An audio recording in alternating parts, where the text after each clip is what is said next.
An act revising the Penal Code and other penal laws. Preliminary Article. This law shall be known as the Revised Penal Code. Book 1.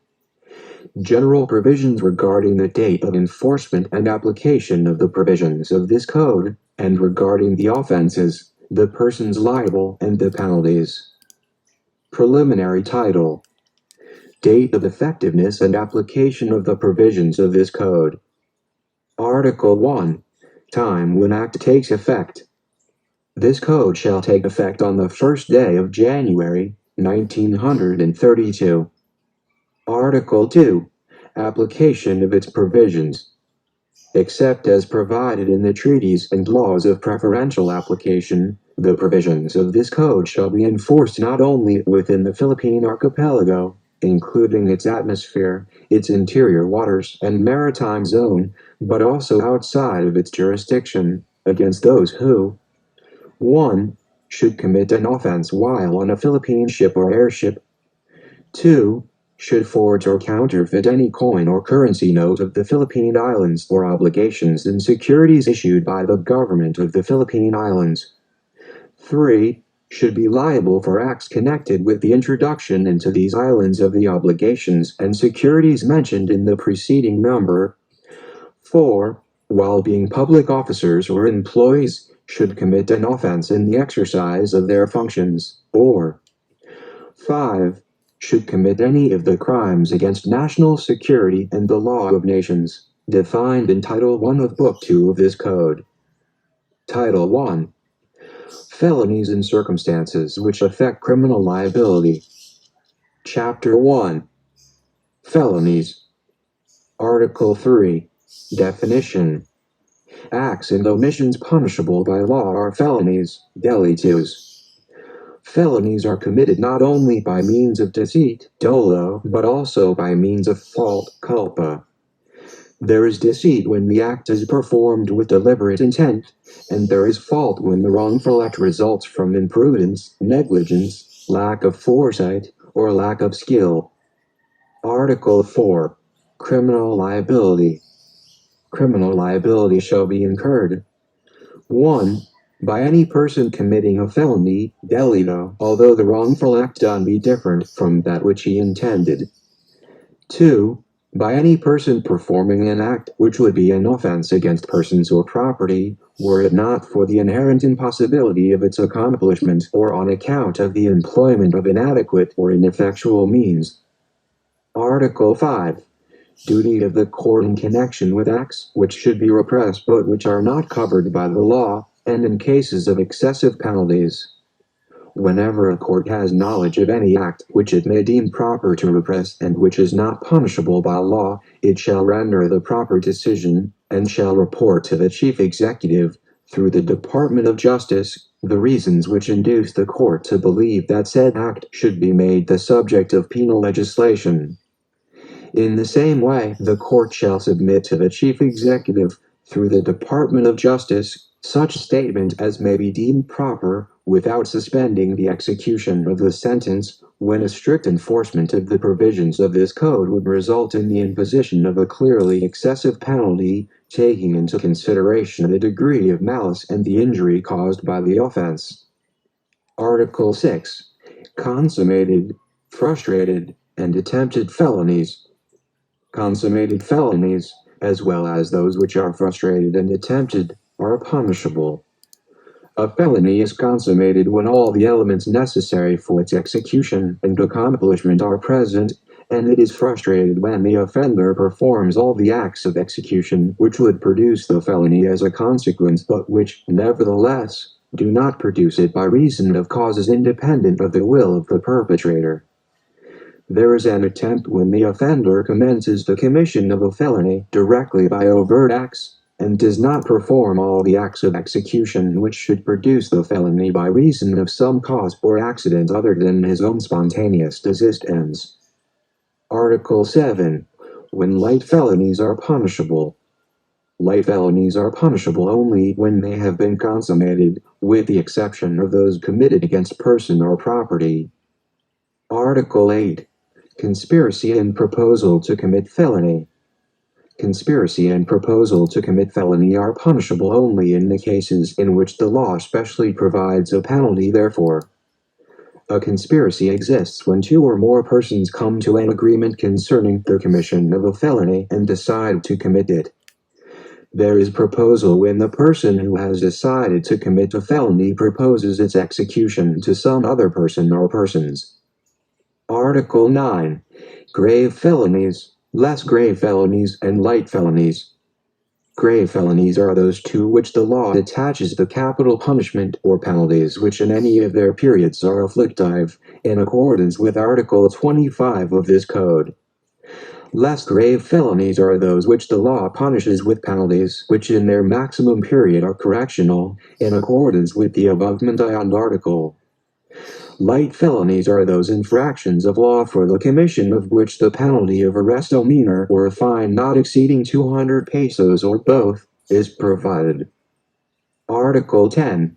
Offenses not subject to the provisions of this Code. Offenses which are or in the future may be punishable under special laws are not subject to the provisions of this Code. This Code shall be supplementary to such laws, unless the latter should specially provide the contrary. Chapter 2.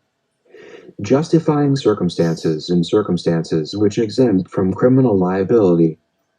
Article 11. Justifying circumstances. The following do not incur any criminal liability. 1. Anyone who acts in defense of his person or rights, provided that the following circumstances concur. First, unlawful aggression. Second, reasonable necessity of the means employed to prevent or repel it. Third, lack of sufficient provocation on the part of the person defending himself. 2.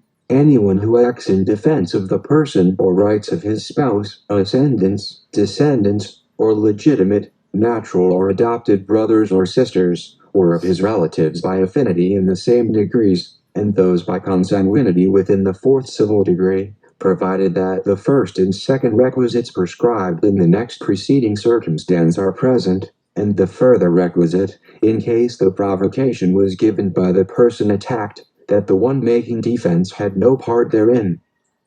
3. Anyone who acts in defense of the person or rights of a stranger, provided that the first and second requisites mentioned in the first circumstance of this article are present, and that the person defending be not induced by revenge, resentment, or other evil motive. 4. Any person who, in order to avoid an evil or injury, does an act which causes damage to another, provided that the following requisites are present. First, that the evil sought to be avoided actually exists. Second, that the injury feared be greater than that done to avoid it. Third, that there be no other practical and less harmful means of preventing it. 5. Any person who acts in the fulfillment of a duty or in the lawful exercise of a right or office. 6. Any person who acts in obedience to an order issued by a superior for some lawful purpose.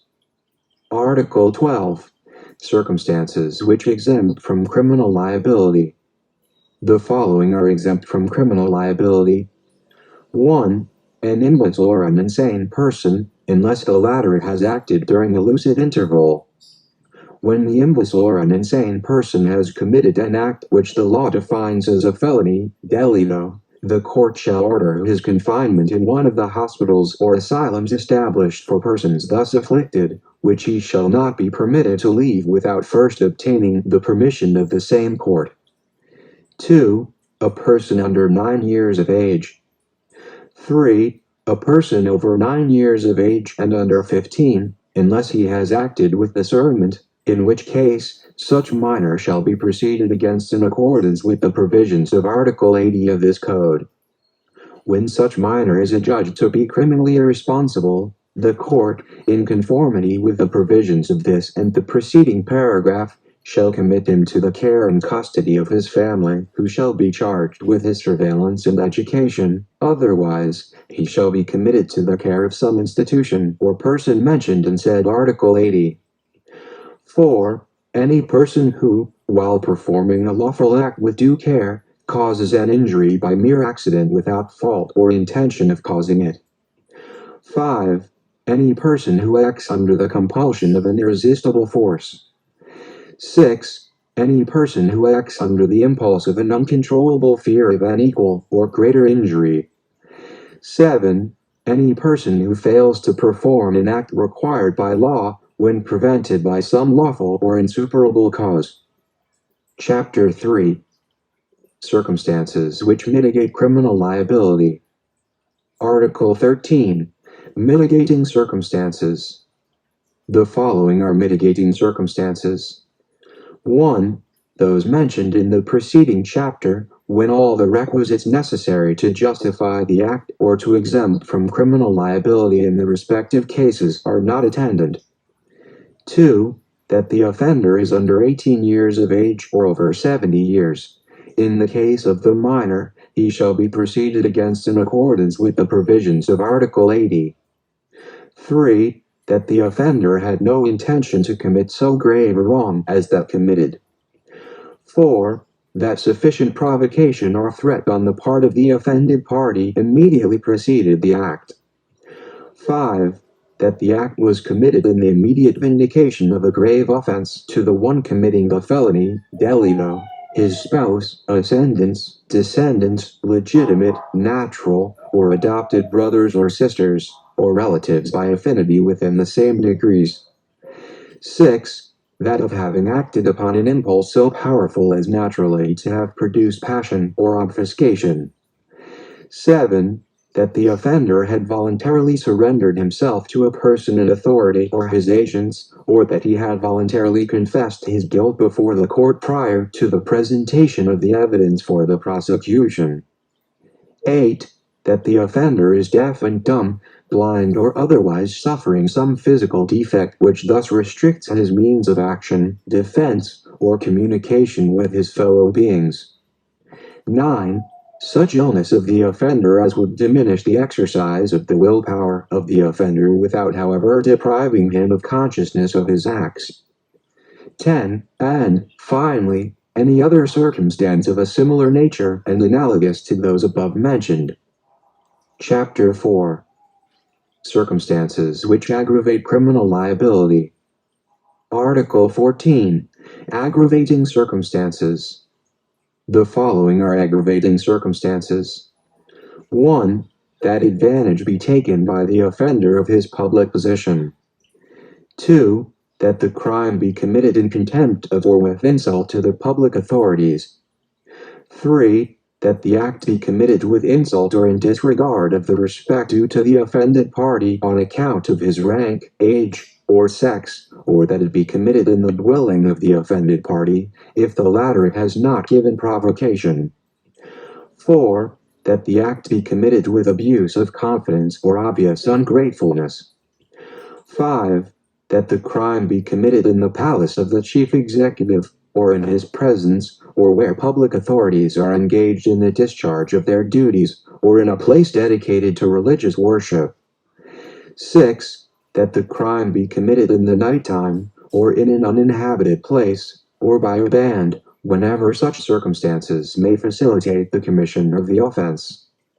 Whenever more than 3 armed malefactors shall have acted together in the commission of an offense, it shall be deemed to have been committed by a band. 7. That the crime be committed on the occasion of a conflagration, shipwreck, earthquake, epidemic or other calamity or misfortune. 8. That the crime be committed with the aid of armed men or persons who ensure or afford impunity. 9. That the accused is a recidivist. A recidivist is one who, at the time of his trial for one crime, shall have been previously convicted by final judgment of another crime embraced in the same title of this code. 10.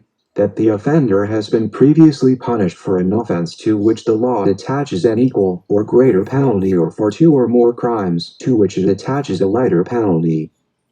11. That the crime be committed in consideration of a price, reward, or promise. 12. That the crime be committed by means of inundation, fire, poison, explosion, stranding of a vessel or intentional damage thereto, derailment of a locomotive, or by the use of any other artifice involving great waste and ruin. 13. That the act be committed with evident premeditation. 14. That craft, fraud, or disguise be employed. 15.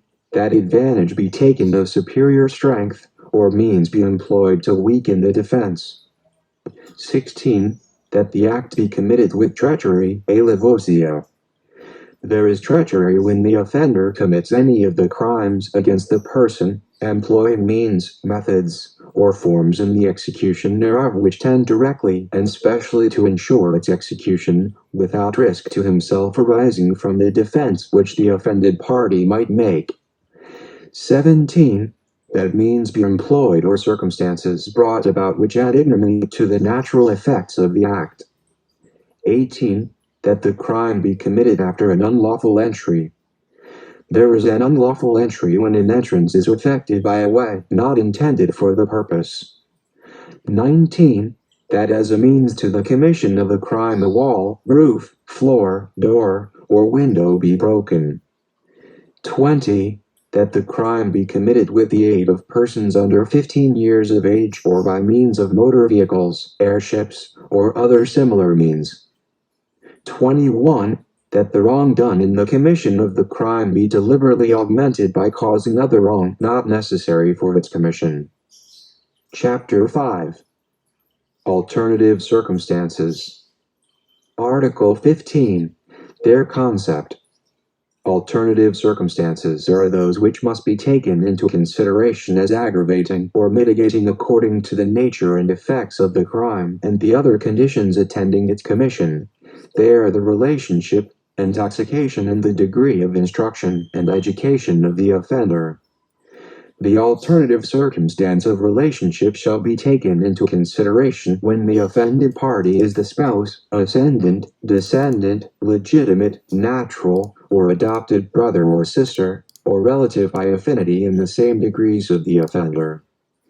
The intoxication of the offender shall be taken into consideration as a mitigating circumstance when the offender has committed a felony in a state of intoxication, if the same is not habitual or subsequent to the plan to commit said felony, but when the intoxication is habitual or intentional, it shall be considered as an aggravating circumstance. Title II. Persons criminally liable for felonies. Article 16. Who are criminally liable?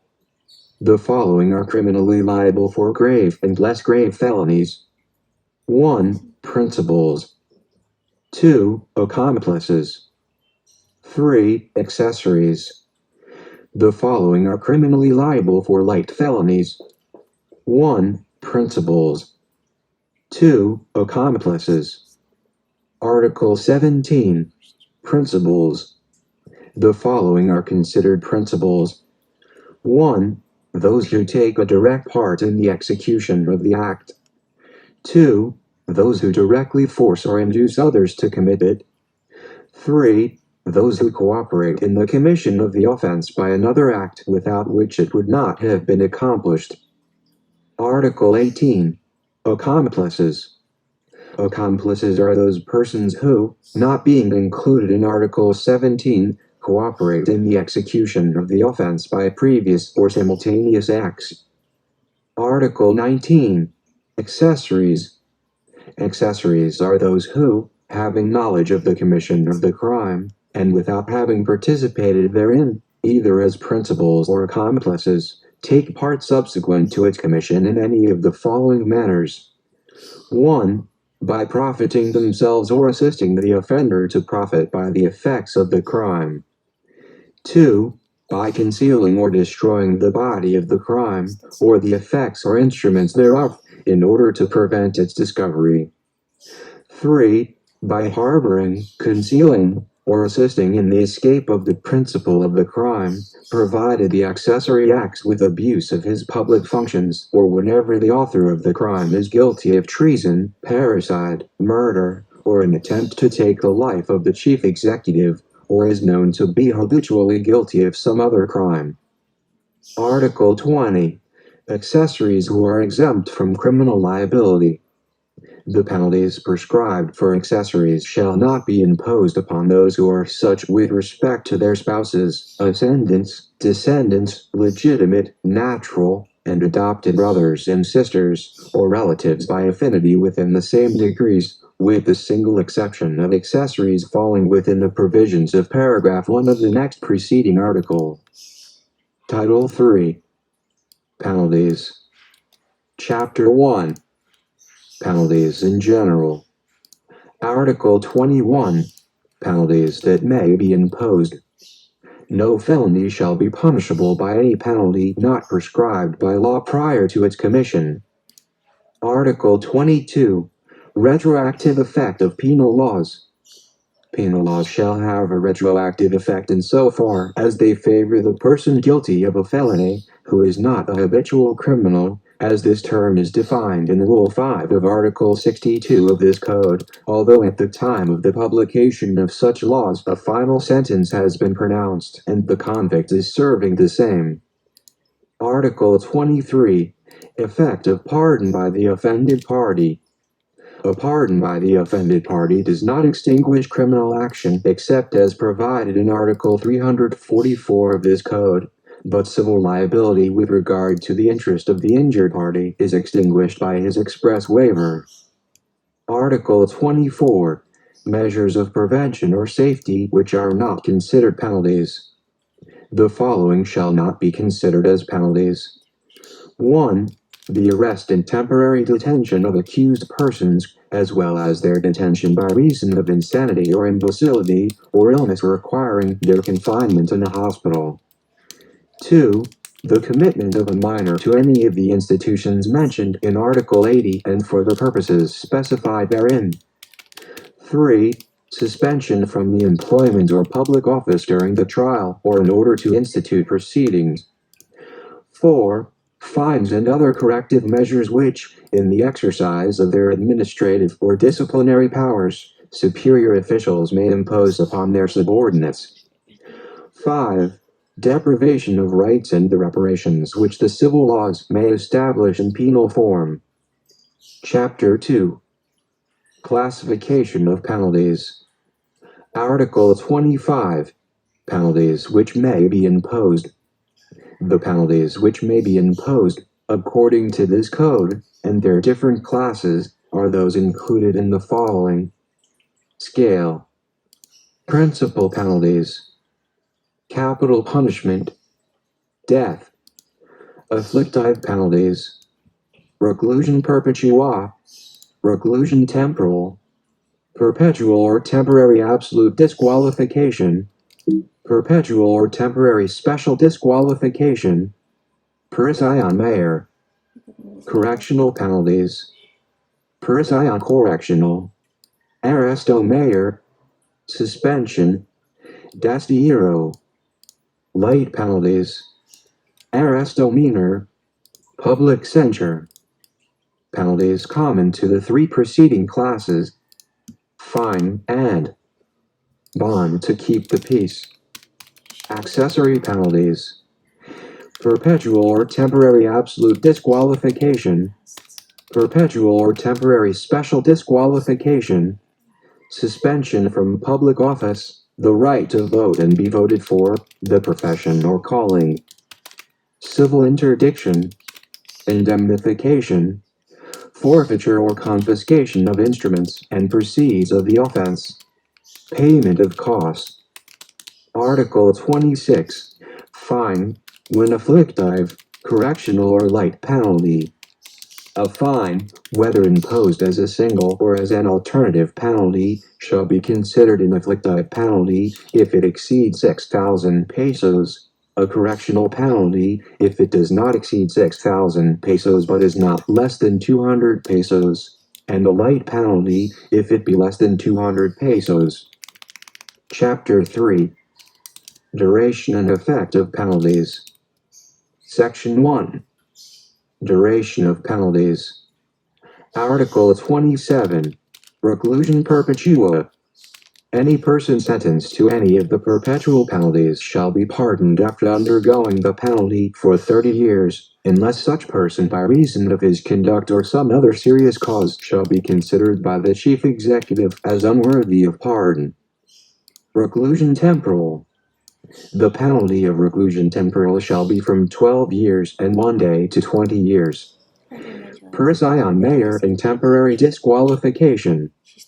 The duration of the penalties of prison mayor and temporary disqualification shall be from 6 years and 1 day to 12 years, except when the penalty of disqualification is imposed as an accessory penalty, in which case its duration shall be that of the principal penalty. Prison correctional, suspension, and desterro. The duration of the penalties of prison correctional, suspension, and desterro shall be from 6 months and 1 day to 6 years, except when suspension is imposed as an accessory penalty, in which case its duration shall be that of the principal penalty. Arresto mayor. The duration of the penalty or arresto mayor shall be from 1 month and 1 day to 6 months. Arresto minor. The duration of the penalty of arresto minor shall be from 1 day to 30 days. Bond to keep the peace. The bond to keep the peace shall be required to cover such period of time as the court may determine. Article 28. Computation of penalties. If the offender shall be in prison, the term of the duration of the temporary penalties shall be computed from the day on which the judgment of conviction shall have become final. If the offender be not in prison, the term of the duration of the penalty consisting of deprivation of liberty shall be computed from the day that the offender is placed at the disposal of the judicial authorities for the enforcement of the penalty. The duration of the other penalties shall be computed only from the day on which the defendant commences to serve his sentence. Article 29. 1/2 of the period of the preventive imprisonment deducted from term of imprisonment. Offenders who have undergone preventive imprisonment shall be credited in the service of their sentence consisting of deprivation of liberty, with 1/2 of the time during which they have undergone preventive imprisonment, except in the following cases. 1. When they are recidivists, or have been convicted previously twice or more times of any crime. 2. When upon being summoned for the execution of their sentence they have failed to surrender voluntarily. 3. When they have been convicted of robbery, theft, estafa, malversation of public funds, falsification, vagrancy, or prostitution. Section 2. Effects of the penalties according to their respective nature. Article 30. Effects of the penalties of perpetual or temporary absolute disqualification. The penalties of perpetual or temporary absolute disqualification for public office shall produce the following effects. 1. The deprivation of the public offices and employments which the offender may have held, even if conferred by popular election. 2. The deprivation of the right to vote in any election for any popular elective office or to be elected to such office. 3. The disqualification for the offices or public employments and for the exercise of any of the rights mentioned. In case of temporary disqualification, such disqualification as is comprised in paragraphs 2 and 3 of this article shall last during the term of the sentence. 4. The loss of all right to retirement pay or other pension for any office formerly held. Article 31. Effects of the penalties of perpetual or temporary special disqualification. The penalties of perpetual or temporary special disqualification for public office, profession, or calling shall produce the following effects. 1. The deprivation of the office, employment, profession, or calling affected. 2. The disqualification for holding similar offices or employments either perpetually or during the term of the sentence, according to the extent of such disqualification. Article 32. Effects of the penalties of perpetual or temporary special disqualification for the exercise of the right of suffrage. The perpetual or temporary special disqualification for the exercise of the right of suffrage shall deprive the offender, perpetually or during the term of the sentence, according to the nature of said penalty, of the right to vote in any popular election for any public office or to be elected to such office. Moreover, the offender shall not be permitted to hold any public office during the period of his disqualification. Article 33. Effects of the penalties of suspension from any public office, profession or calling, or the right of suffrage. The suspension from public office, profession or calling, and the exercise of the right of suffrage shall disqualify the offender from holding such office or exercising such profession or calling or right of suffrage during the term of the sentence. The person suspended from holding public office shall not hold another having similar functions during the period of his suspension. Article 34. Civil interdiction. Civil interdiction shall deprive the offender during the time of his sentence of the rights of parental authority, or guardianship, either as to the person or property of any ward, of marital authority, of the right to manage his property and of the right to dispose of such property by any act or any conveyance inter vivos. Article 35. Effects of bond to keep the peace. It shall be the duty of any person sentenced to give bond to keep the peace, to present two sufficient sureties who shall undertake that such person will not commit the offense sought to be prevented, and that in case such offense be committed they will pay the amount determined by the court in its judgment, or otherwise to deposit such amount in the office of the clerk of the court to guarantee said undertaking. The court shall determine, according to its discretion, the period of duration of the bond. Should the person sentenced fail to give the bond as required, he shall be detained for a period which shall in no case exceed 6 months, if he shall have been prosecuted for a grave or less grave felony, and shall not exceed 30 days, if for a light felony. Article 36. Pardon. Its effects. A pardon shall not work the restoration of the right to hold public office, or the right of suffrage, unless such rights be expressly restored by the terms of the pardon. A pardon shall in no case exempt the culprit from the payment of the civil indemnity imposed upon him by the sentence. Article 37. Costs. What are included? Costs shall include fees and indemnities in the course of the judicial proceedings, whether they be fixed or unalterable amounts previously determined by law or regulations in force, or amounts not subject to schedule. Article 38. Pecuniary liabilities. Order of payment. In case the property of the offender should not be sufficient for the payment of all his pecuniary liabilities, the same shall be met in the following order. 1. The reparation of the damage caused. 2. Indemnification of consequential damages. 3. The fine. 4. The costs of the proceedings. Article 39. Subsidiary penalty. If the convict has no property with which to meet the pecuniary liabilities mentioned in paragraphs 1st, 2nd, and 3rd of the next preceding article, he shall be subject to a subsidiary personal liability at the rate of 1 day for each 2 pesos and 50 centavos, subject to the following rules. 1. If the principal penalty imposed be prisión correccional or arresto and fine, he shall remain under confinement until his fine and pecuniary liabilities referred in the preceding paragraph are satisfied, but his subsidiary imprisonment shall not exceed 1/3 of the term of the sentence, and in no case shall it continue for more than 1 year, and no fraction or part of a day shall be counted against the prisoner. 2. When the principal penalty imposed be only a fine, the subsidiary imprisonment shall not exceed 6 months, if the culprit shall have been prosecuted for a grave or less grave felony, and shall not exceed 15 days, if for a light felony. 3. When the principal penalty imposed is higher than prisión correccional, no subsidiary imprisonment shall be imposed upon the culprit. 4. If the principal penalty imposed is not to be executed by confinement in a penal institution, but such penalty is of fixed duration, the convict, during the period of time established in the preceding rules, shall continue to suffer the same deprivations as those of which the principal penalty consists. 5.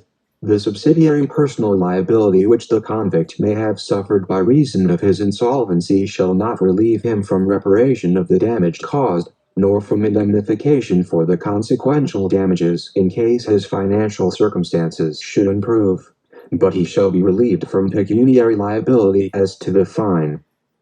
Section 3. Penalties in which other accessory penalties are inherent. Article 40. Death, its accessory penalties. The death penalty, when it is not executed by reason of commutation or pardon, shall carry with it that of perpetual absolute disqualification and that of civil interdiction during 30 years following the date of sentence, unless such accessory penalties have been expressly remitted in the pardon. Article 41. Reclusion perpetua and reclusion temporal, their accessory penalties. The penalties of reclusion perpetua and reclusion temporal shall carry with them that of civil interdiction for life or during the period of the sentence as the case may be, and that of perpetual absolute disqualification which the offender shall suffer even though pardoned as to the principal penalty, unless the same shall have been expressly remitted in the pardon. Article 42. Prisión mayor, its accessory penalties. The penalty of prisión mayor shall carry with it that of temporary absolute disqualification and that of perpetual special disqualification from the right of suffrage which the offender shall suffer although pardoned as to the principal penalty, unless the same shall have been expressly remitted in the pardon. Article 43. Prisión correccional, its accessory penalties. The penalty of prisión correccional shall carry with it that of suspension from public office, from the right to follow a profession or calling, and that of perpetual special disqualification from the right of suffrage, if the duration of said imprisonment shall exceed 18 months. The offender shall suffer the disqualification provided in this article, although pardoned as to the principal penalty, unless the same shall have been expressly remitted in the pardon. Article 44. Arresto, its accessory penalties. The penalty of arresto shall carry with it that of suspension of the right to hold office and the right of suffrage during the term of the sentence. Article 45. Confiscation and forfeiture of the proceeds or instruments of the crime. Every penalty imposed for the commission of a felony shall carry with it the forfeiture of the proceeds of the crime and the instruments or tools with which it was committed. Such proceeds and instruments or tools shall be confiscated and forfeited in favor of the government, unless they be the property of a third person not liable for the offense, but those articles which are not subject of lawful commerce shall be destroyed. Chapter 4. Application of penalties. Section 1. Rules for the application of penalties to the persons criminally liable and for the graduation of the same. Article 46. Penalty to be imposed upon principals in general.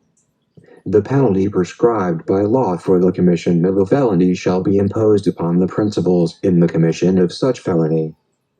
Whenever the law prescribes a penalty for a felony in general terms, it shall be understood as applicable to the consummated felony. Article 47. In what cases the death penalty shall not be imposed. The death penalty shall be imposed in all cases in which it must be imposed under existing laws, except in the following cases. 1. When the guilty person be more than 70 years of age. 2. When upon appeal or revision of the case by the Supreme Court, all the members thereof are not unanimous in their voting as to the propriety of the imposition of the death penalty, for the imposition of said penalty or for the confirmation of a judgment of the inferior court imposing the death sentence, the Supreme Court shall render its decision per curiam, which shall be signed by all justices of said court, unless some member or members thereof shall have become disqualified from taking part in the consideration of the case, in which event the unanimous vote and signature of only the remaining justices shall be required. Article 48. Penalty for complex crimes. When a single act constitutes two or more crimes, or when an offense is a necessary means for committing the other, the penalty for the most serious crime shall be imposed, the same to be applied in its maximum period. Article 49. Penalty to be imposed upon the principals when the crime committed is different from that intended. In cases in which the felony committed is different from that which the offender intended to commit, the following rules shall be observed. 1. If the penalty prescribed for the felony committed be higher than that corresponding to the offense which the accused intended to commit, the penalty corresponding to the latter shall be imposed in its maximum period. 2. If the penalty prescribed for the felony committed be lower than that corresponding to the one which the accused intended to commit, the penalty for the former shall be imposed in its maximum period. 3. The rule established by the next preceding paragraph shall not be applicable if the acts committed by the guilty person shall also constitute an attempt or frustration of another crime, if the law prescribes a higher penalty for either of the latter offenses, in which case the penalty provided for the attempt or the frustrated crime shall be imposed in its maximum period. Article 50. Penalty to be imposed upon principals of a frustrated crime. The penalty next lower in degree than that prescribed by law for the consummated felony shall be imposed upon the principal in a frustrated felony. Article 51. Penalty to be imposed upon principals of attempted crimes. The penalty lower by 2 degrees than that prescribed by law for the consummated felony shall be imposed upon the principals in an attempt to commit a felony. Article 52. Penalty to be imposed upon accomplices in a consummated crime. The penalty next lower in degree than that prescribed by law for the consummated felony shall be imposed upon the accomplices in the commission of a consummated felony. Article 53. Penalty to be imposed upon accessories to the commission of a consummated felony. The penalty lower by 2 degrees than that prescribed by law for the consummated felony shall be imposed upon the accessories to the commission of a consummated felony. Article 54.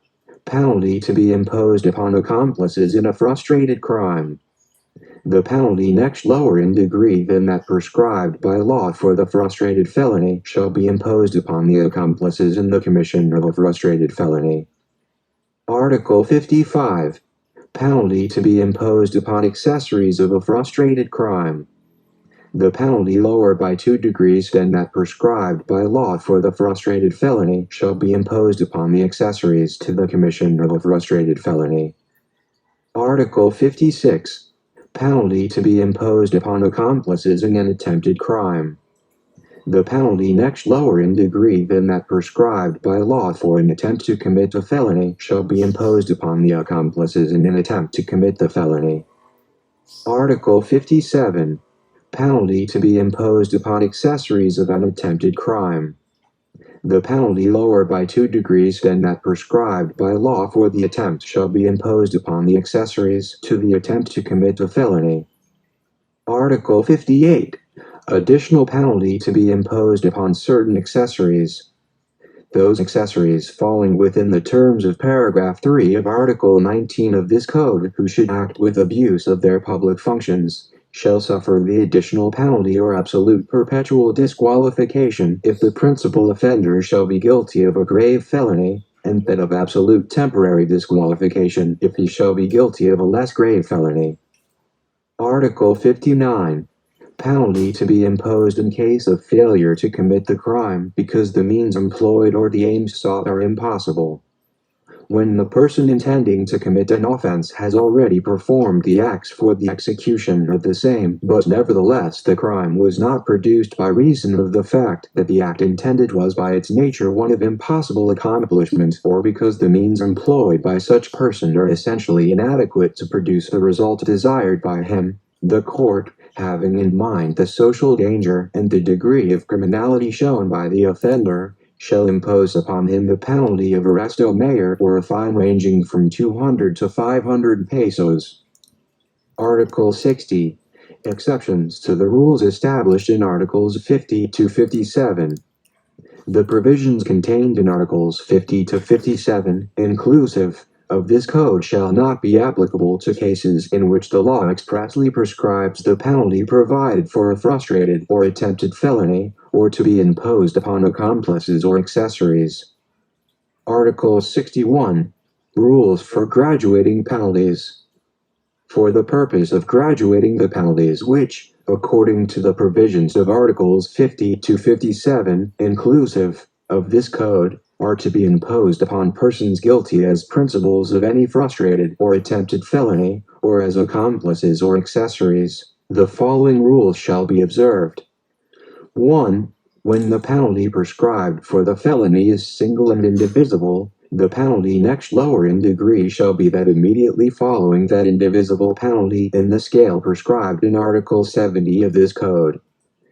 2. When the penalty prescribed for the crime is composed of two indivisible penalties, or of one or more divisible penalties to be imposed to their full extent, the penalty next lower in degree shall be that immediately following the lesser of the penalties prescribed in the above-mentioned scale. 3. When the penalty prescribed for the crime is composed of one or two indivisible penalties and the maximum period of another divisible penalty, the penalty next lower in degree shall be composed of the medium and minimum periods of the proper divisible penalty and the maximum period of that immediately following in said scale. 4. When the penalty prescribed for the crime is composed of several periods, corresponding to different divisible penalties, the penalty next lower in degree shall be composed of the period immediately following the minimum prescribed and of the two next following, which shall be taken from the penalty prescribed, if possible, otherwise, from the penalty immediately following in the above-mentioned scale. 5.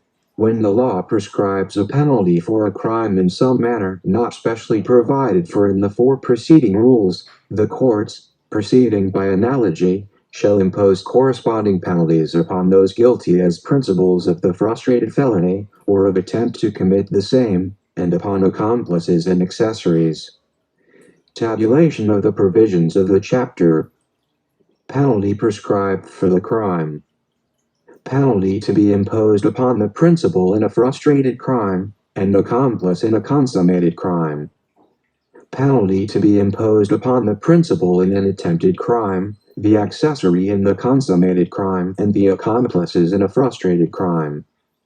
Penalty to be imposed upon the accessory in a frustrated crime, and the accomplices in an attempted crime.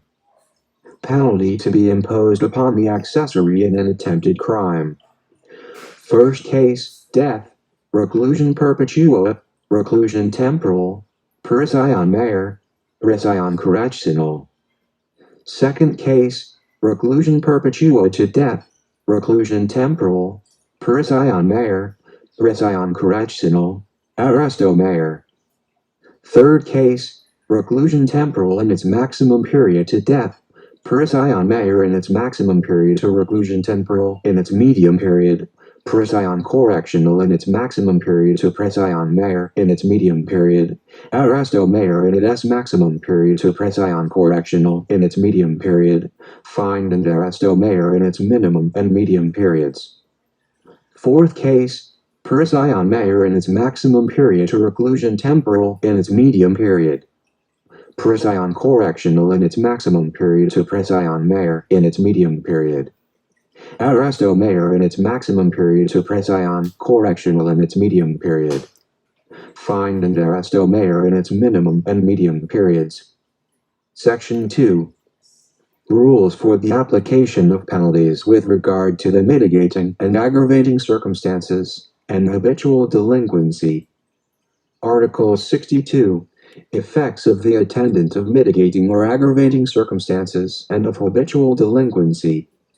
Mitigating or aggravating circumstances and habitual delinquency shall be taken into account for the purpose of diminishing or increasing the penalty in conformity with the following rules. 1. Aggravating circumstances which in themselves constitute a crime specially punishable by law or which are included by the law in defining the crime and prescribing the penalty therefore shall not be taken into account for the purpose of increasing the penalty. 2. The same rule shall apply with respect to any aggravating circumstances inherent in the crime to such a degree that it must of necessity accompany the commission thereof.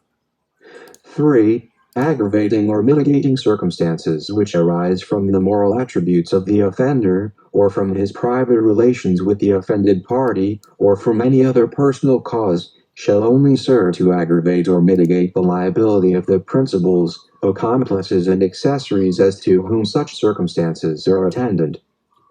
4. The circumstances which consist in the material execution of the act, or in the means employed to accomplish it, shall serve to aggravate or mitigate the liability of those persons only who had knowledge of them at the time of the execution of the act or their cooperation therein. 5. Habitual delinquency shall have the following effects. A. Upon a third conviction the culprit shall be sentenced to the penalty provided by law for the last crime of which he be found guilty and to the additional penalty of prison correctional in its medium and maximum periods. B. Upon a fourth conviction the culprit shall be sentenced to the penalty provided for the last crime of which he be found guilty and to the additional penalty of prison mayor in its minimum and medium periods, and C. Upon a fifth or additional conviction, the culprit shall be sentenced to the penalty provided for the last crime of which he be found guilty and to the additional penalty of prison mayor in its maximum period to reclusion temporal in its minimum period. Notwithstanding the provisions of this article, the total of the two penalties to be imposed upon the offender, in conformity herewith, shall in no case exceed 30 years. For the purpose of this article, a person shall be deemed to be habitual delinquent if within a period of 10 years from the date of his release or last conviction of the crimes robo, hurto, estafa, or falsification, he is found guilty of any of said crimes a third time or oftener. Article 63. Rules for the application of indivisible penalties. In all cases in which the law prescribes a single indivisible penalty, it shall be applied by the courts regardless of any mitigating or aggravating circumstances that may have attended the commission of the deed. In all cases in which the law prescribes a penalty composed of two indivisible penalties, the following rules shall be observed in the application thereof. 1. When in the commission of the deed there is present only one aggravating circumstance, the greater penalty shall be applied. 2. When there are neither mitigating nor aggravating circumstances in the commission of the deed, the lesser penalty shall be applied. 3. When the commission of the act is attended by some mitigating circumstance and there is no aggravating circumstance, the lesser penalty shall be applied. 4. When both mitigating and aggravating circumstances attended the commission of the act, the courts shall reasonably allow them to offset one another in consideration of their number and importance, for the purpose of applying the penalty in accordance with the preceding rules, according to the resultant such compensation. Article 64. Rules for the application of penalties which contain 3 periods. In cases in which the penalties prescribed by law contain 3 periods, whether it be a single divisible penalty or composed of 3 different penalties, each one of which forms a period in accordance with the provisions of Articles 76 and 77, the courts shall observe for the application of the penalty the following rules, according to whether there are or are not mitigating or aggravating circumstances. 1. When there are neither aggravating nor mitigating circumstances, they shall impose the penalty prescribed by law in its medium period. 2. When only a mitigating circumstance is present in the commission of the act, they shall impose the penalty in its minimum period. 3. When only an aggravating circumstance is present in the commission of the act, they shall impose the penalty in its maximum period. 4. When both mitigating and aggravating circumstances are present, the court shall reasonably offset those of one class against the other according to their relative weight. 5. When there are 2 or more mitigating circumstances and no aggravating circumstances are present, the court shall impose the penalty next lower to that prescribed by law in the period that it may deem applicable, according to the number and nature of such circumstances. 6. Whatever may be the number and nature of the aggravating circumstances, the courts shall not impose a greater penalty than that prescribed by law in its maximum period. 7. Within the limits of each period, the courts shall determine the extent of the penalty according to the number and nature of the aggravating and mitigating circumstances and the greater or lesser extent of the evil produced by the crime. Article 65. Rule in cases in which the penalty is not composed of 3 periods. In cases in which the penalty prescribed by law is not composed of 3 periods, the courts shall apply the rules contained in the foregoing articles, dividing into 3 equal portions the time included in the penalty prescribed, and forming 1 period of each of the 3 portions. Article 66. Imposition of fines. In imposing fines, the courts may fix any amount within the limits established by law. In fixing the amount in each case, attention shall be given not only to the mitigating and aggravating circumstances, but more particularly to the wealth or means of the culprit. Article 67. Penalty to be imposed when not all the requisites of exemption of the fourth circumstance of Article 12 are present. When all the conditions required in circumstance number 4 of Article 12 of this code to exempt from criminal liability are not present, the penalty of arresto mare in its maximum period to prisión correccional in its minimum period shall be imposed upon the culprit if he shall have been guilty of a grave felony, and arresto mare in its minimum and medium periods, if of a less grave felony. Article 68. Penalty to be imposed upon a person under 18 years of age. When the offender is a minor under 18 years and his case is one coming under the provisions of the paragraph next to the last of Article 80 of this code, the following rules shall be observed. 1. Upon a person under 15 but over 9 years of age, who is not exempted from liability by reason of the court having declared that he acted with discernment, a discretionary penalty shall be imposed, but always lower by 2 degrees at least than that prescribed by law for the crime which he committed. 2. Upon a person over 15 and under 18 years of age, the penalty next lower than that prescribed by law shall be imposed, but always in the proper period. Article 69. Penalty to be imposed when the crime committed is not wholly excusable.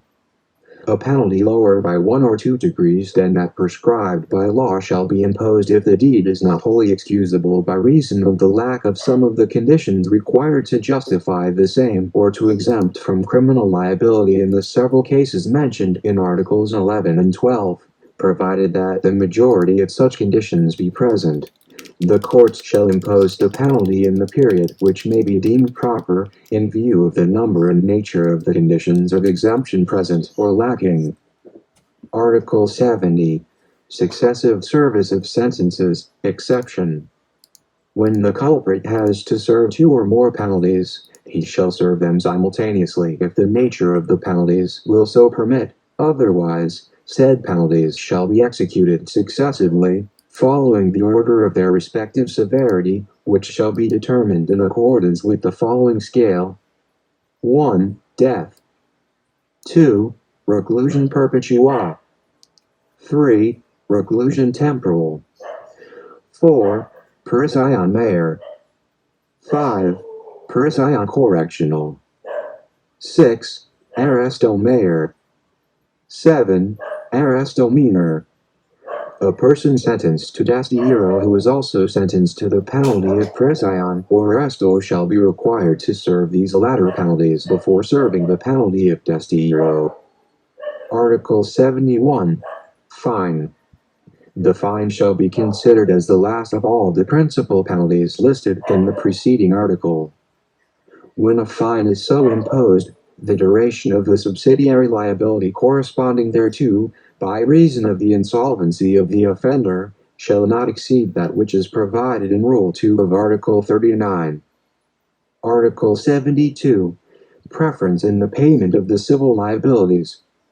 The civil liabilities of a person found guilty of 2 or more offenses shall be satisfied by following the chronological order of the dates of the final judgments rendered against him, beginning with the first in order of time.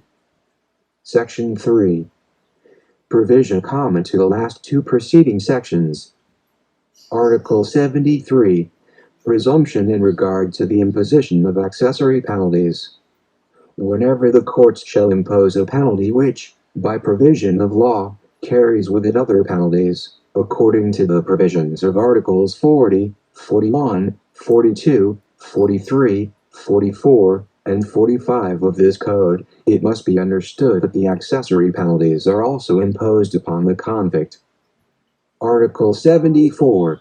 Penalty higher than reclusion perpetua in certain cases. In cases in which the law prescribes a penalty higher than another given penalty, without specifically designating the name of the former, if such higher penalty should be that of death, the same penalty and the accessory penalties of Article 40 shall be considered as the next higher penalty. Article 75. Increasing or reducing the penalty of fine by one or more degrees.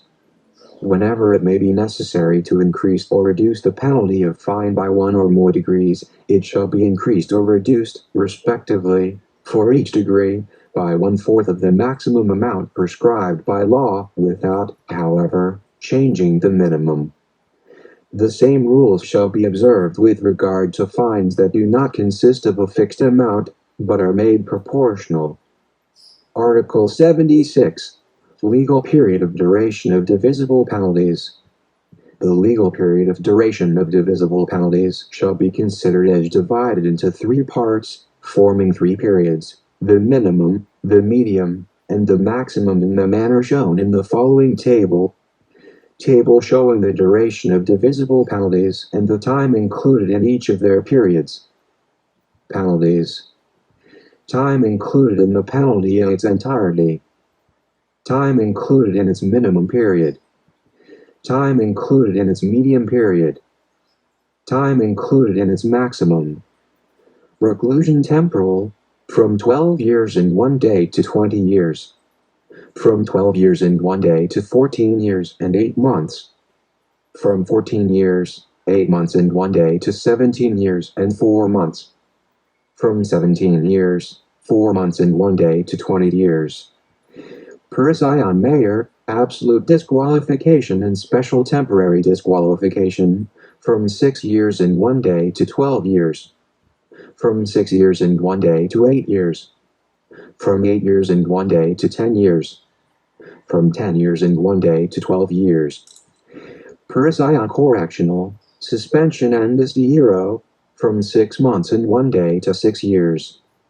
From 6 months and 1 day to 2 years and 4 months.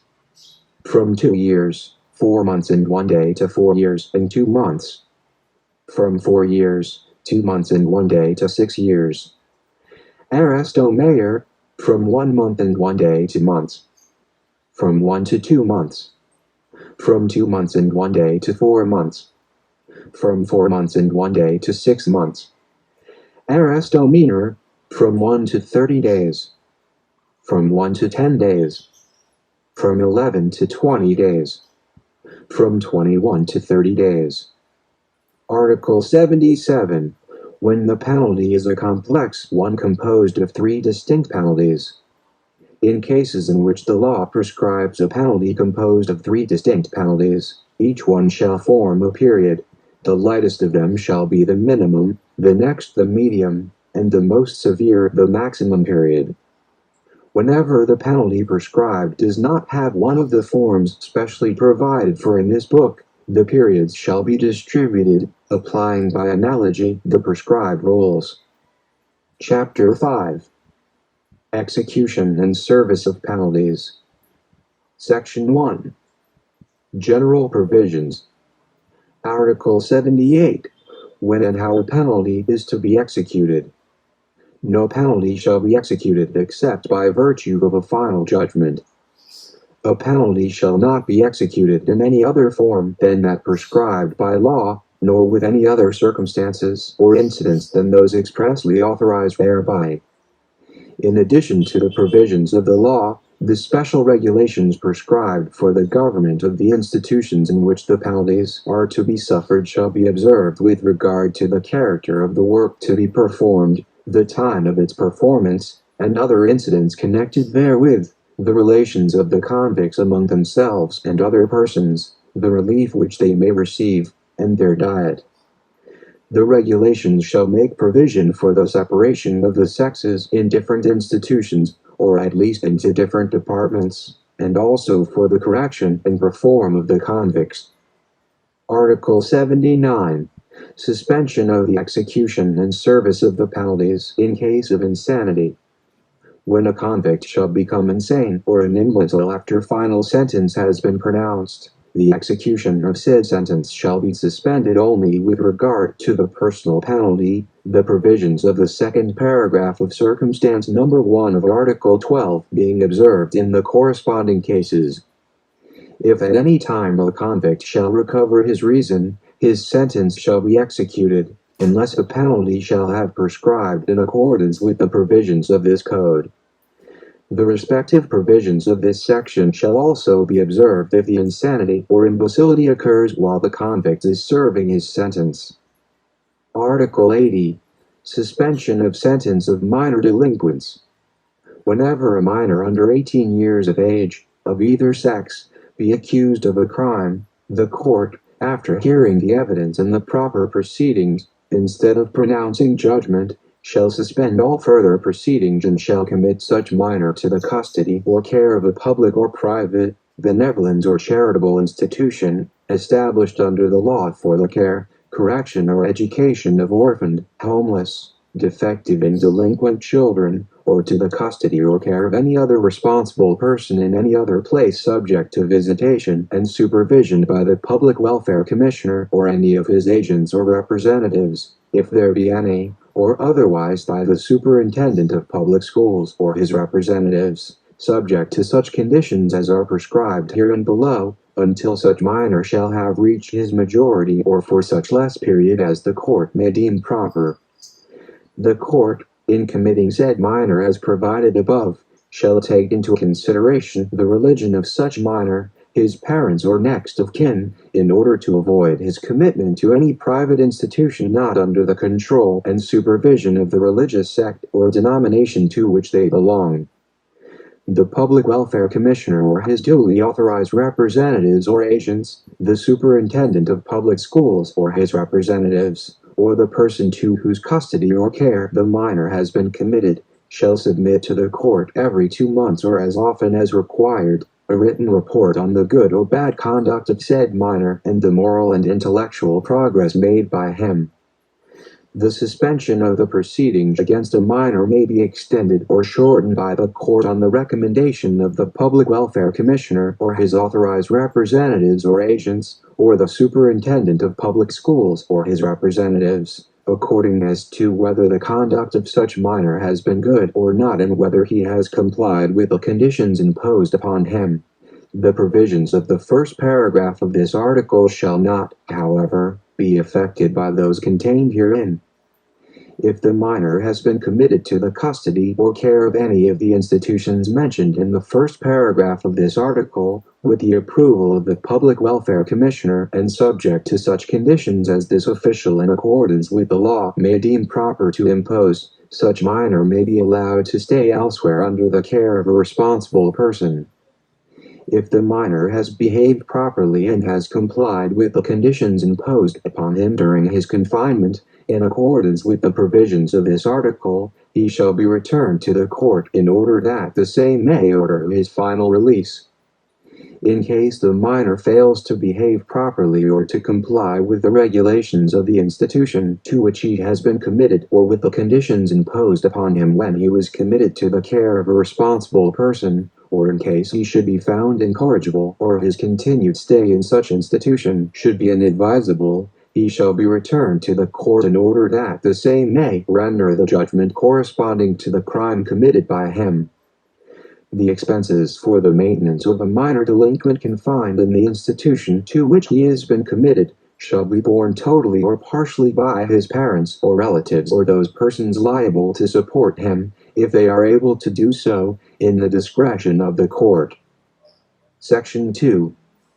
Execution of principal penalties. Article 81. When and how the death penalty is to be executed. The death sentence shall be executed with preference to any other and shall consist in putting the person under sentence to death by electrocution. The death sentence shall be executed under the authority of the Director of Prisons, endeavoring so far as possible to mitigate the sufferings of the persons under sentence during electrocution as well as during the proceeding prior to the execution. If the person under sentence so desires, he shall be anesthetized at the moment of the electrocution. Article 82. Notification and execution of the sentence and assistance to the culprit.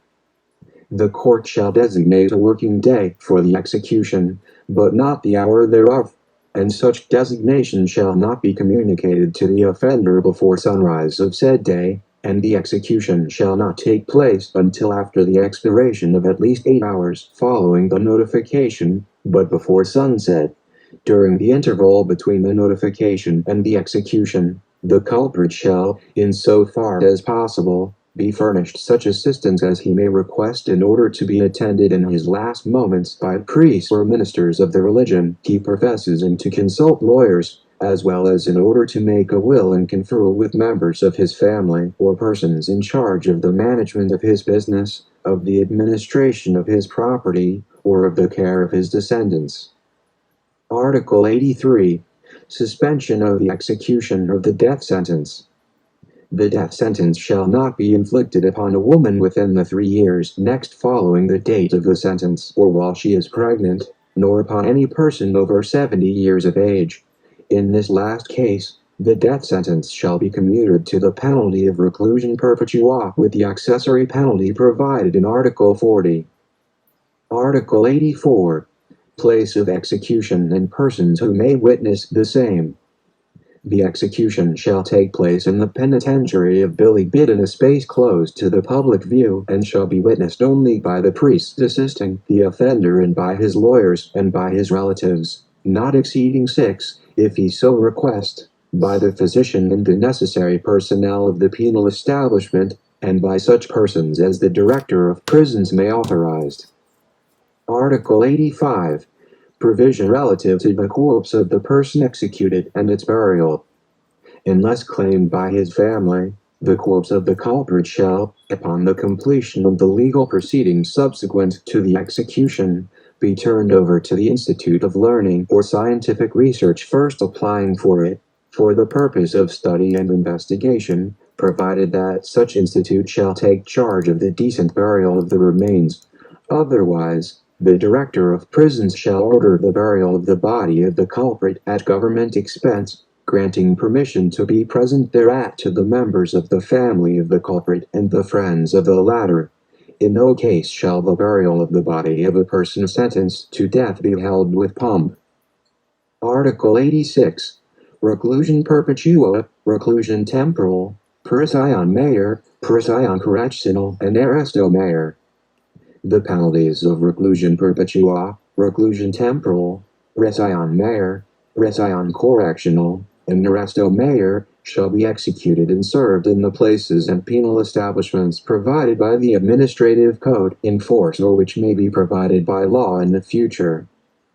Article 87. Destierro.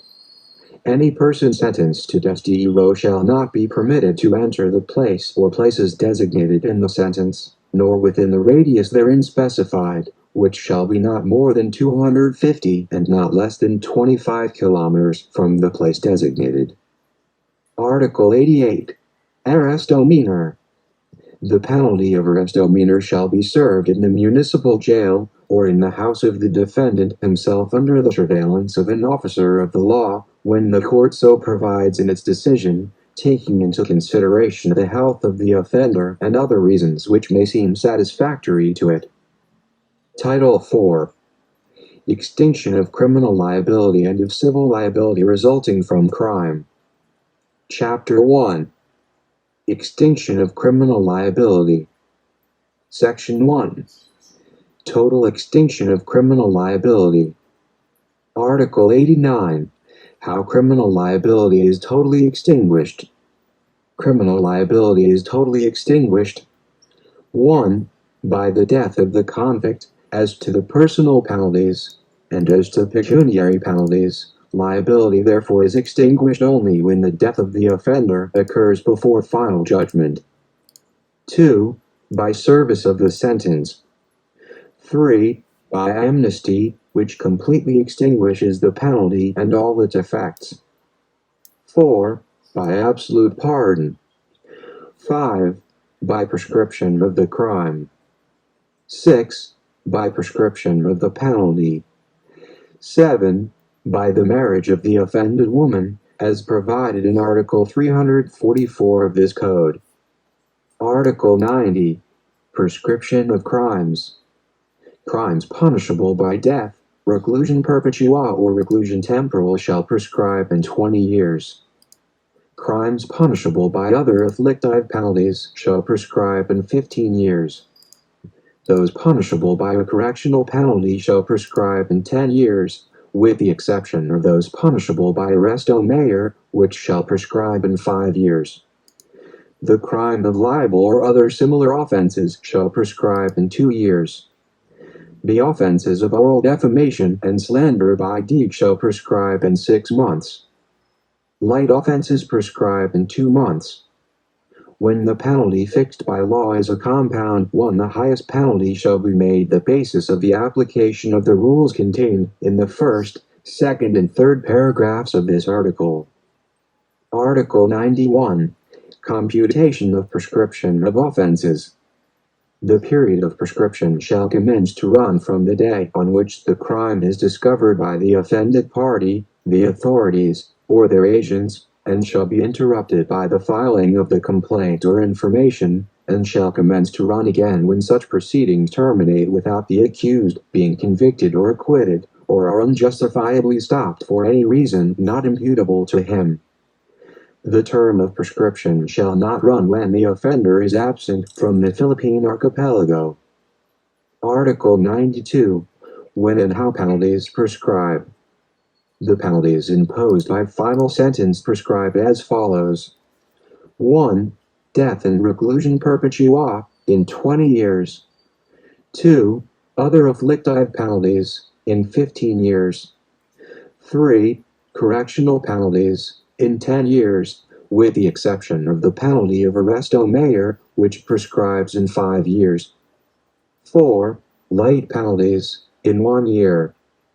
Article 93. Computation of the prescription of penalties. The period of prescription of penalties shall commence to run from the date when the culprit should evade the service of his sentence, and it shall be interrupted if the defendant should give himself up, be captured, should go to some foreign country with which this government has no extradition treaty, or should commit another crime before the expiration of the period of prescription. Section 2. Partial extinction of criminal liability. Article 94. Partial extinction of criminal liability. Criminal liability is extinguished partially. 1. By conditional pardon. 2. By commutation of the sentence, and 3. For good conduct allowances which the culprit may earn while he is serving his sentence. Article 95. Obligation incurred by person granted conditional pardon. Any person who has been granted conditional pardon shall incur the obligation of complying strictly with the conditions imposed therein, otherwise, his non-compliance with any of the conditions specified shall result in the revocation of the pardon, and the provisions of Article 159 shall be applied to him. Article 96. Effect of commutation of sentence. The commutation of the original sentence for another of a different length and nature shall have the legal effect of substituting the latter in the place of the former. Article 97. Allowance for good conduct. The good conduct of any prisoner in any penal institution shall entitle him to the following deductions from the period of his sentence. 1. During the first 2 years of his imprisonment, he shall be allowed a deduction of 5 days for each month of good behavior. 2. During the 3rd to the 5th year, inclusive, of his imprisonment, he shall be allowed a deduction of 8 days for each month of good behavior. 3. During the following years until the 10th year, inclusive, of his imprisonment, he shall be allowed a deduction of 10 days for each month of good behavior, and 4. During the 11th and successive years of his imprisonment, he shall be allowed a deduction of 15 days for each month of good behavior. Article 98. Special time allowance for loyalty. A deduction of 1/5 of the period of his sentence shall be granted to any prisoner who, having evaded the service of his sentence under the circumstances mentioned in Article 158 of this Code, gives himself up to the authorities within 48 hours following the issuance of a proclamation announcing the passing away of the calamity or catastrophe referred to in said article. Article 99. Who grants time allowances? Whenever lawfully justified, the Director of Prisons shall grant allowances for good conduct. Such allowances once granted shall not be revoked. Title 5. Civil Liability. Chapter 1. Persons civilly liable for felonies. Article 100. Civil liability of person guilty of felony. Every person criminally liable for a felony is also civilly liable. Article 101. Rules regarding civil liability in certain cases. The exemption from criminal liability established in subdivisions 1, 2, 3, 5, and 6 of Article 12 and in subdivision 4 of Article 11 of this Code does not include exemption from civil liability, which shall be enforced subject to the following rules. First, in cases of subdivisions 1, 2, and 3 of Article 12, the civil liability for acts committed by an imbecile or insane person, and by a person under 9 years of age, or by one over 9 but under 15 years of age, who has acted without discernment, shall devolve upon those having such person under their legal authority or control, unless it appears that there was no fault or negligence on their part. Should there be no person having such insane, imbecile or minor under his authority, legal guardianship, or control, or if such person be insolvent, said insane, imbecile, or minor shall respond with their own property, excepting property exempt from execution, in accordance with the civil law.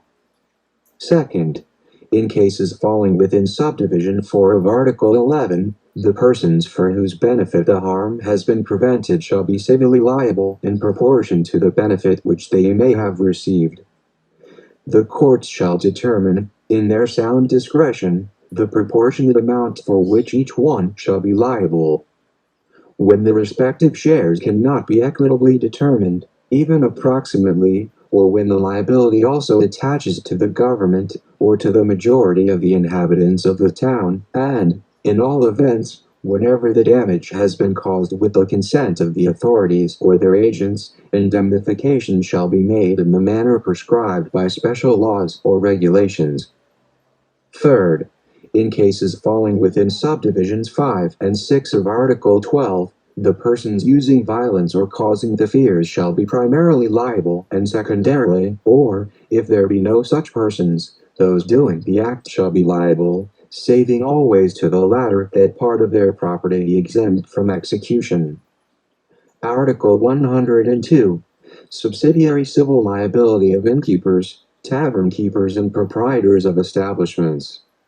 In default of the persons criminally liable, innkeepers, tavern keepers, and any other persons or corporations shall be civilly liable for crimes committed in their establishments, in all cases where a violation of municipal ordinances or some general or special police regulation shall have been committed by them or their employees. Innkeepers are also subsidiarily liable for the restitution of goods taken by robbery or theft within their houses from guests lodging therein, or for the payment of the value thereof, provided that such guest shall have notified in advance the innkeeper himself, or the person representing him, of the deposit of such goods within the inn, and shall furthermore have followed the directions which such innkeeper or his representative may have given them with respect to the care of and vigilance over such goods. No liability shall attach in case of robbery with violence against or intimidation of persons unless committed by the innkeeper's employees. Article 103. Subsidiary civil liability of other persons. The subsidiary liability established in the next preceding article shall also apply to employers, teachers, persons, and corporations engaged in any kind of industry for felonies committed by their servants, pupils, workmen, apprentices, or employees in the discharge of their duties. Chapter 2. What civil liability includes. Article 104. What is included in civil liability? The civil liability established in Articles 100, 101, 102, and 103 of this code includes 1. Restitution, 2. Reparation of the damage caused, 3. Indemnification for consequential damages. Article 105. Restitution, how made?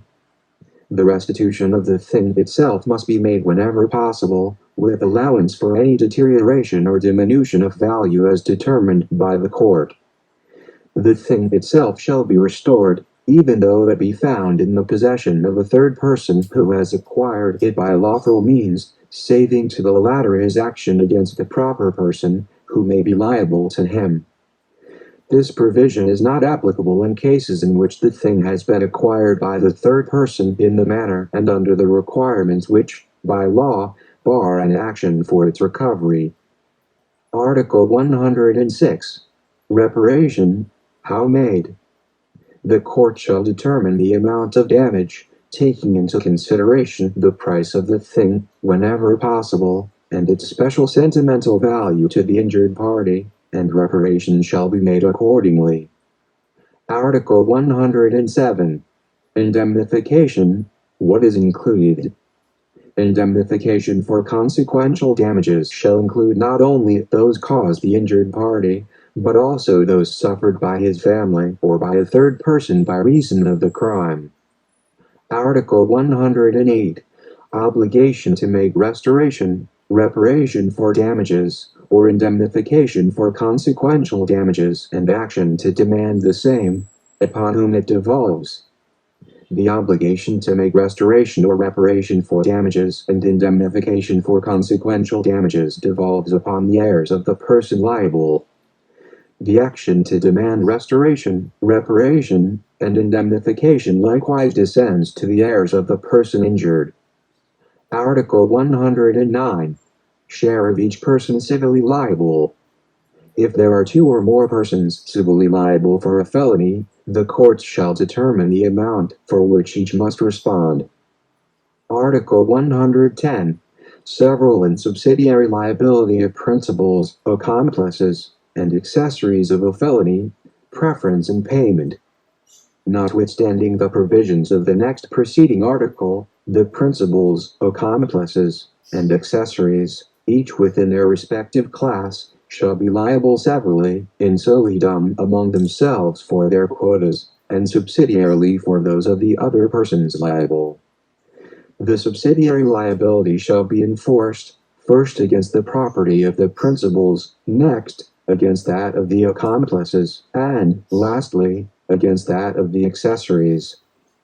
Whenever the liability in solidum or the subsidiary liability has been enforced, the person by whom payment has been made shall have a right of action against the others for the amount of their respective shares. Article 111. Obligation to make restitution in certain cases. Any person who has participated gratuitously in the proceeds of a felony shall be bound to make restitution in an amount equivalent to the extent of such participation. Chapter 3. Extinction and survival of civil liability.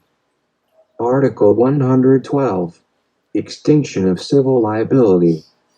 Civil liability established in Articles 100, 101, 102, and 103 of this code shall be extinguished in the same manner as other obligations, in accordance with the provisions of the civil law. Article 113.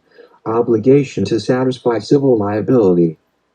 except in case of extinction of his civil liability as provided in the next preceding article, the offender shall continue to be obliged to satisfy the civil liability resulting from the crime committed by him, notwithstanding the fact that he has served his sentence consisting of deprivation of liberty or other rights, or has not been required to serve the same by reason of amnesty, pardon, commutation of sentence, or any other reason. Book 2. Crimes and Penalties. Title 1. Crimes against National Security and the Law of Nations. Chapter 1. Crimes against National Security. Section 1. Treason and Espionage. Article 114. Treason. Any person who, owing allegiance to the United States or the government of the Philippine Islands, not even a foreigner, levies war against them or adheres to their enemies, giving them aid or comfort within the Philippine Islands or elsewhere, shall be punished by reclusion perpetua to death, and shall pay a fine not to exceed 20,000 pesos. No person shall be convicted of treason unless on the testimony of 2 witnesses at least to the same overt act or on confession of the accused in open court. Article 115. Conspiracy and proposal to commit treason. Penalty. The conspiracy or proposal to commit the crime of treason shall be punished respectively by prisión mayor and a fine not exceeding 10,000 pesos, and prisión correctional and a fine not exceeding 5,000 pesos. Article 116. Misprision of treason. Every person owing allegiance to the United States or the government of the Philippine Islands, without being a foreigner, and having knowledge of any conspiracy against them, who conceals or does not disclose and make known the same, as soon as possible to the governor or fiscal of the province, or the mayor or fiscal of the city in which he resides, as the case may be, shall be punished as an accessory to the crime of treason. Article 117. Espionage. The penalty of prisión correctional shall be inflicted upon any person who 1. Without authority therefore, enter a warship, fort or naval or military establishment or reservation to obtain any information, plans, photographs or other data of a confidential nature relative to the defense of the Philippine archipelago, or 2. Being in possession, by reason of the public office he holds, of the articles, data or information referred to in the preceding paragraph, discloses their contents to a representative of a foreign nation. The penalty next higher in degree shall be imposed if the offender be a public officer or employee. Section 2. Provoking war and disloyalty in case of war. Article 118. Inciting to war or giving motives for reprisals. The penalty of reclusion temporal shall be imposed upon any public officer or employee, and that of prisión mayor upon any private individual who, by unlawful or unauthorized acts provokes or gives occasion for a war involving or liable to involve the Philippine Islands or exposes Filipino citizens to reprisals on their persons or property. Article 119. Violation of neutrality. The penalty of prisión correctional shall be inflicted upon anyone who, on the occasion of a war in which the government is not involved, violates any regulation issued by competent authority for the purpose of enforcing neutrality. Article 120. Correspondence with hostile country. Any person who in time of war shall have correspondence with an enemy country or territory occupied by enemy troops shall be punished. 1. By prisión correctional, if the correspondence has been prohibited by the government. 2. By prisión mayor, if such correspondence be carried on in ciphers or conventional signs, and 3. By reclusion temporal, if notice or information be given thereby which might be useful to the enemy, if the offender intended to aid the enemy by giving such notice or information, he shall suffer the penalty of reclusion temporal to death. Article 121. Flight to enemy's country. The penalty of arresto mayor shall be inflicted upon any person who, owing allegiance to the government, attempts to flee or go to an enemy country when prohibited by competent authority. Section 3. Piracy and mutiny on the high seas. Article 122. Piracy in general and mutiny on the high seas. The penalty of reclusion perpetua shall be inflicted upon any person who, on the high seas, shall attack or seize a vessel or, not being a member of its complement nor a passenger, shall seize the whole or part of the cargo of said vessel, its equipment or personal belongings of its complement or passengers. The same penalty shall be inflicted in case of mutiny on the high seas. Article 123. Qualified piracy. The penalty of reclusion temporal to death shall be imposed upon those who commit any of the crimes referred to in the preceding article, under any of the following circumstances. 1. Whenever they have seized the vessel by boarding or firing upon the same. 2. Whenever the pirates have abandoned their victims without means of saving themselves, or 3. Whenever the crime is accompanied by murder, homicide, physical injuries, or rape. Title II. Crimes against the fundamental laws of the state. Chapter 1. Arbitrary detention or expulsion, violation of dwelling, prohibition, interruption, and dissolution of peaceful meetings and crimes against religious worship. Section 1. Arbitrary detention and expulsion. Article 124. Arbitrary detention. Any public officer or employee who, without legal grounds, detains a person, shall suffer 1. The penalty of arresto mayor in its maximum period to prisión correctional in its minimum period, if the detention has not exceeded 3 days. 2. The penalty of prisión correctional in its medium and maximum periods, if the detention has continued more than 3 but not more than 15 days. 3. The penalty of prisión mayor, if the detention has continued for more than 15 days but not more than 6 months, and 4. That of reclusion temporal, if the detention shall have exceeded 6 months. The commission of a crime, or violent insanity or any other ailment requiring the compulsory confinement of the patient in a hospital, shall be considered legal grounds for the detention of any person. Article 125. Delay in the delivery of detained persons to the proper judicial authorities. The penalties provided in the next preceding article shall be imposed upon a public officer or employee who shall detain any person for some legal ground and shall fail to deliver such person to the proper judicial authorities within the period of 1 hour. Article 126. Delaying release. The penalties provided for in Article 124 shall be imposed upon any public officer or employee who delays for the period of time specified therein the performance of any judicial or executive order for the release of a prisoner or detention prisoner, or unduly delays the service of the notice of such order to said prisoner or the proceedings upon any petition for the liberation of such person. Article 127. Expulsion.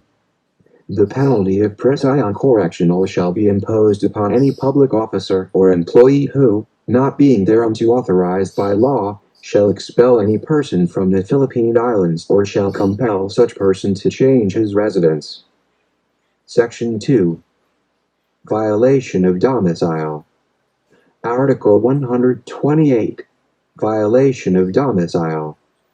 The penalty of prisión correctional in its minimum period shall be imposed upon any public officer or employee who, not being authorized by judicial order, shall enter any dwelling against the will of the owner thereof, search papers or other effects found therein without the previous consent of such owner, or, having surreptitiously entered said dwelling, and being required to leave the premises, shall refuse to do so. If the offense be committed in the night time, or if any papers or effects not constituting evidence of a crime be not returned immediately after the search made by the offender, the penalty shall be prisión correctional in its medium and maximum periods. Article 129. search warrants maliciously obtained and abuse in the service of those legally obtained. In addition to the liability attaching to the offender for the commission of any other offense, the penalty of arresto mayor in its maximum period to prisión correctional in its minimum period and a fine not exceeding 1,000 pesos shall be imposed upon any public officer or employee who shall procure a search warrant without just cause, or, having legally procured the same, shall exceed his authority or use unnecessary severity in executing the same. Article 130. Searching domicile without witnesses. The penalty of arresto mayor in its medium and maximum periods shall be imposed upon a public officer or employee who, in cases where a search is proper, shall search the domicile, papers or other belongings of any person, in the absence of the latter, any member of his family, or in their default, without the presence of two witnesses residing in the same locality. Section 3. Prohibition, interruption, and dissolution of peaceful meetings. Article 131. Prohibition, interruption, and dissolution of peaceful meetings. The penalty of prisión correctional in its minimum period shall be imposed upon any public officer or employee who, without legal ground, shall prohibit or interrupt the holding of a peaceful meeting, or shall dissolve the same. The same penalty shall be imposed upon a public officer or employee who shall hinder any person from joining any lawful association or from attending any of its meetings. The same penalty shall be imposed upon any public officer or employee who shall prohibit or hinder any person from addressing, either alone or together with others, any petition to the authorities for the correction of abuses or redress of grievances. Section 4. Crimes against religious worship. Article 132. Interruption of religious worship. The penalty of prisión correctional in its minimum period shall be imposed upon any public officer or employee who shall prevent or disturb the ceremonies or manifestations of any religion. If the crime shall have been committed with violence or threats, the penalty shall be prisión correctional in its medium and maximum periods. Article 133. Offending the religious feelings. The penalty of arresto mayor in its maximum period to prisión correctional in its minimum period shall be imposed upon anyone who, in a place devoted to religious worship or during the celebration of any religious ceremony, shall perform acts notoriously offensive to the feelings of the faithful. Title 3. Crimes against public order. Chapter 1. Rebellion, sedition, and disloyalty. Article 134. Rebellion or insurrection. How committed?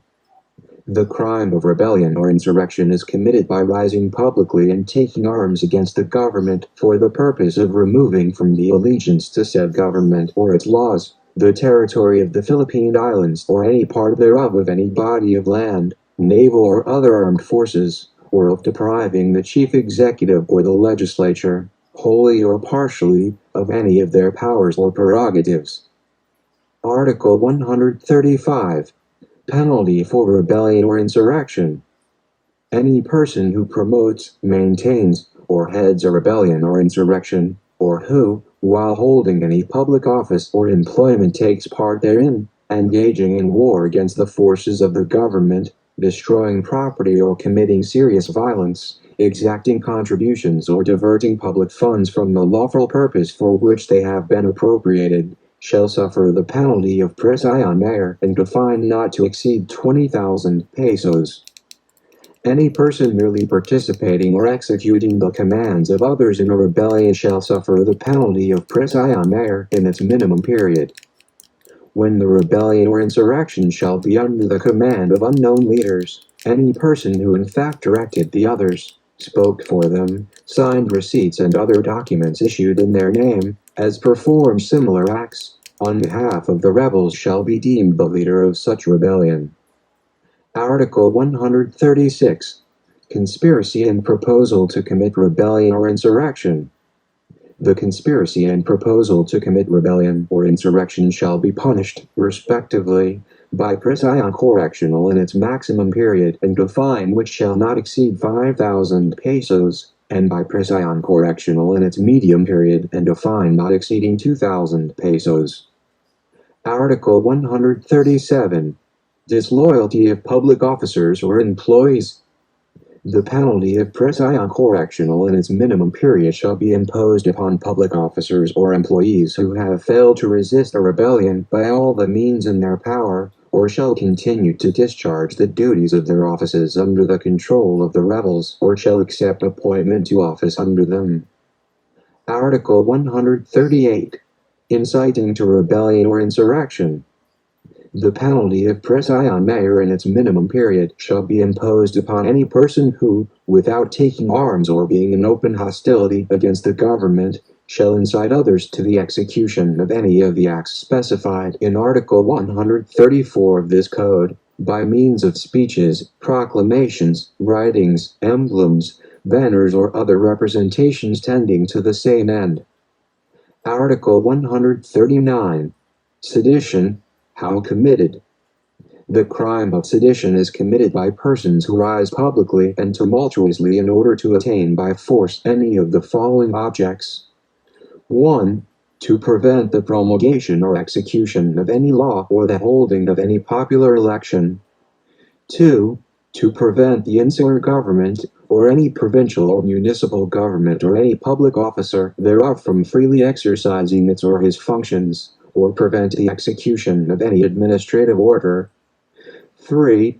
To inflict any act of hate or revenge upon the person or property of any public officer or employee. 4. To commit, for any political or social end, any act of hate or revenge against private persons or any social class, and 5. To despoil, for any political or social end, any person, municipality or province, or the insular government or the government of the United States, of all its property or any part thereof. Article 140. Penalty for sedition. The leader of a sedition shall suffer the penalty of Presidion Mayor in its minimum period and a fine not exceeding 10,000 pesos.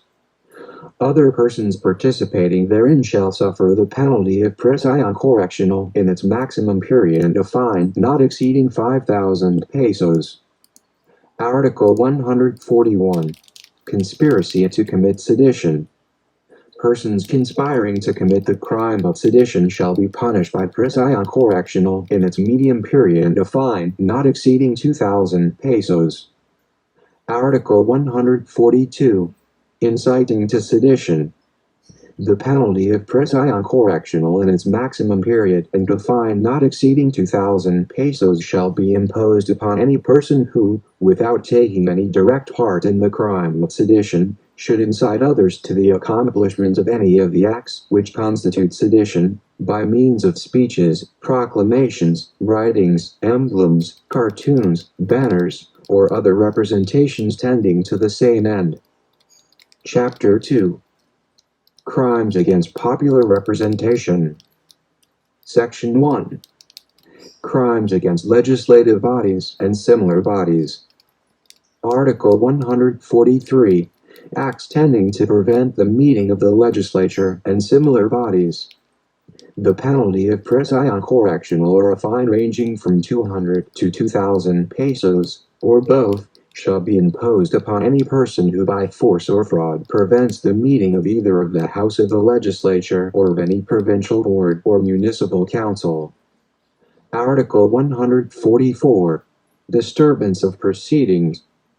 The penalty of arresto mayor or a fine ranging from 200 to 1,000 pesos shall be imposed upon any person who disturbs the meetings of either of the House of the Legislature or of any provincial board or city or municipal council, or in the presence of any such bodies should behave in such manner as to interrupt its proceedings or to impair the respect due to it. Section 2. Violation of parliamentary immunity. Article 145. Violation of parliamentary immunity.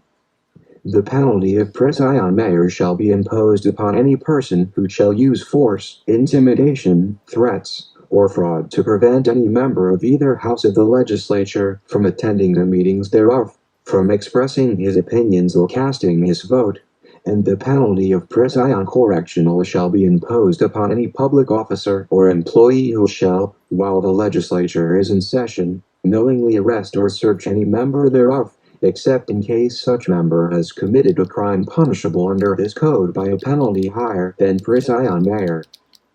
Chapter 3. Illegal Assemblies and Associations. Article 146. Illegal Assemblies. The penalty of prison correctional in its minimum and medium periods and a fine not exceeding 1,000 pesos shall be imposed upon the organizers or leaders of any meeting attended by armed persons for the purpose of committing any of the crimes punishable under this code, or of any meeting in which the audience is incited to the commission of the crime of treason, rebellion or insurrection, sedition, or assault upon a person in authority or his agents. Persons merely present at such meeting shall suffer the penalty of arresto mayor. Article 147. Illegal Associations. The penalty of prison correctional in its minimum and medium periods and a fine not exceeding 1,000 pesos shall be imposed upon the founders, directors, and presidents of associations totally or partially organized for the purpose of committing any of the crimes punishable under this code or for some purpose contrary to public morals. Mere members of said associations shall suffer the penalty of arresto mayor. Chapter 4. Assault upon and resistance and disobedience to persons in authority and their agents. Article 148. Direct assaults.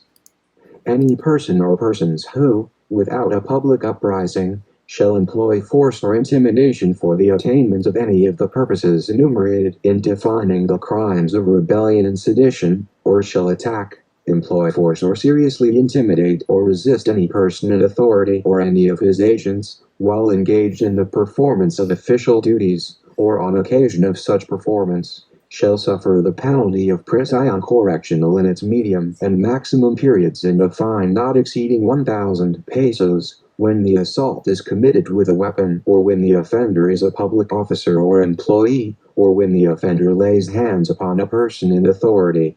If none of these circumstances be present, the penalty of prison correctional in its minimum period and a fine not exceeding 500 pesos shall be imposed. Article 149. Indirect assaults. The penalty of prison correctional in its minimum and medium periods and a fine not exceeding 500 pesos shall be imposed upon any person who shall make use of force or intimidation upon any person coming to the aid of the authorities or their agents on occasion of the commission of any of the crimes defined in the next preceding article. Article 150. Disobedience to summons issued by a legislative body or committee, and refusal to testify before same. The penalty of arresto mayor or a fine ranging from 200 to 1,000 pesos, or both such fine and imprisonment, shall be imposed upon any person who, having been duly summoned to attend as a witness before either house of the legislature, or before any committee thereof, refuses, without legal excuse, to obey such summons, or being present before any such body or committee, refuses to be sworn or placed under affirmation or to answer any legal inquiry or to produce any books, papers, documents, or reports in his possession, when required by them to do so in the exercise of their functions. Article 151. Resistance and disobedience to a person in authority or the agents of such person. The penalty of arresto mayor and a fine not exceeding 500 pesos shall be imposed upon any person who, not being included in the provisions of the preceding articles, shall resist or seriously disobey any person in authority or the agents of such person while engaged in the performance of official duties. When the disobedience to an agent of a person in authority is not of a serious nature, the penalty of arresto mayor or a fine ranging from 10 to 100 pesos shall be imposed upon the offender. Article 152. Persons in authority, who shall be deemed as such. In applying the provisions of the preceding and other articles of this code, any person directly vested with jurisdiction, whether as an individual or as a member of some court or governmental corporation, board or commission, shall be deemed a person in authority. Chapter 5. Public Disorders. Article 153. Tumults and other disturbances of public orders. Tumultuous disturbance or interruption liable to cause disturbance.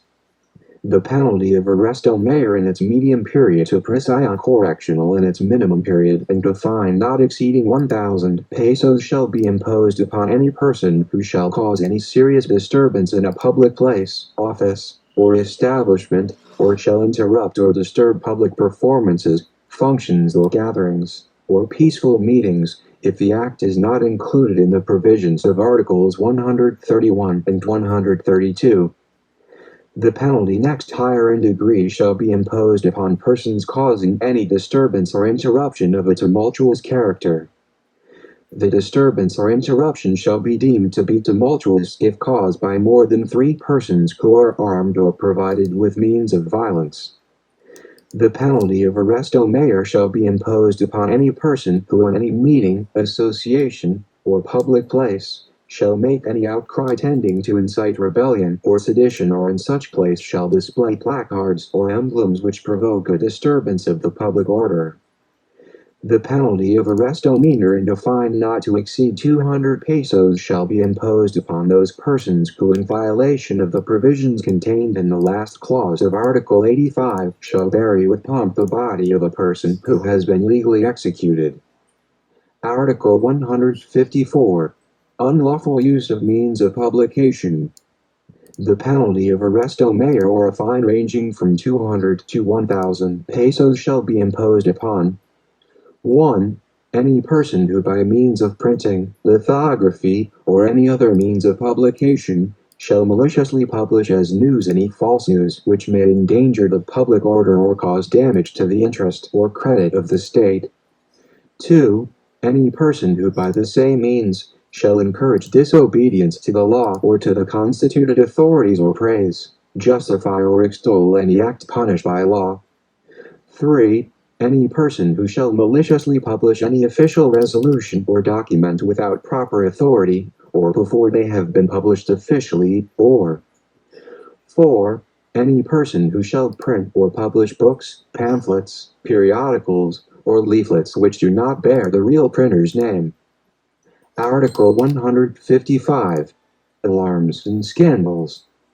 The penalty of arresto minor or fine not exceeding 200 pesos shall be imposed upon 1. Any person who within any town or public place shall discharge any firearm, rocket, firecracker, or other explosives calculated to cause alarm or danger. 2. Any person who shall instigate or take an active part in any charivari or other disorderly meeting offensive to another or prejudicial to public tranquility. 3. Any person who, while wandering about at night or while engaged in any other nocturnal amusements, shall disturb the public peace, or 4. Any person who, while intoxicated or otherwise, shall cause any disturbance or scandal in public places, provided that the circumstances of the case shall not make the provisions of Article 153 applicable. Article 156.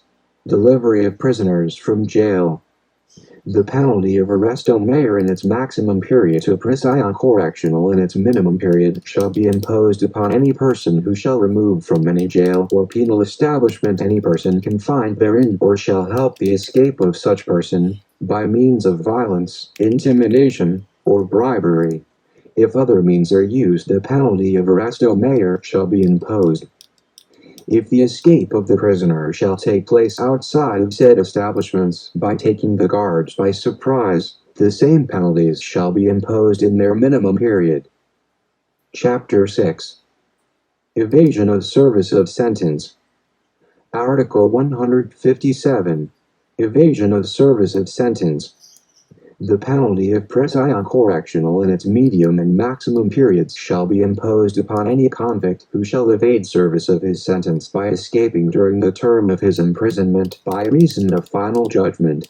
However, if such evasion or escape shall have taken place by means of unlawful entry, by breaking doors, windows, grates, walls, roofs, or floors, or by using picklocks, false keys, disguise, deceit, violence or intimidation, or through connivance with other convicts or employees of the penal institution, the penalty shall be prison correctional in its maximum period. Article 158. Evasion of service of sentence on the occasion of disorders, conflagrations, earthquakes, or other calamities. A convict who shall evade the service of his sentence, by leaving the penal institution where he shall have been confined, on the occasion of disorder resulting from a conflagration, earthquake, explosion, or similar catastrophe, or during a mutiny in which he has not participated, shall suffer an increase of 1/5 of the time still remaining to be served under the original sentence, which in no case shall exceed 6 months, if he shall fail to give himself up to the authorities within 48 hours following the issuance of a proclamation by the Chief Executive announcing the passing away of such calamity. Convicts who, under the circumstances mentioned in the preceding paragraph, shall give themselves up to the authorities within the above-mentioned period of 48 hours, shall be entitled to the deduction provided in Article 98. Article 159. Other cases of evasion of service of sentence. The penalty of prison correctional in its minimum period shall be imposed upon the convict who, having been granted conditional pardon by the Chief Executive, shall violate any of the conditions of such pardon. However, if the penalty remitted by the granting of such pardon be higher than 6 years, the convict shall then suffer the unexpired portion of his original sentence. Chapter 7. Commission of another crime during service of penalty imposed for another previous offense. Article 160. Commission of another crime during service of penalty imposed for another previous offense, penalty. Besides the provisions of Rule 5 of Article 62, any person who shall commit a felony after having been convicted by final judgment, before beginning to serve such sentence, or while serving the same, shall be punished by the maximum period of the penalty prescribed by law for the new felony. Any convict of the class referred to in this article, who is not a habitual criminal, shall be pardoned at the age of 70 years if he shall have already served out his original sentence, or when he shall complete it after reaching said age, unless by reason of his conduct or other circumstances he shall not be worthy of such clemency. Title 4. Crimes against public interest. Chapter 1. Forgeries. Section 1. Forging the seal of the government of the Philippine Islands, the signature or stamp of the Chief Executive. Article 161. Counterfeiting the Great Seal of the government of the Philippine Islands, forging the signature or stamp of the Chief Executive. The penalty of reclusion temporal shall be imposed upon any person who shall forge the Great Seal of the government of the Philippine Islands, or the signature or stamp of the Chief Executive. Article 162. Using forged signature or counterfeit seal or stamp. The penalty of prison mayor shall be imposed upon any person who shall knowingly make use of the counterfeit seal or forged signature or stamp mentioned in the preceding article. Section 2. Counterfeiting coins. Article 163. Making and importing and uttering false coins. Any person who makes, imports, or utters false coins, in connivance with counterfeiters or importers, shall suffer 1. Prison mayor in its minimum and medium periods, and a fine not to exceed 10,000 pesos, if the counterfeited coin be gold or silver coin of the United States or of the Philippine Islands. 2. Prison correctional in its minimum and medium periods, and a fine of not to exceed 2,000 pesos, if the counterfeited coin be any of the minor coinage of the United States or of the Philippine Islands. 3. Prison correctional in its minimum period, and a fine not to exceed 1,000 pesos, if the counterfeited coin be currency of a foreign country. Article 164. Mutilation of coins. importation and utterance of mutilated coins. The penalty of prison correctional in its minimum period and a fine not to exceed 2,000 pesos shall be imposed upon any person who shall mutilate coins of the legal currency of the United States or of the Philippine Islands, or import or utter mutilated current coins, or in connivance with mutilators or importers. Article 165. Selling of false or mutilated coin, without connivance. Any person who knowingly, although without the connivance mentioned in the preceding articles, shall possess false or mutilated coin with intent to utter the same, or shall actually utter such coin, shall suffer a penalty lower by 1 degree than that prescribed in said articles. Section 3. Forging treasury or bank notes, obligations and securities, importing and uttering false or forged notes, obligations and securities. Article 166.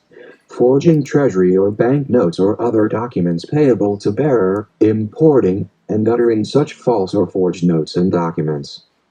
The forging or falsification of treasury or bank notes or certificates or other obligations and securities payable to bearer, and the importation and uttering in connivance with forgers or importers of such false or forged obligations or notes, shall be punished as follows.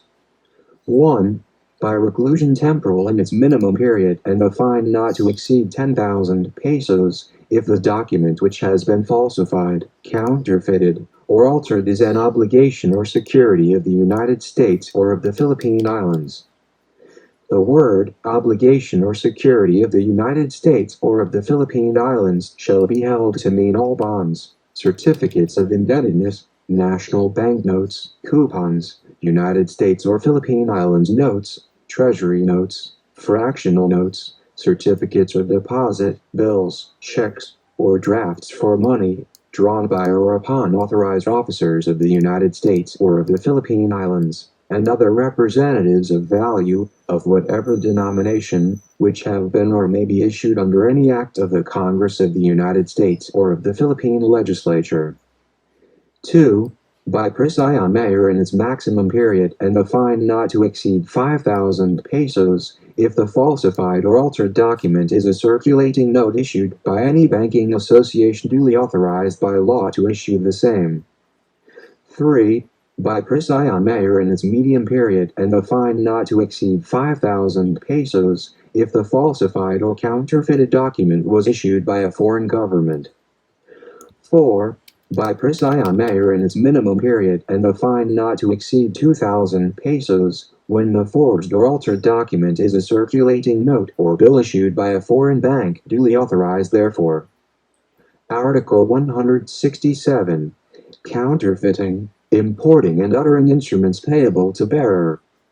Any person who shall forge, import or utter, in connivance with the forgers or importers, any instrument payable to order or other document of credit not payable to bearer, shall suffer the penalties of prison correctional in its medium and maximum periods and a fine not exceeding 6,000 pesos. Article 168. Illegal possession and use of false treasury or banknotes and other instruments of credit. Unless the act be one of those coming under the provisions of any of the preceding articles, any person who shall knowingly use or have in his possession, with intent to use any of the false or falsified instruments referred to in this section, shall suffer the penalty next lower in degree than that prescribed in said articles. Article 169. How forgery is committed. The forgery referred to in this section may be committed by any of the following means. 1. By giving to a treasury or banknote or any instrument payable to bearer or to order mentioned therein, the appearance of a true genuine document. 2. By erasing, substituting, counterfeiting or altering by any means the figures, letters, words or signs contained therein. Section 4. Falsification of legislative, public, commercial, and private documents, and wireless, telegraph, and telephone messages. Article 170. Falsification of legislative documents. The penalty of prisión correctional in its maximum period and a fine not exceeding 6,000 pesos shall be imposed upon any person who, without proper authority, therefore alters any bill, resolution, or ordinance enacted or approved or pending approval by either house of the legislature or any provincial board or municipal council. Article 171. Falsification by public officer, employee or notary or ecclesiastic minister. The penalty of prisión mayor and a fine not to exceed 5,000 pesos shall be imposed upon any public officer, employee, or notary who, taking advantage of his official position, shall falsify a document by committing any of the following acts. 1. Counterfeiting or imitating any handwriting, signature, or rubric. 2. Causing it to appear that persons have participated in any act or proceeding when they did not in fact so participate. 3. Attributing to persons who have participated in an act or proceeding statements other than those in fact made by them. 4. Making untruthful statements in a narration of facts. 5. Altering true dates. 6. Making any alteration or intercalation in a genuine document which changes its meaning. 7. Issuing in authenticated form a document purporting to be a copy of an original document when no such original exists, or including in such copy a statement contrary to, or different from, that of the genuine original, or 8. Intercalating any instrument or note relative to the issuance thereof in a protocol, registry, or official book. The same penalty shall be imposed upon any ecclesiastical minister who shall commit any of the offenses enumerated in the preceding paragraphs of this article, with respect to any record or document of such character that its falsification may affect the civil status of persons. Article 172. Falsification by private individuals and use of falsified documents. The penalty of prisión correctional in its medium and maximum periods and a fine of not more than 5,000 pesos shall be imposed upon 1. Any private individual who shall commit any of the falsifications enumerated in the next preceding article in any public or official document or letter of exchange or any other kind of commercial document, and 2. Any person who, to the damage of a third party, or with the intent to cause such damage, shall in any private document commit any of the acts of falsification enumerated in the next preceding article.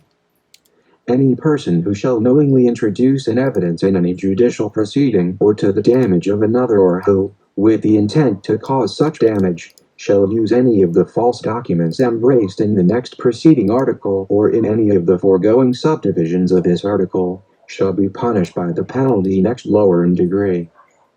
Article 173. Falsification of wireless, cable, telegraph and telephone messages, and use of said falsified messages. The penalty of prisión correctional in its medium and maximum periods shall be imposed upon officer or employee of the government or of any private corporation or concern engaged in the service of sending or receiving wireless, cable or telephone message who utters a fictitious wireless, telegraph or telephone message of any system or falsifies the same. Any person who shall use such falsified dispatch to the prejudice of a third party or with the intent of cause such prejudice, shall suffer the penalty next lower in degree. Section 5. Falsification of medical certificates, certificates of merit or service, and the like. Article 174. False medical certificates, false certificates of merit or service, etc. The penalties of arresto mayor in its maximum period to prisión correctional in its minimum period and a fine not to exceed 1,000 pesos shall be imposed upon 1. Any physician or surgeon who, in connection with the practice of his profession, shall issue a false certificate, and 2.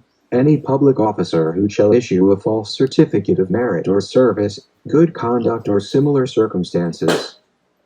The penalty of arresto mayor shall be imposed upon any private person who shall falsify a certificate falling within the classes mentioned in the two preceding subdivisions. Article 175. Using false certificates. The penalty of arrest or misdemeanor shall be imposed upon anyone who shall knowingly use any of the false certificates mentioned in the next preceding article. Section 6. Manufacturing, importing and possession of instruments or implements intended for the commission of falsification. Article 176. Manufacturing and possession of instruments or implements for falsification. The penalty of prison correctional in its medium and maximum periods and defined not to exceed 10,000 pesos shall be imposed upon any person who shall make or introduce into the Philippine Islands any stamps, dies, marks, or other instruments or implements intended to be used in the commission of the offenses of counterfeiting or falsification mentioned in the preceding sections of this chapter. Any person who, with the intention of using them, shall have in his possession any of the instruments or implements mentioned in the preceding paragraph, shall suffer the penalty next lower in degree than that provided therein. Chapter 2. Other falsities. Section 1. Usurpation of authority, rank, title, and improper use of names, uniforms, and insignia. Article 177. Usurpation of official functions. Any person who, under pretense of official position, shall perform any act pertaining to any person in authority or public officer, without being lawfully entitled to do so, shall suffer the penalty of prison correctional in its minimum and medium periods. Article 178. Using fictitious name and concealing true name. The penalty of arrest o mayor and a fine not to exceed 500 pesos shall be imposed upon any person who shall publicly use a fictitious name for the purpose of concealing a crime, evading the execution of a judgment, or causing damage. Any person who conceals his true name and other personal circumstances shall be punished by arrest o mayor or a fine not to exceed 200 pesos. Article 179. Illegal use of uniforms or insignia. The penalty of arrest o mayor shall be imposed upon any person who shall publicly and improperly make use of insignia, uniforms, or dress pertaining to an office not held by such person or to a class of persons of which he is not a member. Section 2. False testimony. Article 180. False testimony against a defendant. Any person who shall give false testimony against the defendant in any criminal case shall suffer 1. The penalty of reclusion temporal, if the defendant in said case shall have been sentenced to death. 2. The penalty of prison mayor, if the defendant shall have been sentenced to reclusion temporal or perpetua. 3. The penalty of prison correctional, if the defendant shall have been sentenced to any other afflictive penalty, and 4. The penalty of arrest o mayor, if the defendant shall have been sentenced to a correctional penalty or a fine, or shall have been acquitted. In cases provided in subdivisions 3 and 4 of this article, the offender shall further suffer a fine not to exceed 1,000 pesos. Article 181. False testimony favorable to the defendant. Any person who shall give false testimony in favor of the defendant in a criminal case shall suffer the penalties of arrest o mayor in its maximum period to prison correctional in its minimum period and a fine not to exceed 1,000 pesos if the prosecution is for a felony punishable by an afflictive penalty, and the penalty of arrest o mayor in any other case. Article 182. False testimony in civil cases. Any person found guilty of false testimony in a civil case shall suffer the penalty of prison correctional in its minimum period and a fine not to exceed 6,000 pesos if the amount in controversy shall exceed 5,000 pesos, and the penalty of arrest o mayor in its maximum period to prison correctional in its minimum period and a fine not to exceed 1,000 pesos if the amount in controversy shall not exceed said amount or cannot be estimated. Article 183. False testimony in other cases and perjury in solemn affirmation. The penalty of arresto mayor in its maximum period to presidio correctional in its minimum period shall be imposed upon any person who, knowingly making untruthful statements and not being included in the provisions of the next preceding articles, shall testify under oath, or make an affidavit, upon any material matter before a competent person authorized to administer an oath in cases in which the law so requires. Any person who, in case of a solemn affirmation made in lieu of an oath, shall commit any of the falsehoods mentioned in this and the 3 preceding articles of this section, shall suffer the respective penalties provided therein. Article 184. Offering false testimony and evidence. Any person who shall knowingly offer in evidence a false witness or testimony in any judicial or official proceeding, shall be punished as guilty of false testimony and shall suffer the respective penalties provided in this section. Chapter 3. Frauds. Section 1. Machinations, monopolies, and combinations. Article 185. Machinations in public auctions. Any person who shall solicit any gift or a promise as a consideration for refraining from taking part in any public auction, and any person who shall attempt to cause bidders to stay away from an auction by threats, gifts, promises, or any other artifice, with intent to cause a reduction of the price of the thing auctioned, shall suffer the penalty of presidio correctional in its minimum period and a fine ranging from 10 to 50% of the value of the thing auctioned. Article 186. Monopolies and combinations and restraints of trade. The penalty of presidio correctional in its minimum period or a fine ranging from 200 to 6,000 pesos, or both, shall be imposed upon 1. Any person who shall enter into any contract or agreement or shall take part in any conspiracy or combination in the form of a trust or otherwise, in restraint of trade or commerce or to prevent by artificial means free competition in the market. 2. Any person who shall monopolize any merchandise or object of trade or commerce, or shall combine with any other person or persons to monopolize said merchandise or object in order to alter the price thereof by spreading false rumors or making use of any other artifice to restrain free competition in the market. 3. Any person who, being an importer of any merchandise or object of commerce from any foreign country or from the United States, shall combine in any manner with other persons for the purpose of making transactions prejudicial to lawful commerce, or of increasing the market price in any part of the Philippine Islands of any article or articles imported or intended to be imported into said islands, or of any article in the manufacture of which an imported article is used. If the offense mentioned in this article affects any food substance or other article of prime necessity, the penalty shall be that of presidio correctional in its medium and maximum periods, it being sufficient for the imposition thereof that the initial steps have been taken toward carrying out the purposes of the combination.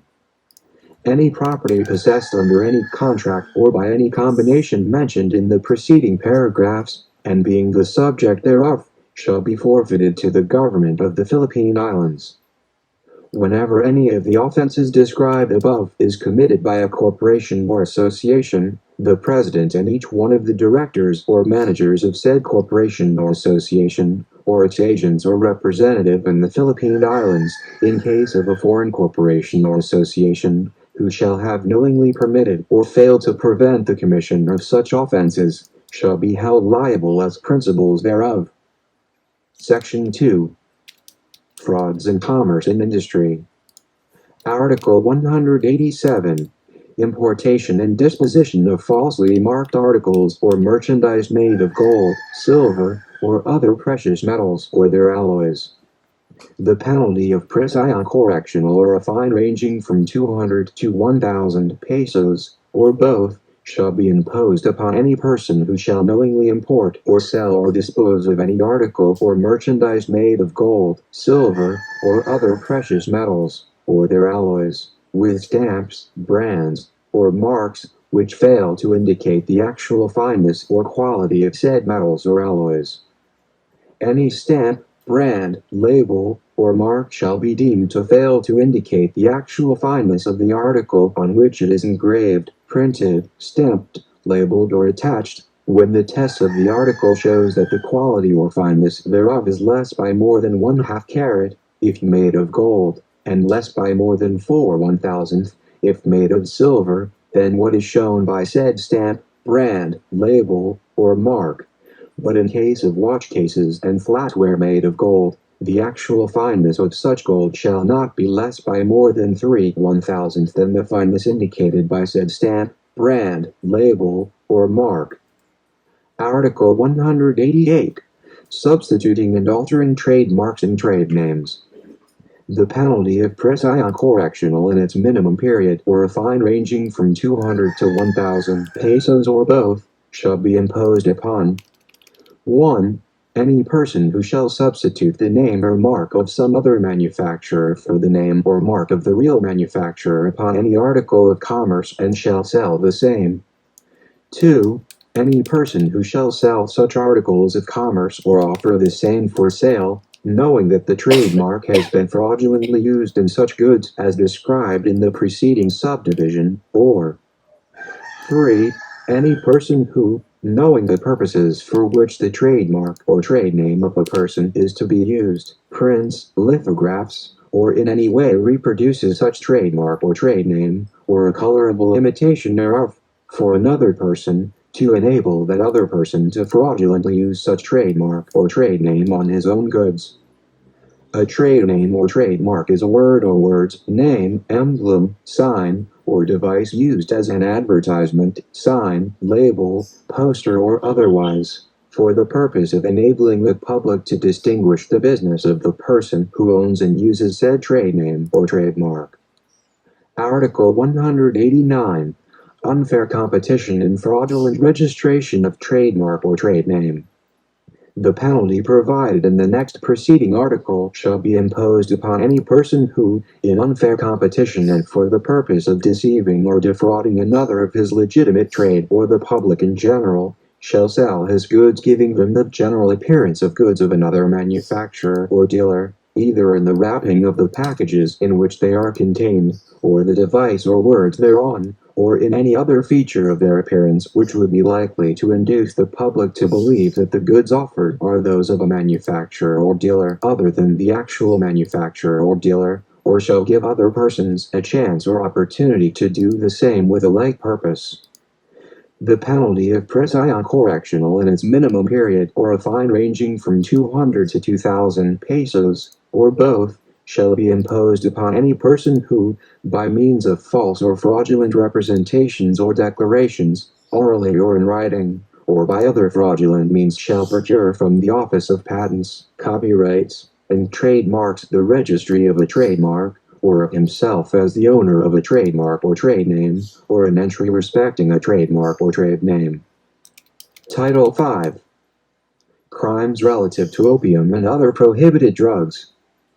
Article 190.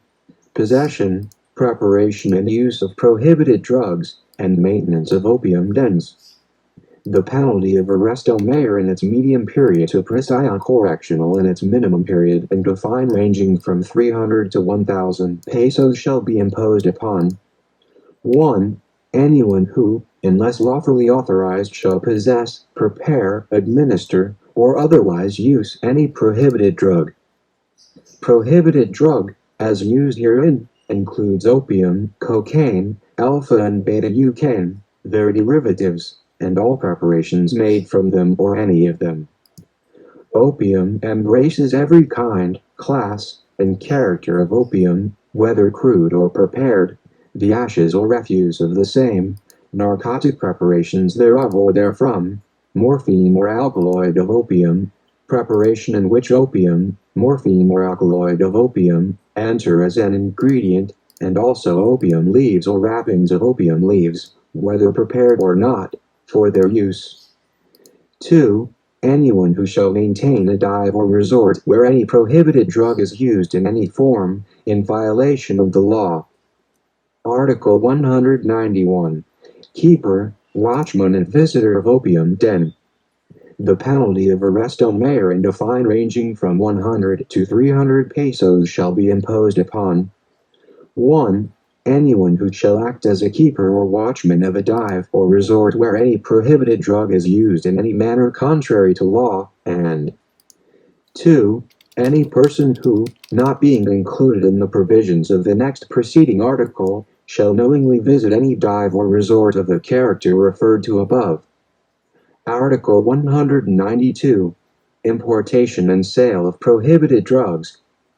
The penalty of prisión correctional in its medium and maximum periods and a fine ranging from 300 to 10,000 pesos shall be imposed upon any person who shall import or bring into the Philippine Islands any prohibited drug. The same penalty shall be imposed upon any person who shall unlawfully sell or deliver to another any prohibited drug. Article 193.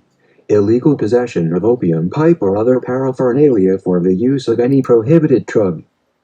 The penalty of arresto mayor and a fine not exceeding 500 pesos shall be imposed upon any person who, not being authorized by a law, shall possess any opium pipe or other paraphernalia for smoking, injecting, administering or using opium or any prohibited drug.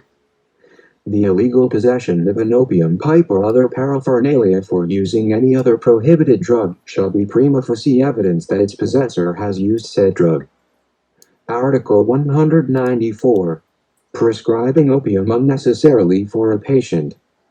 The penalty of prisión correctional or a fine ranging from 300 to 10,000 pesos, or both, shall be imposed upon any physician or dentist who shall prescribe opium for any person whose physical condition does not require the use of the same.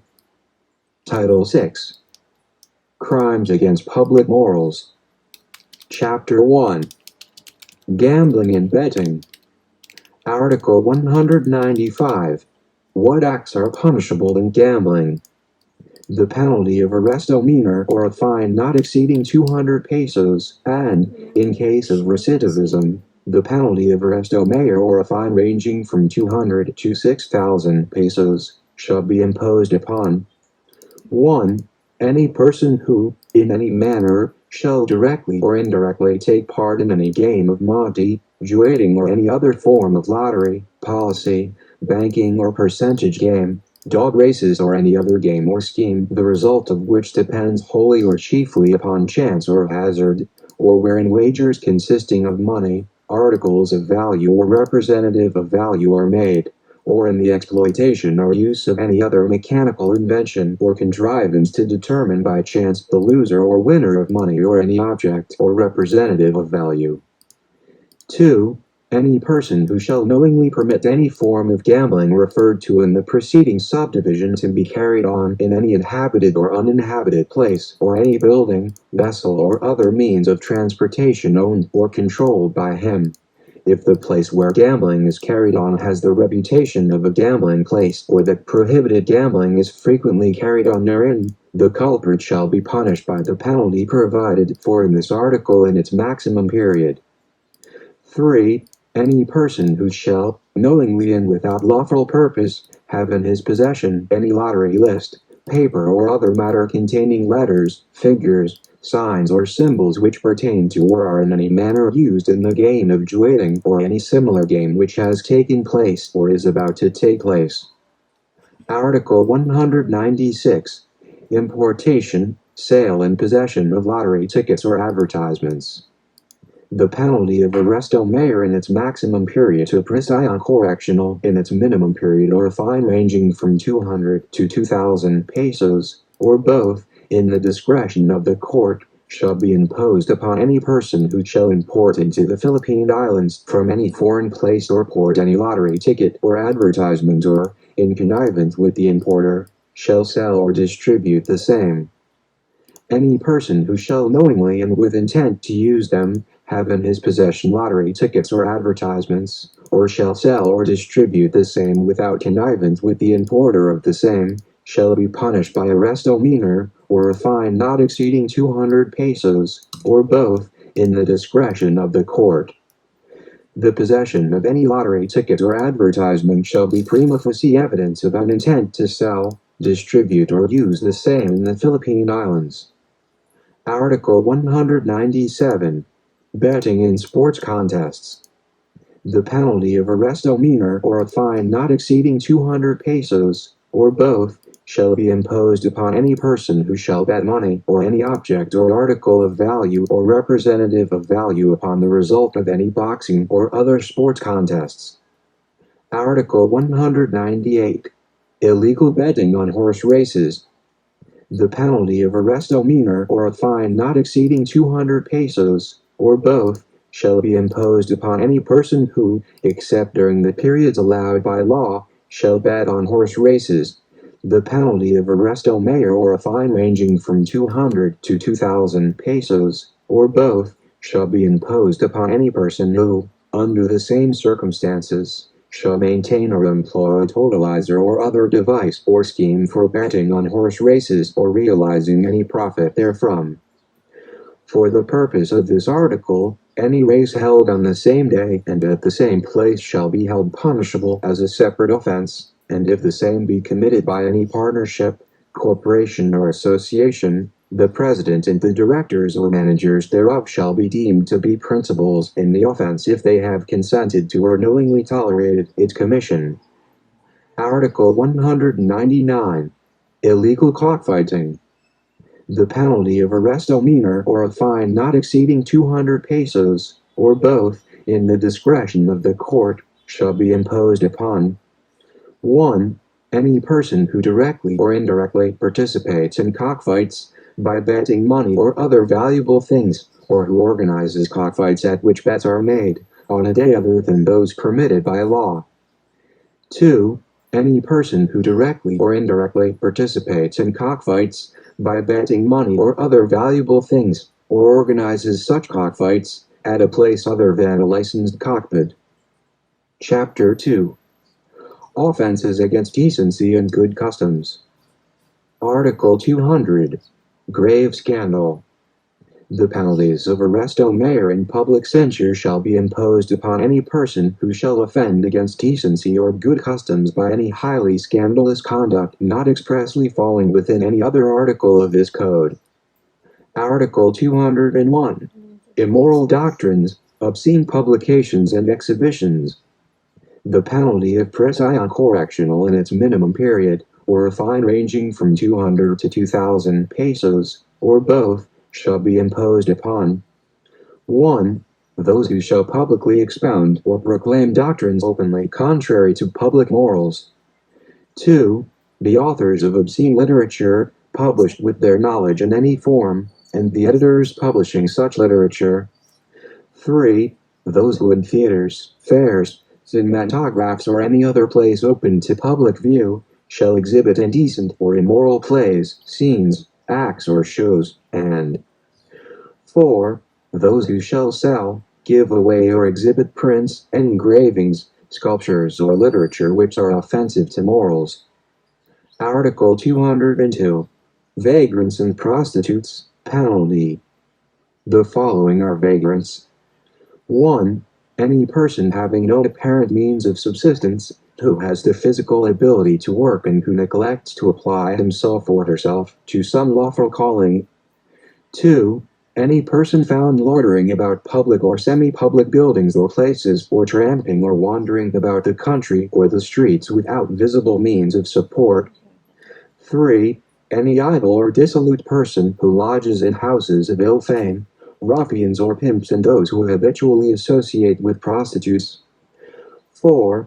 Any person who, not being included in the provisions of other articles of this code, shall be found loitering in any inhabited or uninhabited place belonging to another without any lawful or justifiable purpose.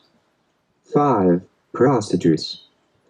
For the purposes of this article, women who, for money or profit, habitually indulge in sexual intercourse or lascivious conduct, are deemed to be prostitutes. Any person found guilty of any of the offenses covered by this article shall be punished by arrest misdemeanor or a fine not exceeding 200 pesos, and in case of recidivism, by arrest misdemeanor in its medium period to prison correctional in its minimum period or a fine ranging from 200 to 2,000 pesos, or both, in the discretion of the court. Title 7. Crimes committed by public officers. Chapter 1. Preliminary provisions. Article 203. Who are public officers? For the purpose of applying the provisions of this and the preceding titles of this book, any person who, by direct provision of the law, popular election or appointment by competent authority, shall take part in the performance of public functions in the government of the Philippine Islands, or shall perform in said government or in any of its branches public duties as an employee, agent or subordinate official, of any rank or class, shall be deemed to be a public officer. Chapter 2. Malfeasance and misfeasance in office. Section 1. Dereliction of duty. Article 204. Knowingly rendering unjust judgment. Any judge who shall knowingly render an unjust judgment in any case submitted to him for decision shall be punished by prisión mayor and perpetual absolute disqualification. Article 205. Judgment rendered through negligence. Any judge who, by reason of inexcusable negligence or ignorance, shall render a manifestly unjust judgment in any case submitted to him for decision shall be punished by arresto mayor and temporary special disqualification. Article 206. Unjust interlocutory order. Any judge who shall knowingly render an unjust interlocutory order or decree shall suffer the penalty of arresto mayor in its minimum period and suspension, but if he shall have acted by reason of inexcusable negligence or ignorance and the interlocutory order or decree be manifestly unjust, the penalty shall be suspension. Article 207. Malicious delay in the administration of justice. The penalty of prisión correctional in its minimum period shall be imposed upon any judge guilty of malicious delay in the administration of justice. Article 208. Prosecution of offenses, negligence and tolerance. The penalty of prisión correctional in its minimum period and suspension shall be imposed upon any public officer or officer of the law who, in dereliction of the duties of his office, shall maliciously refrain from instituting prosecution for the punishment of violators of the law, or shall tolerate the commission of offenses. Article 209. Betrayal of trust by an attorney or solicitor, revelation of secrets. In addition to the proper administrative action, the penalty of prisión correctional in its minimum period, or a fine ranging from 200 to 1,000 pesos, or both, shall be imposed upon any attorney at law or solicitor, procurador judicial who, by any malicious breach of professional duty or inexcusable negligence or ignorance, shall prejudice his client, or reveal any of the secrets of the latter learned by him in his professional capacity. The same penalty shall be imposed upon an attorney at law or solicitor, procurador judicial who, having undertaken the defense of a client or having received confidential information from said client in a case, shall undertake the defense of the opposing party in the same case, without the consent of his first client. Section 2. Bribery. Article 210. Direct bribery. Any public officer who shall agree to perform an act constituting a crime in connection with the performance of his official duties, in consideration of any offer, promise, gift or present received by such officer, personally or through the mediation of another, shall suffer the penalty of prisión correctional in its minimum and medium periods and a fine of not less than the value of the gift and not more than 3 times such value, in addition to the penalty corresponding to the crime agreed upon, if the same shall have been committed. If the gift was accepted by the officer in consideration of the execution of an act which does not constitute a crime, and the officer executed said act, he shall suffer the same penalty provided in the preceding paragraph, and if said act shall not have been accomplished, the officer shall suffer the penalties of arresto mayor in its maximum period and a fine of not less than the value of the gift and not more than twice such value. if the object for which the gift was received or promised was to make the public officer refrain from doing something which it was his official duty to do, he shall suffer the penalties of arresto maior in its medium and maximum periods and a fine of not less than the value of the gift and not more than 3 times such value. In addition to the penalties provided in the preceding paragraphs, the culprit shall suffer the penalty of special temporary disqualification. The provisions contained in the preceding paragraphs shall be made applicable to assessors, arbitrators, appraisal and claim commissioners, experts or any other persons performing public duties. Article 211. Indirect bribery. The penalties of arresto maior, suspension in its minimum and medium periods, and public censure shall be imposed upon any public officer who shall accept gifts offered to him by reason of his office. Article 212. Corruption of public officials. The same penalties imposed upon the officer corrupted, except those of disqualification and suspension, shall be imposed upon any person who shall have made the offers or promises or given the gifts or presents as described in the preceding articles. Chapter 3. Frauds and illegal exactions and transactions. Article 213. Frauds against the public treasury and similar offenses. The penalty of presidium correctional in its medium period to presidium maior in its minimum period, or a fine ranging from 200 to 10,000 pesos, or both, shall be imposed upon any public officer who 1. In his official capacity, in dealing with any person with regard to furnishing supplies, the making of contracts, or the adjustment or settlement of accounts relating to public property or funds, shall enter into an agreement with any interested party or speculator or make use of any other scheme to defraud the government. 2. Being entrusted with the collection of taxes, licenses, fees and other imposts, shall be guilty of any of the following acts or omissions. A. Demanding, directly or indirectly, the payment of sums different from or larger than those authorized by law. B. Failing voluntarily to issue a receipt, as provided by law, for any sum of money collected by him officially. C. Collecting or receiving, directly or indirectly, by way of payment or otherwise, things or objects of a nature different from that provided by law. When the culprit is an officer or employee of the Bureau of Internal Revenue or the Bureau of Customs, the provisions of the Administrative Code shall be applied. Article 214. Other frauds. In addition to the penalties prescribed in the provisions of Chapter 6, Title 10, Book 2, of this Code, the penalty of temporary special disqualification in its maximum period to perpetual special disqualification shall be imposed upon any public officer who, taking advantage of his official position, shall commit any of the frauds or deceits enumerated in said provisions. Article 215. Prohibited transactions. The penalty of presidium correctional in its minimum period or a fine ranging from 200 to 1,000 pesos, or both, shall be imposed upon any appointed public officer who, during his incumbency, shall directly or indirectly become interested in any transaction of exchange or speculation within the territory subject to his jurisdiction. Article 216.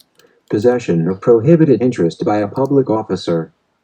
The penalty of arresto maior in its medium period to presidium correctional in its minimum period, or a fine ranging from 200 to 1,000 pesos, or both, shall be imposed upon a public officer who, directly or indirectly, shall become interested in any contract or business in which it is his official duty to intervene. This provision is applicable to experts, arbitrators and private accountants who, in like manner, shall take part in any contract or transaction connected with the estate or property in the appraisal, distribution or adjudication of which they shall have acted, and to the guardians and executors with respect to the property belonging to their wards or estate. Chapter 4. Malversation of public funds or property. Article 217. Malversation of public funds or property. Presumption of malversation. Any public officer who, by reason of the duties of his office, is accountable for public funds or property, shall appropriate the same, or shall take or misappropriate, or shall consent, or through abandonment or negligence, shall permit any other person to take such public funds or property, wholly or partially, or shall otherwise be guilty of the misappropriation or malversation of such funds or property, shall suffer 1. The penalty of prison correctional in its minimum and medium periods, if the amount involved in the misappropriation or malversation does not exceed 200 pesos. 2. The penalty of prison correctional in its maximum period to prison mayor in its minimum period, if the amount involved is more than 200 pesos but does not exceed 6,000 pesos. 3. The penalty of prison mayor in its medium and maximum periods, if the amount involved is more than 6,000 pesos but is less than 12,000 pesos. 4. The penalty of reclusion temporal in its minimum and medium periods, if the amount involved is more than 12,000 pesos but is less than 22,000 pesos. If the amount exceeds the latter, the penalty shall be reclusion temporal in its medium and maximum periods. In all cases, persons guilty of malversation shall also suffer the penalty of perpetual special disqualification and a fine ranging from 1/2 to the total value of the funds or property embezzled. The failure of a public officer to have duly forthcoming any public funds or property with which he is chargeable, upon demand by any duly authorized officer, shall be prima facie evidence that he has put such missing funds or property to personal uses. Article 218.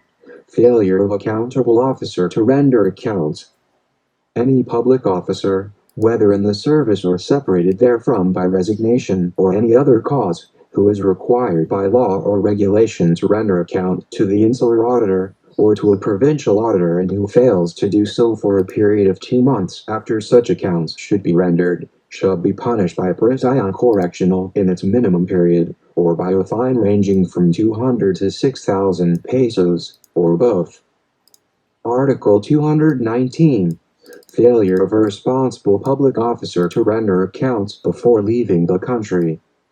Any public officer who unlawfully leaves or attempts to leave the Philippine Islands without securing a certificate from the insular auditor showing that his accounts have been finally settled, shall be punished by arresto mayor or a fine ranging from 200 to 1,000 pesos, or both. Article 220. Illegal use of public funds or property. Any public officer who shall apply any public fund or property under his administration to any public use other than that for which such fund or property were appropriated by law or ordinance shall suffer the penalty of prison correctional in its minimum period or a fine ranging from 1/2 to the total of the sum misapplied, if by reason of such misapplication, any damage or embarrassment shall have resulted to the public service. In either case, the offender shall also suffer the penalty of temporary special disqualification. If no damage or embarrassment to the public service has resulted, the penalty shall be a fine from 5 to 50% of the sum misapplied. Article 221. Failure to make delivery of public funds or property. Any public officer under obligation to make payment from government funds in his possession, who shall fail to make such payment, shall be punished by arresto mayor and a fine of from 5 to 25% of the sum which he failed to pay. This provision shall apply to any public officer who, being ordered by competent authority to deliver any property in his custody or under his administration, shall refuse to make such delivery. The fine shall be graduated in such case by the value of the thing, provided that it shall not be less than 50 pesos. Article 222. Officers included in the preceding provisions. The provisions of this chapter shall apply to private individuals who, in any capacity whatever, have charge of any insular, provincial or municipal funds, revenues or property and to any administrator or depository of funds or property attached, seized or deposited by public authority, even if such property belongs to a private individual. Chapter 5.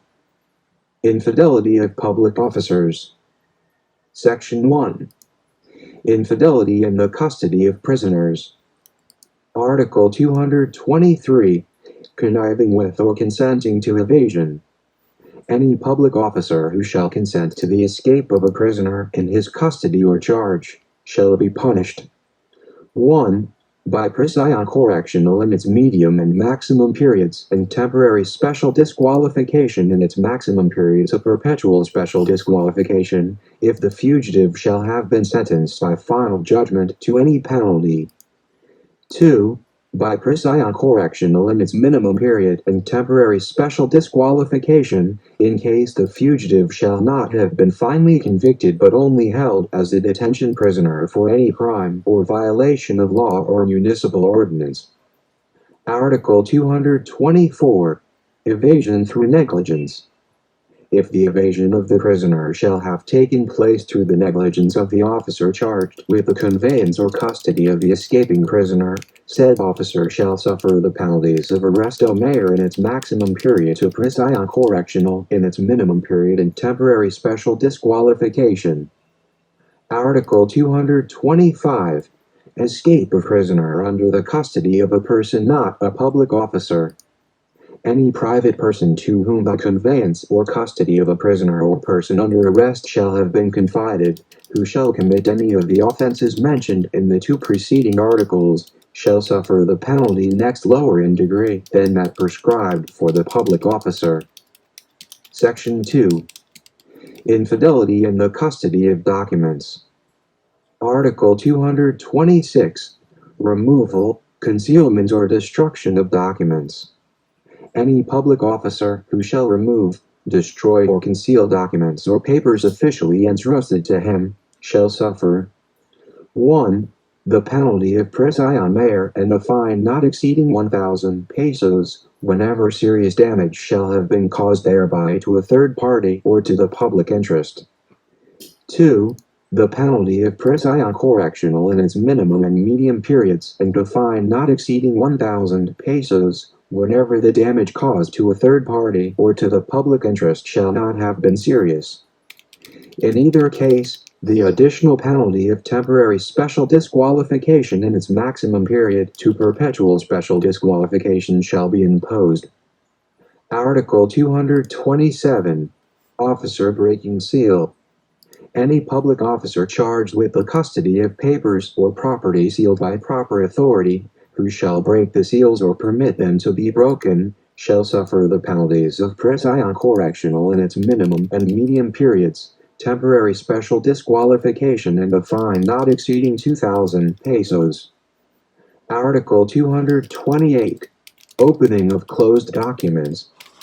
Any public officer not included in the provisions of the next preceding article who, without proper authority, shall open or shall permit to be opened any closed papers, documents or objects entrusted to his custody, shall suffer the penalties of arrest mayor, temporary special disqualification and a fine not exceeding 2,000 pesos.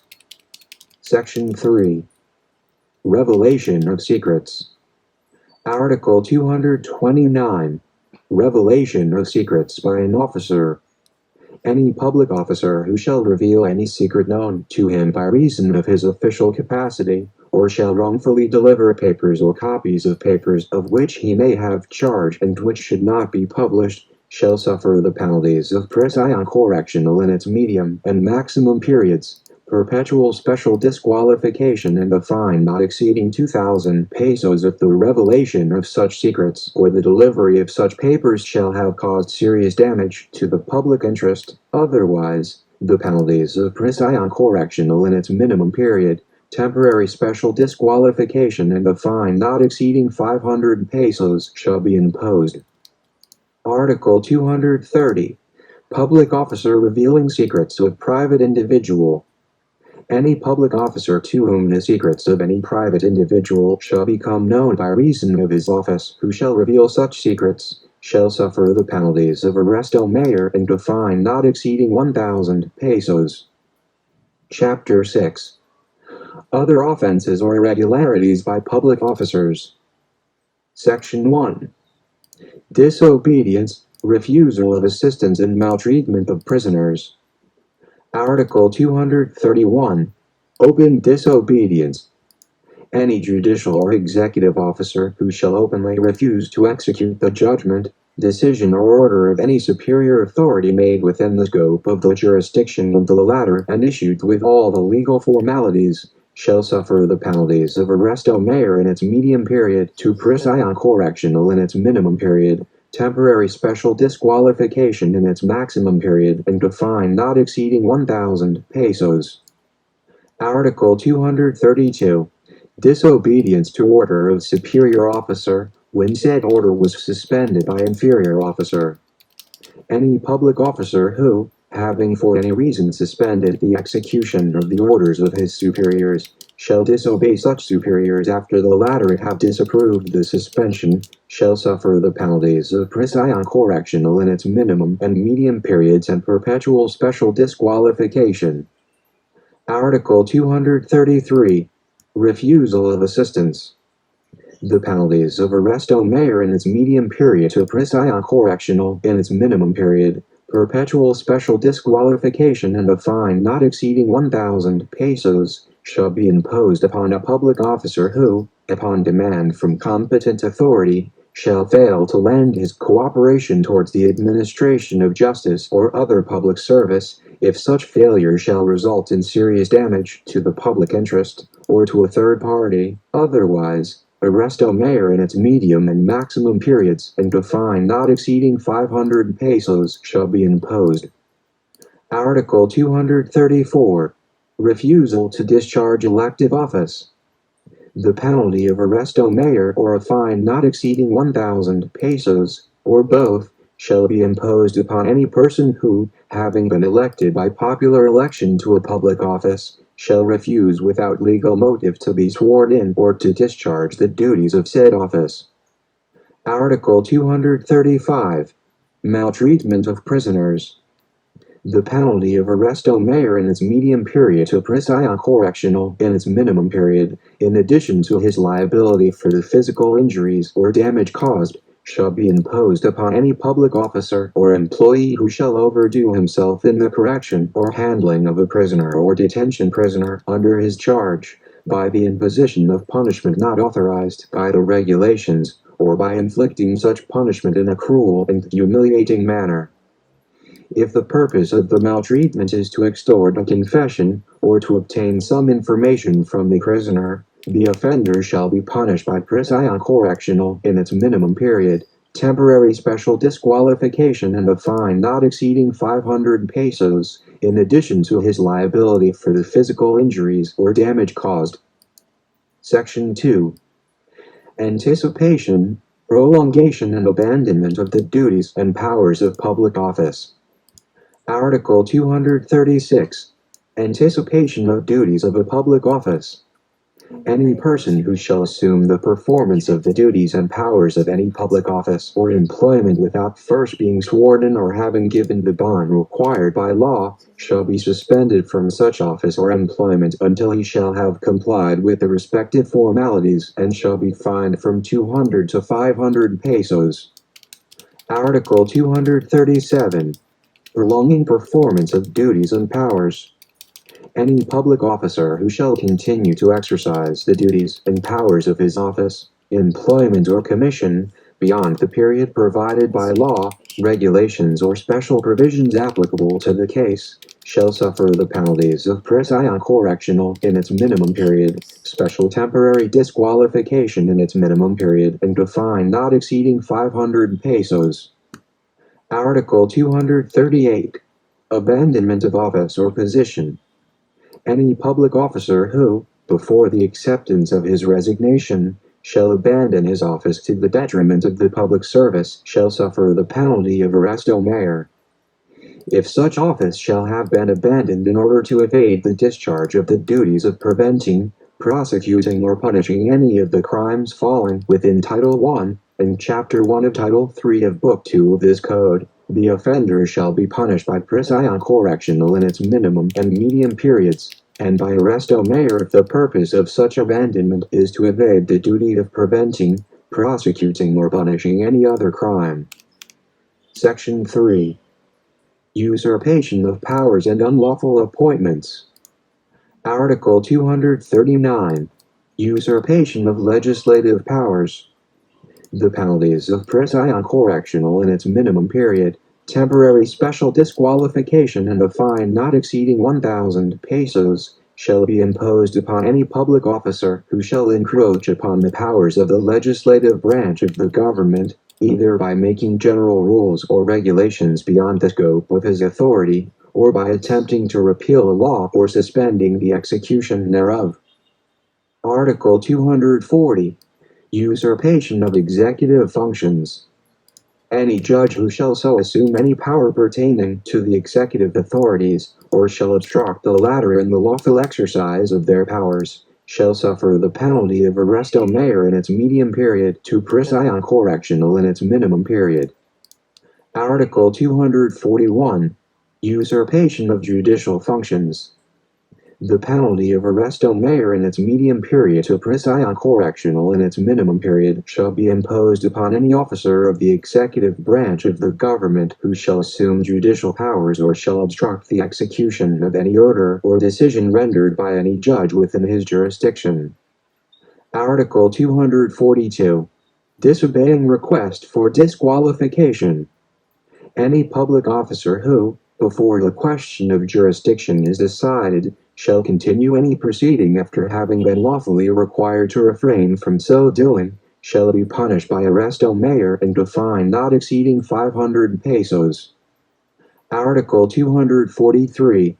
Orders or requests by executive officers to any judicial authority. Any executive officer who shall address any order or suggestion to any judicial authority with respect to any case or business coming within the exclusive jurisdiction of the courts of justice shall suffer the penalty of arresto mayor and a fine not exceeding 500 pesos.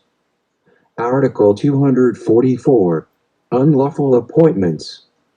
Any public officer who shall knowingly nominate or appoint to any public office any person lacking the legal qualifications therefor, shall suffer the penalty of arresto mayor and a fine not exceeding 1,000 pesos.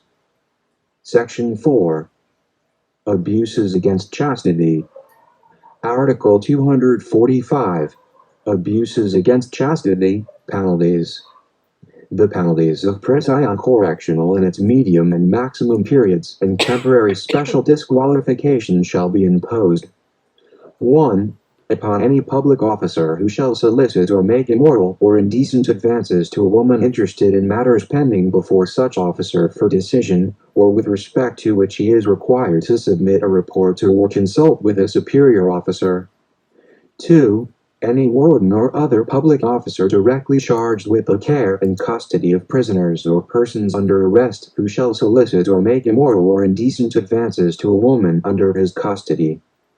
If the person solicited be the wife, daughter, sister or relative within the same degree by affinity of any person in the custody of such warden or officer, the penalties shall be prison correctional in its minimum and medium periods and temporary special disqualification. Title 8. Crimes against Persons. Chapter 1. Destruction of Life. Section 1. Parricide, murder, homicide. Article 246. Parricide. Any person who shall kill his father, mother, or child, whether legitimate or illegitimate, or any of his ascendants, or descendants, or his spouse, shall be guilty of parricide and shall be punished by the penalty of reclusion perpetua to death. Article 247. Death or physical injuries inflicted under exceptional circumstances. Any legally married person who, having surprised his spouse in the act of committing sexual intercourse with another person, shall kill any of them or both of them in the act or immediately thereafter, or shall inflict upon them any serious physical injury, shall suffer the penalty of desterro. If he shall inflict upon them physical injuries of any other kind, he shall be exempt from punishment. These rules shall be applicable, under the same circumstances, to parents with respect to their daughters under 18 years of age, and their seducers, while the daughters are living with their parents. Any person who shall promote or facilitate the prostitution of his wife or daughter, or shall otherwise have consented to the infidelity of the other spouse, shall not be entitled to the benefits of this article. Article 248. Murder. Any person who, not falling within the provisions of Article 246, shall kill another, shall be guilty of murder and shall be punished by reclusion temporal in its maximum period to death, if committed with any of the following attendant circumstances. 1. With treachery, taking advantage of superior strength, with the aid of armed men, or employing means to weaken the defense or of means or persons to ensure or afford impunity. 2. In consideration of a price, reward or promise. 3. By means of inundation, fire, poison, explosion, shipwreck, stranding of a vessel, derailment or assault upon a streetcar or locomotive, fall of an airship, by means of motor vehicles, or with the use of any other means involving great waste and ruin. 4. On occasion of any of the calamities enumerated in the preceding paragraph, or of an earthquake, eruption of a volcano, destructive cyclone, epidemic, or any other public calamity. 5. With evident premeditation. 6. With cruelty, by deliberately and inhumanly augmenting the suffering of the victim, or outraging or scoffing at his person or corpse. Article 249. Homicide. Any person who, not falling within the provisions of Article 246 shall kill another without the attendance of any of the circumstances enumerated in the next preceding article, shall be deemed guilty of homicide and be punished by reclusion temporal. Article 250. Penalty for frustrated parricide, murder or homicide. The courts, in view of the facts of the case, may impose upon the person guilty of the frustrated crime of parricide, murder or homicide, defined and penalized in the preceding articles, a penalty lower by 1 degree than that which should be imposed under the provision of Article 50. The courts, considering the facts of the case, may likewise reduce by 1 degree the penalty which under Article 51 should be imposed for an attempt to commit any of such crimes. Article 251. Death caused in a tumultuous affray.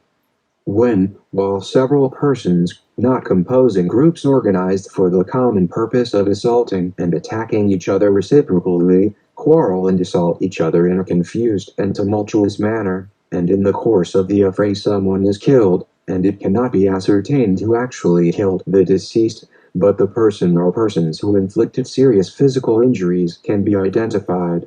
Such person or persons shall be punished by prison mayor. If it cannot be determined who inflicted the serious physical injuries on the deceased, the penalty of prison correctional in its medium and maximum periods shall be imposed upon all those who shall have used violence upon the person of the victim. Article 252. Physical injuries inflicted in a tumultuous affray. When in a tumultuous affray as referred to in the preceding article, only serious physical injuries are inflicted upon the participants thereof, and the person responsible therefore cannot be identified. All those who appear to have used violence upon the person of the offended party shall suffer the penalty next lower in degree than that provided for the physical injuries so inflicted. When the physical injuries inflicted are of a less serious nature, and the person responsible therefore cannot be identified, all those who appear to have used any violence upon the person of the offended party shall be punished by arresto from 5 to 15 days. Article 253. Giving assistance to suicide. Any person who shall assist another to commit suicide shall suffer the penalty of prison mayor, if such person lends his assistance to another to the extent of doing the killing himself, he shall suffer the penalty of reclusion temporal. However, if the suicide is not consummated, the penalty of arresto mayor in its medium and maximum periods shall be imposed. Article 254. Discharge of firearms. Any person who shall shoot at another with any firearm shall suffer the penalty of prison correctional in its minimum and medium periods, unless the facts of the case are such that the act can be held to constitute frustrated or attempted parricide, murder, homicide, or any other crime for which a higher penalty is prescribed by any of the articles of this code. Section 2. Infanticide and abortion. Article 255. Infanticide. The penalty provided for parricide in Article 246 and for murder in Article 248 shall be imposed upon any person who shall kill any child less than 3 days of age.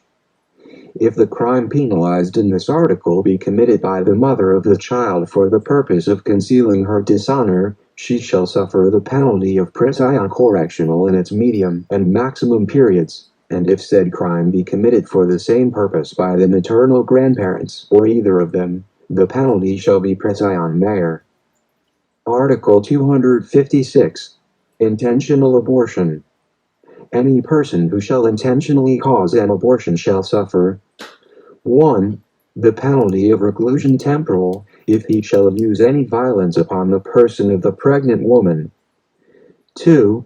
The penalty of prison mayor if, without using violence, he shall act without the consent of the woman.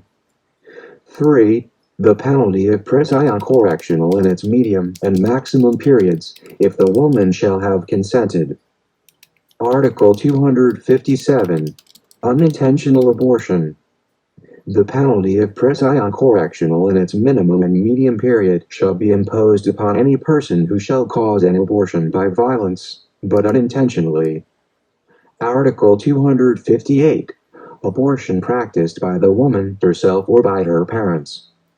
The penalty of prison correctional in its medium and maximum periods shall be imposed upon a woman who shall practice an abortion upon herself or shall consent that any other person should do so. Any woman who shall commit this offense to conceal her dishonor shall suffer the penalty of prison correctional in its minimum and medium periods. If this crime be committed by the parents of the pregnant woman or either of them, and they act with the consent of said woman for the purpose of concealing her dishonor, the offenders shall suffer the penalty of prison correctional in its medium and maximum periods. Article 259. Abortion practiced by a physician or midwife and dispensing of abortives. The penalties provided in Article 256 shall be imposed in its maximum period, respectively, upon any physician or midwife who, taking advantage of their scientific knowledge or skill, shall cause an abortion or assist in causing the same. Any pharmacist who, without the proper prescription from a physician, shall dispense any abortive shall suffer arresto mayor and a fine not exceeding 1,000 pesos. Section 3. Duel. Article 260. Responsibility of participants in a duel. The penalty of reclusion temporal shall be imposed upon any person who shall kill his adversary in a duel. If he shall inflict upon the latter physical injuries only, he shall suffer the penalty provided therefor, according to their nature.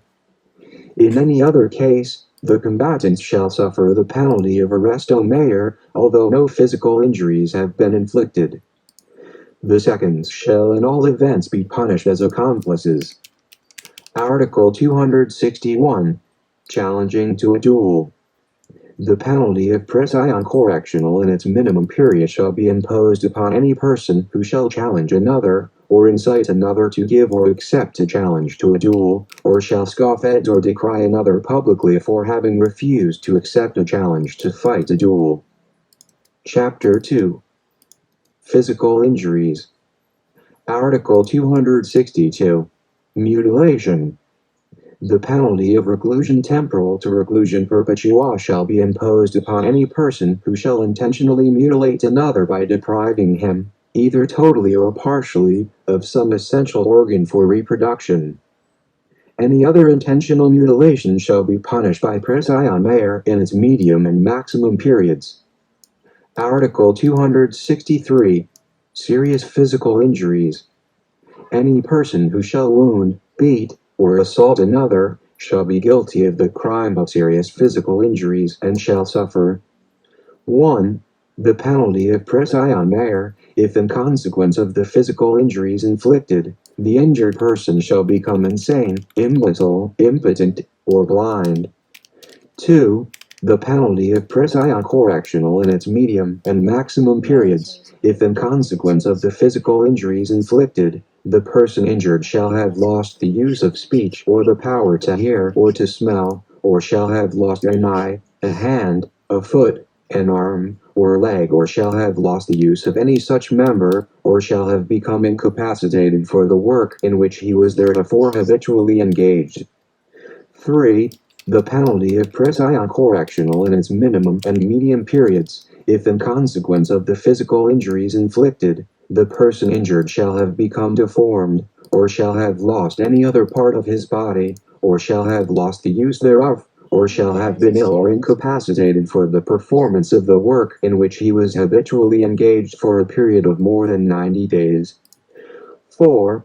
The penalty of arresto mare in its maximum period to prison correctional in its minimum period, if the physical injuries inflicted shall have caused the illness or incapacity for labor of the injured person for more than 30 days.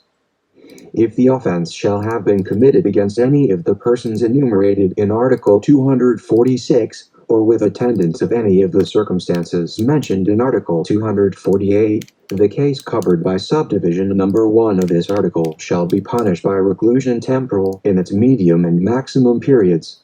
The case covered by subdivision number 2 by prison correctional in its maximum period to prison mare in its minimum period.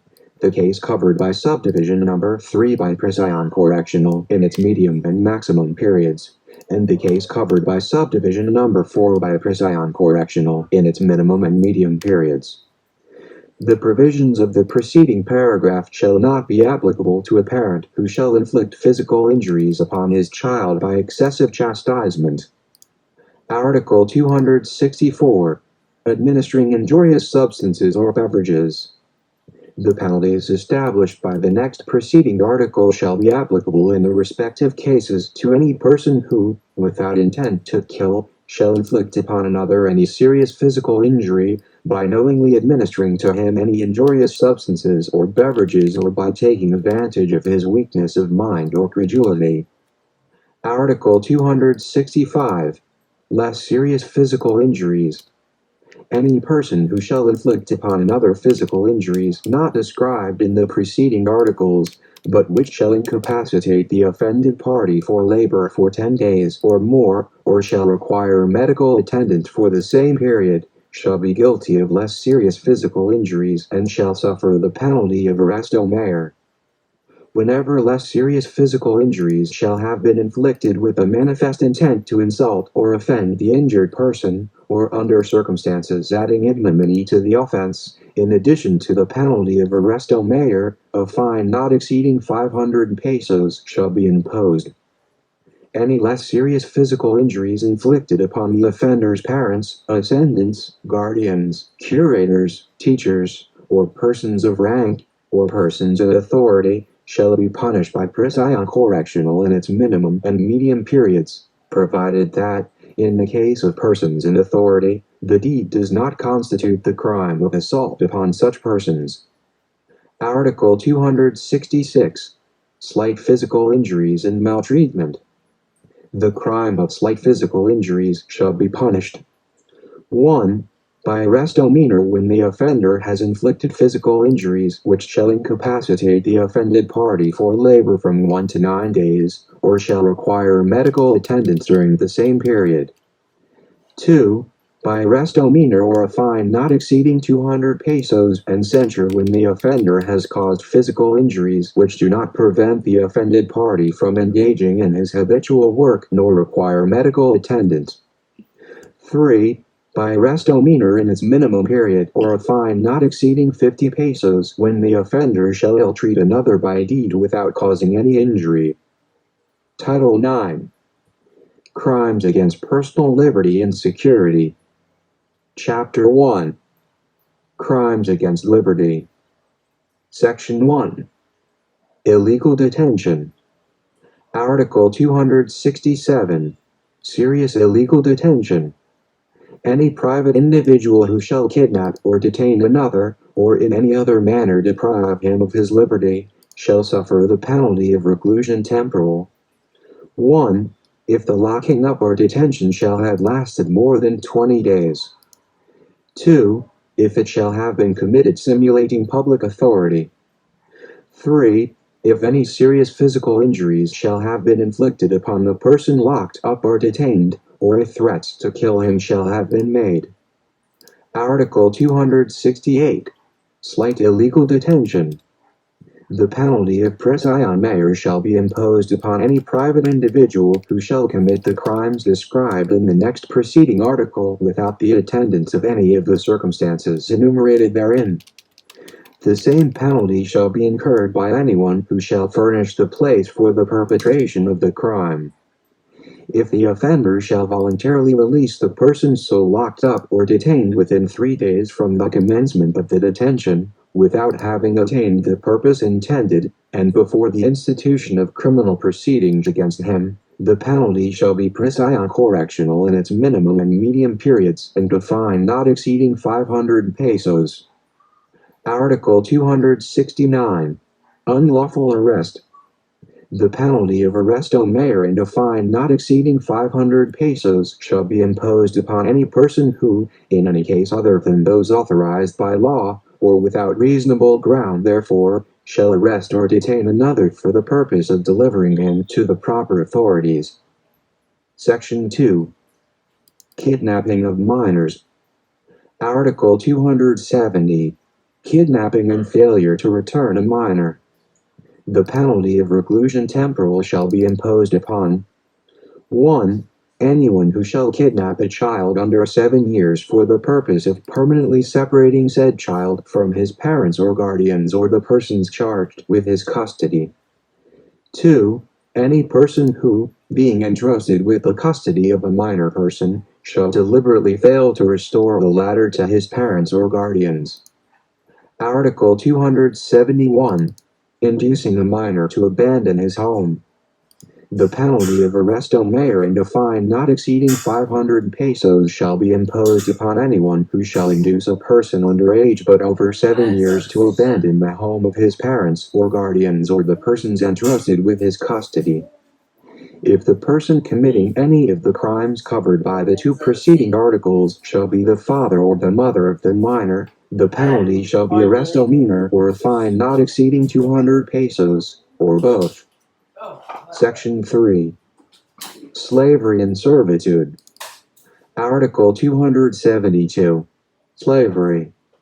The penalty of prison mayor and a fine of not exceeding 10,000 pesos shall be imposed upon anyone who shall purchase, sell, kidnap or detain a human being for the purpose of enslaving him. If the crime be committed for the purpose of assigning the offended party to some immoral traffic, the penalty shall be imposed in its maximum period.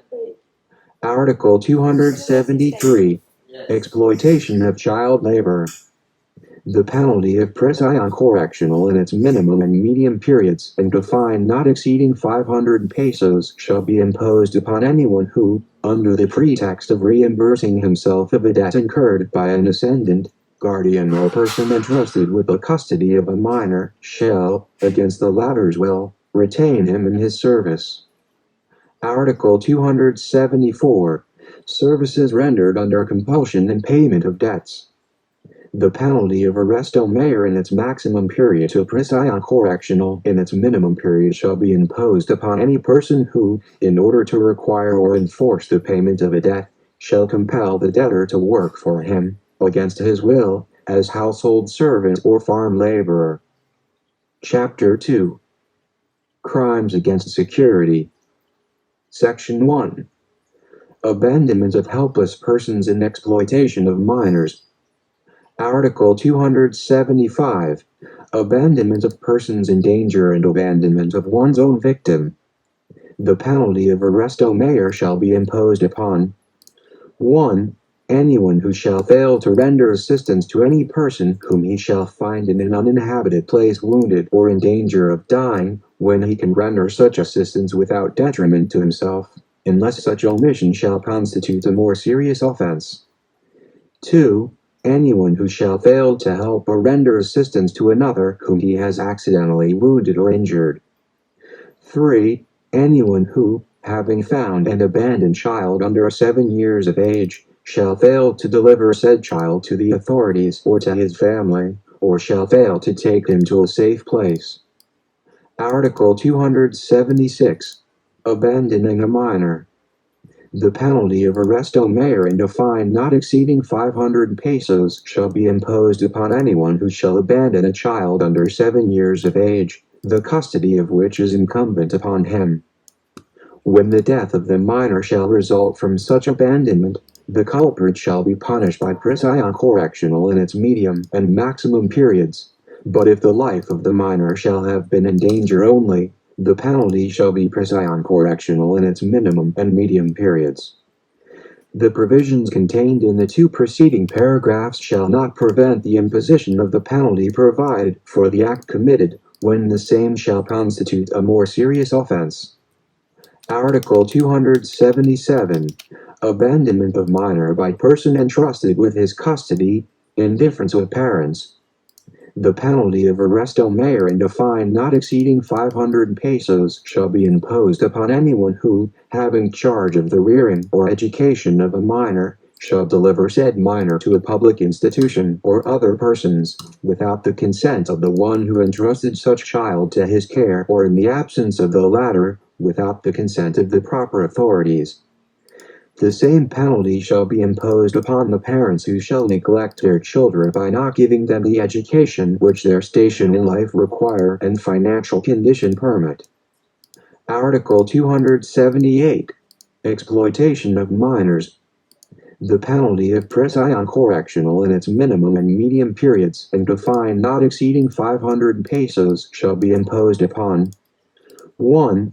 Any person who shall cause any boy or girl under 16 years of age to perform any dangerous feat of balancing, physical strength or contortion. 2. Any person who, being an acrobat, gymnast, rope walker, diver, wild animal tamer or circus manager, or engaged in a similar calling, shall employ in exhibitions of these kinds of children under 16 years of age who are not his children or descendants. 3. Any person engaged in any of the callings enumerated in the next preceding paragraph who shall employ any descendant of his under 12 years of age in such dangerous exhibitions. 4. Any ascendant, guardian, teacher or person entrusted in any capacity with the care of a child under 16 years of age, who shall deliver such child gratuitously to any person following any of the callings enumerated in paragraph 2 hereof, or to any habitual vagrant or beggar. If the delivery shall have been made in consideration of any price, compensation, or promise, the penalty shall in every case be imposed in its maximum period. In either case, the guardian or curator convicted shall also be removed from office as guardian or curator, and in the case of the parents of the child, they may be deprived, temporarily or perpetually, in the discretion of the court, of their parental authority. 5. Any person who shall induce any child under 16 years of age to abandon the home of its ascendants, guardians, curators or teachers to follow any person engaged in any of the callings mentioned in paragraph 2 hereof, or to accompany any habitual vagrant or beggar. Article 279. Additional penalties for other offenses. The imposition of the penalties prescribed in the preceding articles shall not prevent the imposition upon the same person of the penalty provided for any other felonies defined and punished by this code. Section 2. Trespass to dwelling. Article 280. Qualified trespass to dwelling. Any private person who shall enter the dwelling of another against the latter's will shall be punished by arresto mayor and a fine not exceeding 1,000 pesos. If the offense be committed by means of violence or intimidation, the penalty shall be prison correctional in its medium and maximum periods and a fine not exceeding 1,000 pesos. The provisions of this article shall not be applicable to any person who shall enter another's dwelling for the purpose of preventing some serious harm to himself, the occupants of the dwelling, or a third person, nor shall it be applicable to any person who shall enter a dwelling for the purpose of rendering some service to humanity or justice, nor to anyone who shall enter cafes, taverns, inns and other public houses, while the same are open. Article 281. Other forms of trespass. The penalty of arresto minor or a fine not exceeding 200 pesos, or both, shall be imposed upon any person who shall enter the closed premises or the fenced estate of another, while either of them are uninhabited, if the prohibition to enter be manifest and the trespasser has not secured the permission of the owner or the caretaker thereof. Section 3. Threats and coercion. Article 282. Grave threats. Any person who shall threaten another with the infliction upon the person, honor or property of the latter or of his family of any wrong amounting to a crime, shall suffer 1. The penalty next lower in degree than that prescribed by law for the crime he threatened to commit, if the offender shall have made the threat demanding money or imposing any other condition, even though not unlawful, and said offender shall have attained his purpose. If the offender shall not have attained his purpose, the penalty lower by 2 degrees shall be imposed. If the threat be made in writing or through a middleman, the penalty shall be imposed in its maximum period. 2. The penalty of arresto mayor and a fine not exceeding 500 pesos, if the threat shall not have been made subject to a condition. Article 283. Light threats. A threat to commit a wrong not constituting a crime, made in the manner expressed in subdivision 1 of the next preceding article, shall be punished by arresto mayor. Article 284. Bond for good behavior. In all cases falling within the 2 next preceding articles, the person making the threats may also be required to give bail not to molest the person threatened, or if he shall fail to give such bail, he shall be sentenced to thereto. Article 285. Other light threats. The penalty of arresto minor in its minimum period or a fine not exceeding 200 pesos shall be imposed upon 1. Any person who, without being included in the provisions of the next preceding article, shall threaten another with a weapon, or draw such weapon in a quarrel, unless it be in lawful self-defense. 2. Any person who, in the heat of anger, shall orally threaten another with some harm not constituting a crime, and who by subsequent acts shows that he did not persist in the idea involved in his threat, provided that the circumstances of the offense shall not bring it within the provisions of Article 282 of this code. 3. Any person who shall orally threaten to do another any harm not constituting a felony. Article 286. Grave coercions. The penalty of arresto mayor and a fine not exceeding 500 pesos shall be imposed upon any person who, without authority of law, shall, by means of violence, prevent another from doing something not prohibited by law, or compel him to do something against his will, whether it be right or wrong. If the coercion be committed for the purpose of compelling another to perform any religious act or to prevent him from so doing, the penalty next higher in degree shall be imposed. Article 287. Light coercions. Any person who, by means of violence, shall seize anything belonging to his debtor for the purpose of applying the same to the payment of the debt, shall suffer the penalty of arresto mayor in its minimum period and a fine equivalent to the value of the thing, but in no case less than 75 pesos. Any other coercions or unjust vexations shall be punished by arresto minor or a fine ranging from 5 to 200 pesos, or both. Article 288. Other similar coercions. Compulsory purchase of merchandise and payment of wages by means of tokens. The penalty of arresto mayor or a fine ranging from 200 to 500 pesos, or both, shall be imposed upon any person agent or officer of any association or corporation who shall force or compel, directly or indirectly, or shall knowingly permit any laborer or employee employed by him or by such firm or corporation to be forced or compelled to purchase merchandise or commodities of any kind. The same penalties shall be imposed upon any person who shall pay the wages due a laborer or employee employed by him, by means of tokens or objects other than the legal tender currency of the Philippine Islands, unless expressly requested by the laborer or employee. Article 289. Formation, maintenance and prohibition of combination of capital or labor through violence or threats.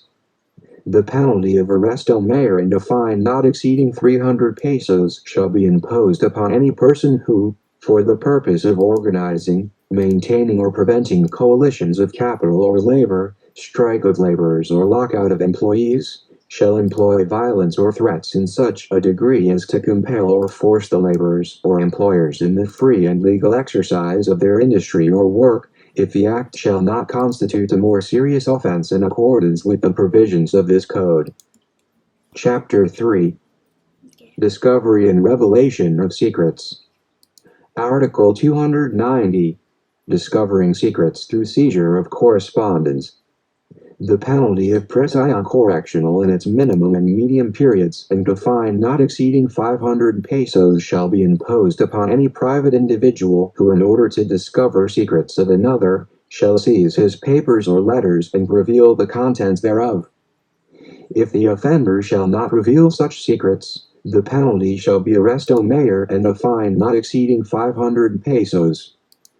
This provision shall not be applicable to parents, guardians, or persons entrusted with the custody of minors with respect to the papers or letters of the children or minors placed under their care or custody, nor to spouses with respect to the papers or letters of either of them. Article 291. Revealing secrets with abuse of office. The penalty of arresto mayor and a fine not exceeding 500 pesos shall be imposed upon any manager, employee, or servant who, in such capacity, shall learn the secrets of his principal or master and shall reveal such secrets. Article 292. Revelation of industrial secrets. The penalty of prison correctional in its minimum and medium periods and a fine not exceeding 500 pesos shall be imposed upon the person in charge, employee or workman of any manufacturing or industrial establishment who, to the prejudice of the owner thereof, shall reveal the secrets of the industry of the latter. Title 10. Crimes against property. Chapter 1. Robbery in general. Article 293. Who are guilty of robbery. Any person who, with intent to gain, shall take any personal property belonging to another, by means of violence against or intimidation of any person, or using force upon anything, shall be guilty of robbery. Section 1. Robbery with violence against or intimidation of persons. Article 294. Robbery with violence against or intimidation of persons. Penalties. Any person guilty of robbery with the use of violence against or intimidation of any person shall suffer 1. The penalty of reclusion perpetua to death, when by reason or on occasion of the robbery, the crime of homicide shall have been committed. 2. The penalty of reclusion temporal in its medium period to reclusion perpetua, when the robbery shall have been accompanied by rape or intentional mutilation, or if by reason or on occasion of such robbery, any of the physical injuries penalized in subdivision 1 of Article 263 shall have been inflicted, or the person robbed shall have been held for ransom or deprived of his liberty for more than 1 day. 3.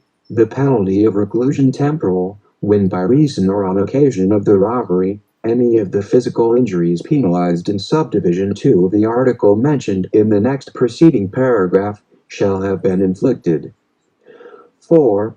The penalty of praesion mare in its medium period to reclusion temporal in its medium period, if the violence or intimidation employed in the commission of the robbery shall have been carried to a degree clearly unnecessary for the commission of the crime, or when in the course of its execution, the offender shall have inflicted upon any person not responsible for its commission any of the physical injuries covered by subdivisions 3 and 4 of said Article 263. 5. The penalty of praesion correctional to praesion mare in its medium period in other cases.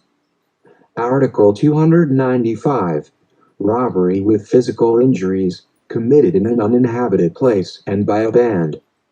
If the offenses mentioned in subdivisions 3, 4, and 5 of the next preceding article shall have been committed in an uninhabited place and by a band, or by attacking a moving train, streetcar, motor vehicle or airship, or by entering the passengers' compartments in the train or, in any manner, taking the passengers thereof by surprise in the respective conveyances, the offender shall be punished by the maximum period of the proper penalties. In the same cases, the penalty next higher in degree shall be imposed upon the leader of the band. Article 296. Definition of a band and penalty incurred by the members thereof. When more than 3 armed malefactors take part in the commission of a robbery, it shall be deemed to have been committed by a band, quadrilla. Any member of a band who is present at the commission of a robbery in an uninhabited place and by a band shall be punished as principal of any of the assaults committed by the band, unless it be shown that he attempted to prevent the same. Article 297. Attempted and frustrated robbery committed under certain circumstances. When by reason or on occasion of an attempted or frustrated robbery a homicide is committed, the person guilty of such offenses shall be punished by reclusion temporal in its maximum period to reclusion perpetua, unless the homicide committed shall deserve a higher penalty under the provisions of this code. Article 298. Execution of deeds by means of violence or intimidation. Any person who, with intent to defraud another, by means of violence or intimidation, shall compel him to sign, execute or deliver any public instrument or document, shall be held guilty of robbery and punished by the penalties respectively prescribed in this chapter. Section 2. Robbery by the use of force upon things. Article 299. Robbery in an inhabited house or public building or edifice devoted to worship. Any armed person who shall commit robbery in an inhabited house or public building or edifice devoted to religious worship shall be punished by praesion mare in its medium period to reclusion temporal in its minimum period, if the value of the property taken shall exceed 250 pesos, and if a. The malefactors shall enter the house or building in which the robbery was committed by any of the following means. 1. Through an opening not intended for entrance or egress. 2. By breaking any wall, roof, or floor, or breaking any door or window. 3. By using false keys, picklocks, or similar tools. 4. By using any fictitious name or pretending the exercise of public authority.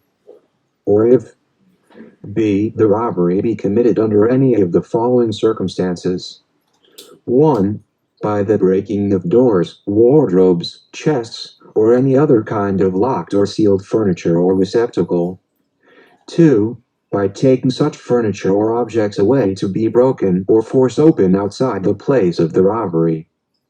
When the offenders do not carry arms, and the value of the property taken exceeds 250 pesos, the penalty next lower in degree shall be imposed. The same rule shall be applied when the offenders are armed, but the value of the property taken does not exceed 250 pesos. When said offenders do not carry arms and the value of the property taken does not exceed 250 pesos, they shall suffer the penalty prescribed in the 2 next preceding paragraphs, in its minimum period.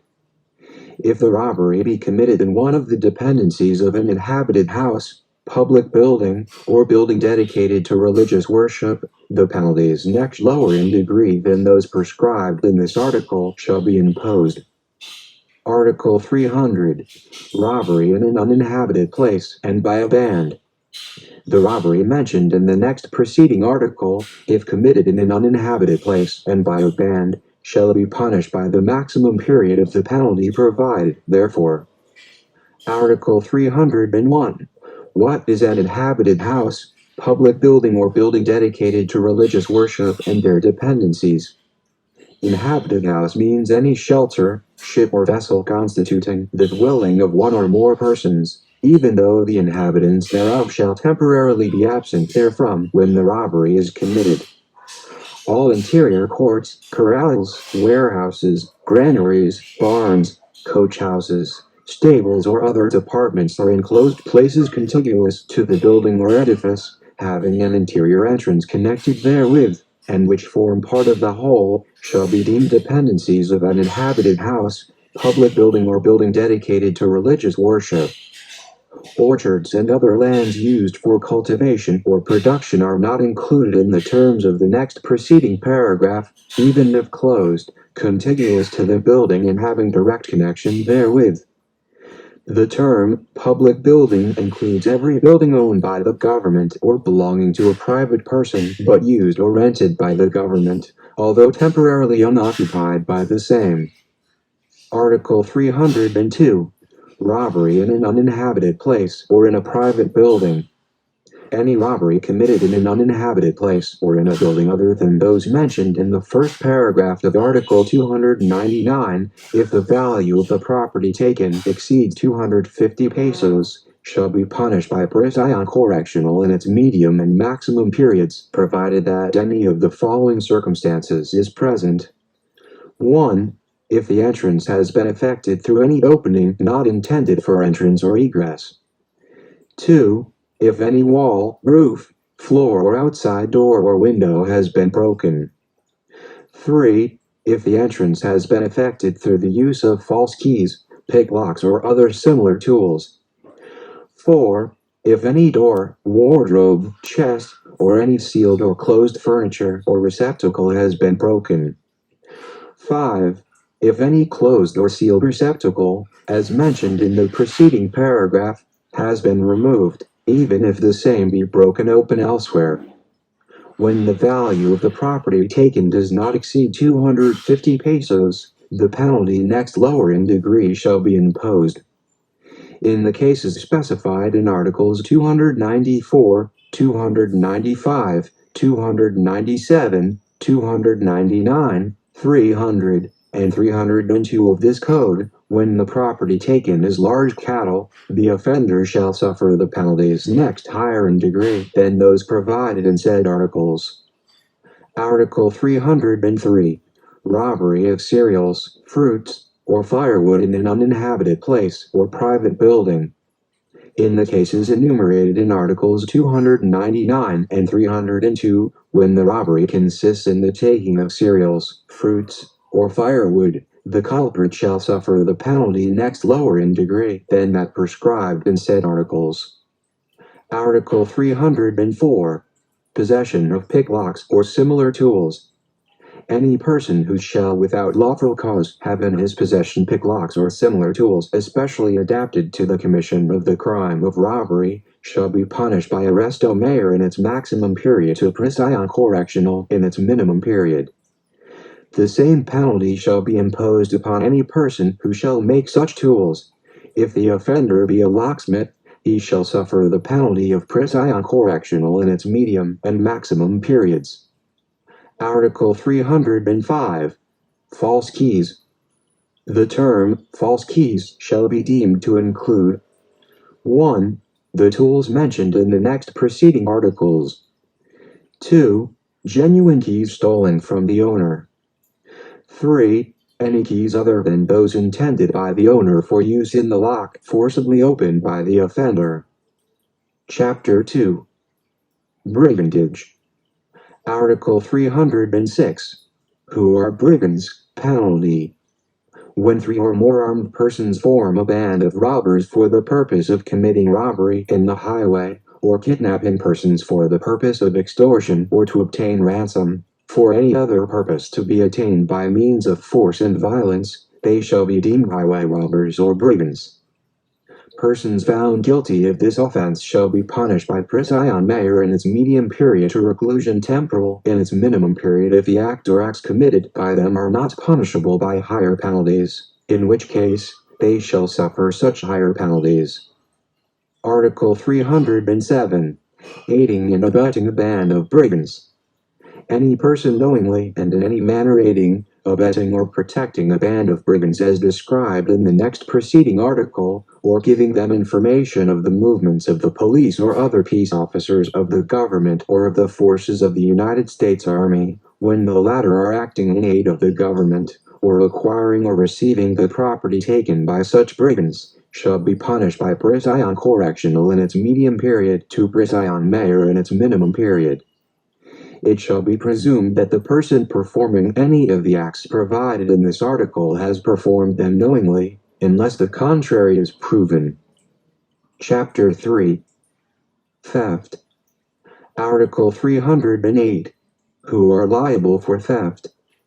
Theft is committed by any person who, with intent to gain but without violence against or intimidation of persons nor force upon things, shall take personal property of another without the latter's consent.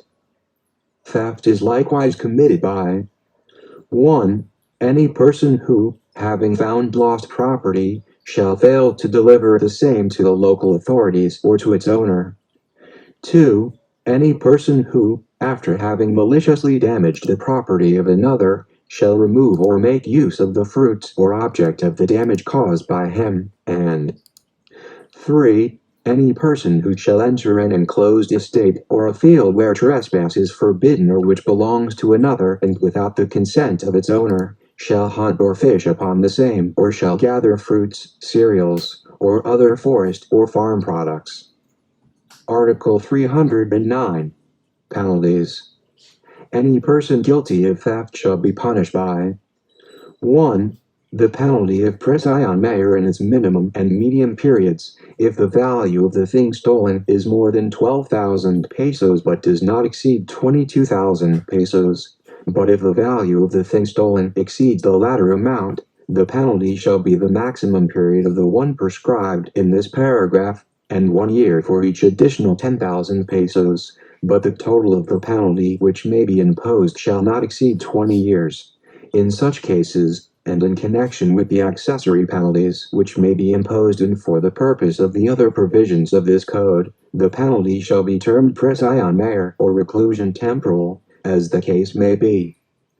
2. The penalty of prison correctional in its medium and maximum periods, if the value of the thing stolen is more than 6,000 pesos but does not exceed 12,000 pesos. 3. The penalty of prison correctional in its minimum and medium periods, if the value of the property stolen is more than 200 pesos but does not exceed 6,000 pesos. 4. Arresto mayor in its medium period to prison correctional in its minimum period, if the value of the property stolen is over 50 pesos but does not exceed 200 pesos. 5. Arresto mayor to its full extent, if such value is over 5 pesos but does not exceed 50 pesos.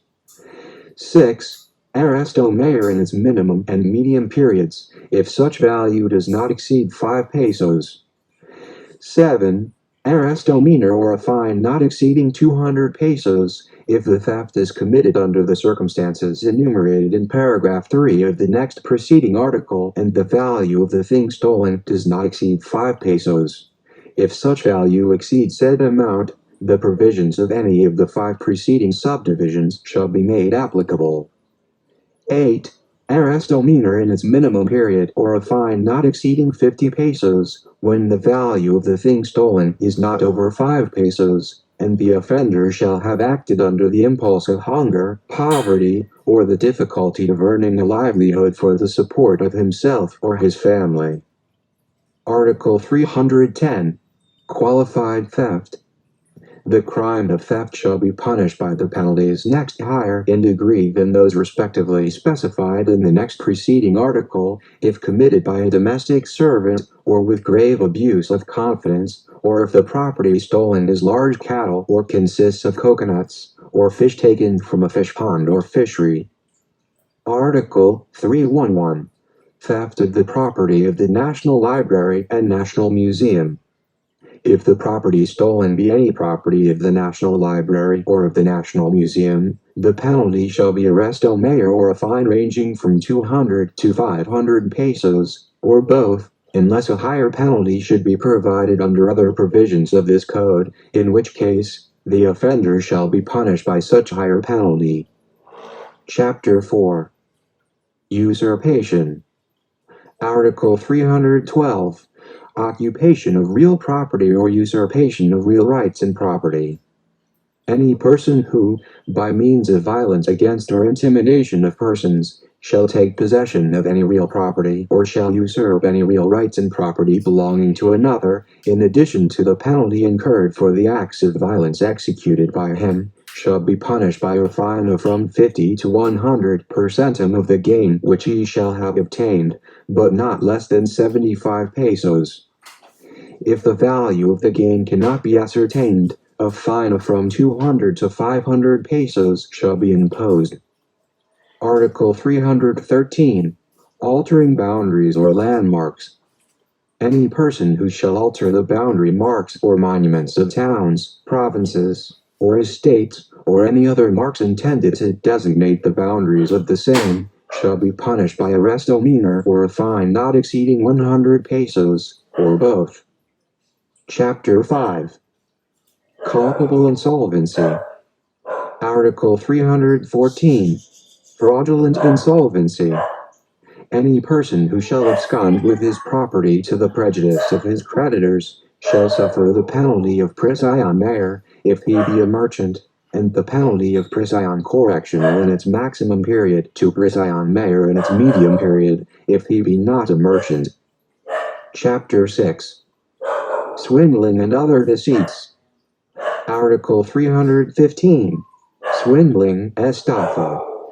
Any person who shall defraud another by any of the means mentioned herein below shall be punished by: first, the penalty of prison correctional in its maximum period to prison mayor in its minimum period, if the amount of the fraud is over 12,000 pesos but does not exceed 22,000 pesos, and if such amount exceeds the latter sum, the penalty provided in this paragraph shall be imposed in its maximum period, adding 1 year for each additional 10,000 pesos, but the total penalty which may be imposed shall not exceed 20 years.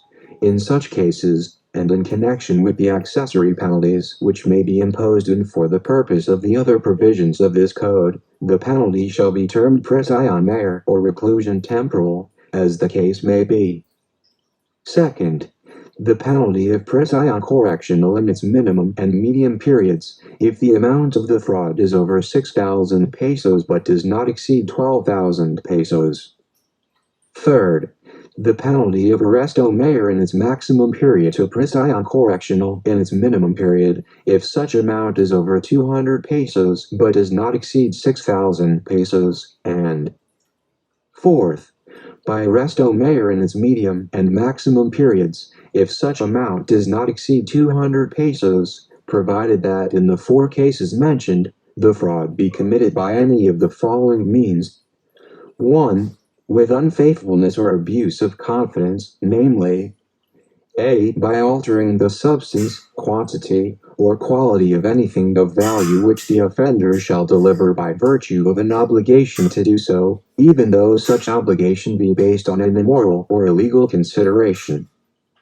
B. By misappropriating or converting, to the prejudice of another, money, goods, or any other personal property received by the offender in trust or on commission, or for administration, or under any other obligation involving the duty to make delivery of or to return the same, even though such obligation be totally or partially guaranteed by a bond, or by denying having received such money, goods, or other property.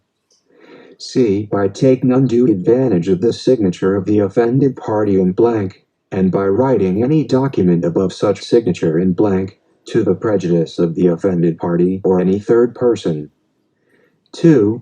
by means of any of the following false pretenses or fraudulent acts executed prior to or simultaneously with the commission of the fraud.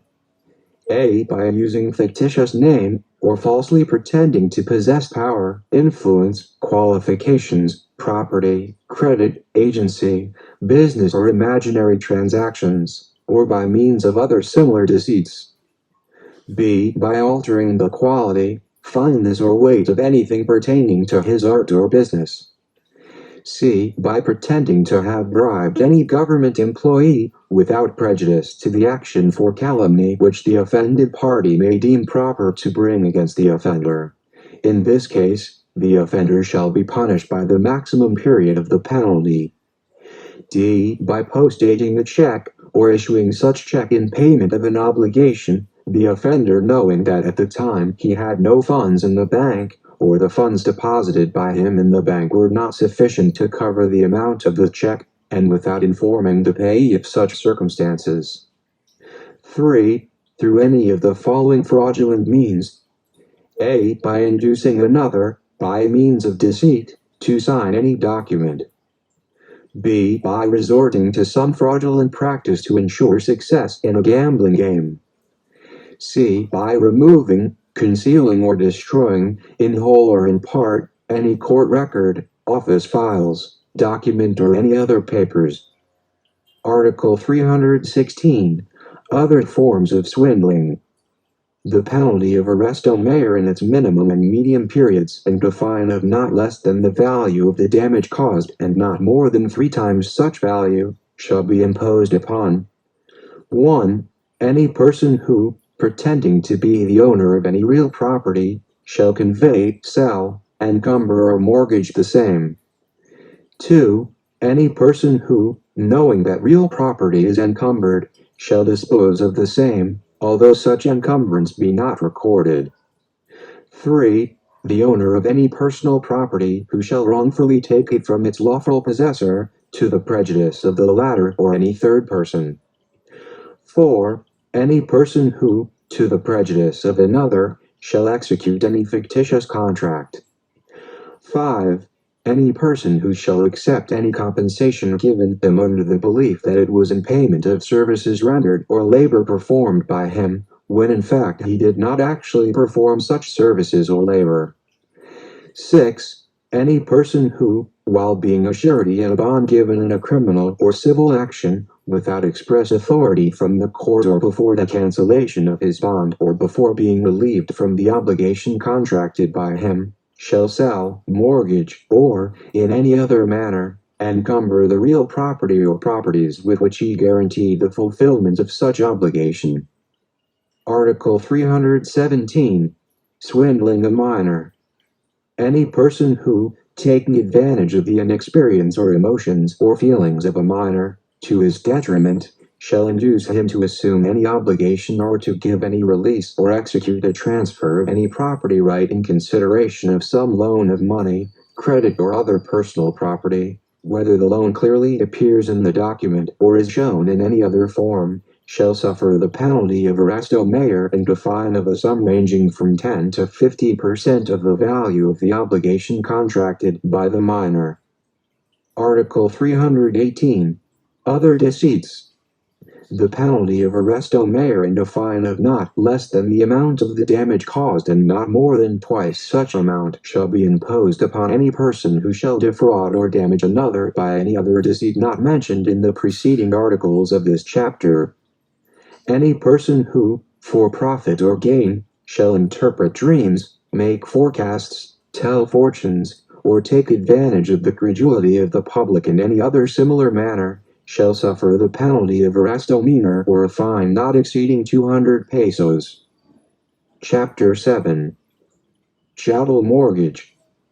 Article 319. Removal, sale or pledge of mortgage property. The penalty or arresto mare or a fine amounting to twice the value of the property shall be imposed upon 1.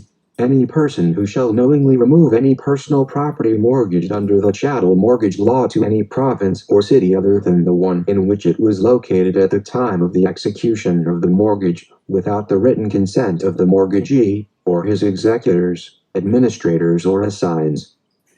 2. Any mortgagor who shall sell or pledge personal property already pledged, or any part thereof, under the terms of the chattel mortgage law, without the consent of the mortgagee, written on the back of the mortgage and noted on the record thereof in the office of the Register of Deeds of the province where such property is located.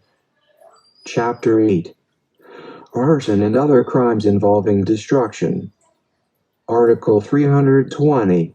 Destructive arson. The penalty of reclusion temporal and its maximum period to reclusion perpetua shall be imposed upon any person who shall burn 1. Any arsenal, shipyard, storehouse or military powder or fireworks factory, ordnance storehouse, archives or general museum of the government. 2. Any passenger train or motor vehicle in motion or vessel out of port. 3. In an inhabited place, any storehouse or factory of inflammable or explosive materials. 4. Any theater, church, cockpit, or other building where meetings are held, when occupied by a numerous assemblage. Article 321. Other forms of arson. When the arson consists in the burning of other property and under the circumstances given hereunder, the offender shall be punished. 1. By reclusion temporal or reclusion perpetua, if the offender shall set fire to any building, farmhouse, warehouse, hut, shelter, or vessel in port, knowing it to be occupied at the time by one or more persons. 2. By reclusion temporal, A. If the building burned is a public building and the value of the damage caused exceeds 6,000 pesos. B. If an inhabited house or any other building in which people are accustomed to meet is set on fire, and the culprit did not know that such house or building was occupied at the time, or if he shall set fire to a moving freight train or motor vehicle, and the value of the damage caused exceeds 6,000 pesos. 3. By prisión mayor, A. If the value of the damage caused in the cases mentioned in the next preceding subdivision does not exceed 6,000 pesos. B. If a building not used as a dwelling or place of assembly, located in a populated place, is set on fire, and the damage caused exceeds 6,000 pesos. C. If a farm, sugar mill, cane mill, central mill, bamboo groves or any similar plantation is set on fire, and the damage caused exceeds 6,000 pesos. 4. By prisión correctional in its maximum period to prisión mayor in its medium period, when the damage caused exceeds 6,000 pesos and the following are set on fire. A. A building used as a dwelling located in an uninhabited place, or B. Grain fields, pasture lands, forests, or plantings. 5. By prisión correctional in its medium period to prisión mayor in its minimum period, when the damage caused is over 200 pesos but does not exceed 1,000 pesos, and any of the property referred to in paragraphs A and B of the next preceding subdivision is set on fire, but when the value of such property does not exceed 200 pesos, the penalty next lower in degree than that prescribed in this subdivision shall be imposed when the property burned is a building used as a dwelling in an uninhabited place, and the penalty of arresto minor and a fine ranging from 50 to 100% of the damage caused shall be imposed when the property burned consists of grain fields, pasture lands, forests or plantations. 6. The penalty of prisión correctional in its medium and maximum periods, if the damage caused in the cases mentioned in paragraphs B and C of subdivision 3 of this article does not exceed 6,000 pesos but is over 200. 7. The penalty of prisión correctional in its minimum and medium periods, if the damage caused in the cases mentioned in paragraphs B and C of subdivision 3 of this article does not exceed 200 pesos. Article 322. Cases of arson not included in the preceding articles. Cases of arson not included in the next preceding articles shall be punished. 1. by resto mayor in its medium and maximum periods, when the damage caused does not exceed 50 pesos. 2. By resto mayor in its maximum period to prisión correccional in its minimum period, when the damage caused is over 50 pesos but does not exceed 200 pesos. 3. By prisión correccional in its minimum and medium periods, if the damage caused is over 200 pesos but does not exceed 1,000 pesos, and 4. By prisión correccional in its medium and maximum periods, if it is over 1,000 pesos. Article 323. Arson of property of small value. The arson of any uninhabited hut, storehouse, barn, shed, or any other property the value of which does not exceed 25 pesos, committed at a time or under circumstances which clearly exclude all danger of the fire spreading, shall not be punished by the penalties respectively prescribed in this chapter, but in accordance with the damage caused and under the provisions of the following chapter. Article 324. Crimes involving destruction. Any person who shall cause destruction by a means of explosion, discharge of electric current, inundation, sinking or stranding of a vessel, intentional damaging of the engine of said vessel, taking up the rails from a railway track, maliciously changing railway signals for the safety of moving trains, destroying telegraph wires and telegraph posts, or those of any other system, and, in general, by using any other agency or means of destruction as effective as those above enumerated, shall be punished by reclusion temporal if the commission has endangered the safety of any person. Otherwise, the penalty of prisión mayor shall be imposed. Article 325. Burning one's own property as a means to commit arson. Any person guilty of arson or causing great destruction of property belonging to another shall suffer the penalties prescribed in this chapter, even though he shall have set fire to or destroyed his own property for the purpose of committing the crime. Article 326. Setting fire to property exclusively owned by the offender. If the property burned shall be the exclusive property of the offender, he shall be punished by arresto mayor in its maximum period to prisión correccional in its minimum period, if the arson shall have been committed for the purpose of defrauding or causing damage to another, or if, though such purpose be lacking, said damage or prejudice shall actually have been caused, or if the thing burned shall have been a building in an inhabited place. Chapter 9. Malicious mischief. Article 327. Who are liable for malicious mischief? Any person who shall deliberately cause to the property of another any damage not falling within the terms of the next preceding chapter shall be guilty of malicious mischief. Article 328. Special cases of malicious mischief. Any person who shall cause damage to obstruct the performance of public functions, or using any poisonous or corrosive substance, or spreading any infection or contagion among cattle, or who causes damage to the property of the National Museum or National Library, or to any archive or registry, waterworks, road, promenade, or any other thing used in common by the public, shall be punished. 1. By prisión correccional in its minimum and medium periods, if the value of the damage caused exceeds 1,000 pesos. 2. By arresto mayor, if such value does not exceed the above-mentioned amount but is over 200 pesos, and 3. By arresto menor, if such value does not exceed 200 pesos. Article 329. Other mischiefs. The mischiefs not included in the next preceding article shall be punished. 1. By arresto mayor in its medium and maximum periods, if the value of the damage caused exceeds 1,000 pesos. 2. By arresto mayor in its minimum and medium periods, if such value is over 200 pesos but does not exceed 1,000 pesos, and 3.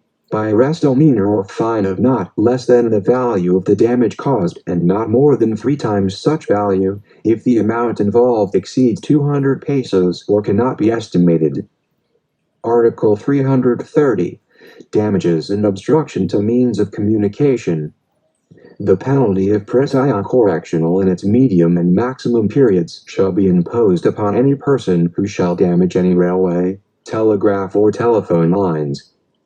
If the damage shall result in any derailment of cars, collision or other accident, the penalty of presidial mayor shall be imposed, without prejudice to the criminal liability of the offender for the other consequences of his criminal act. For the purpose of the provisions of this article, the electric wires, traction cables, signal system and other things pertaining to railways shall be deemed to constitute an integral part of a railway system. Article 331. Destroying or damaging statues, public monuments or paintings.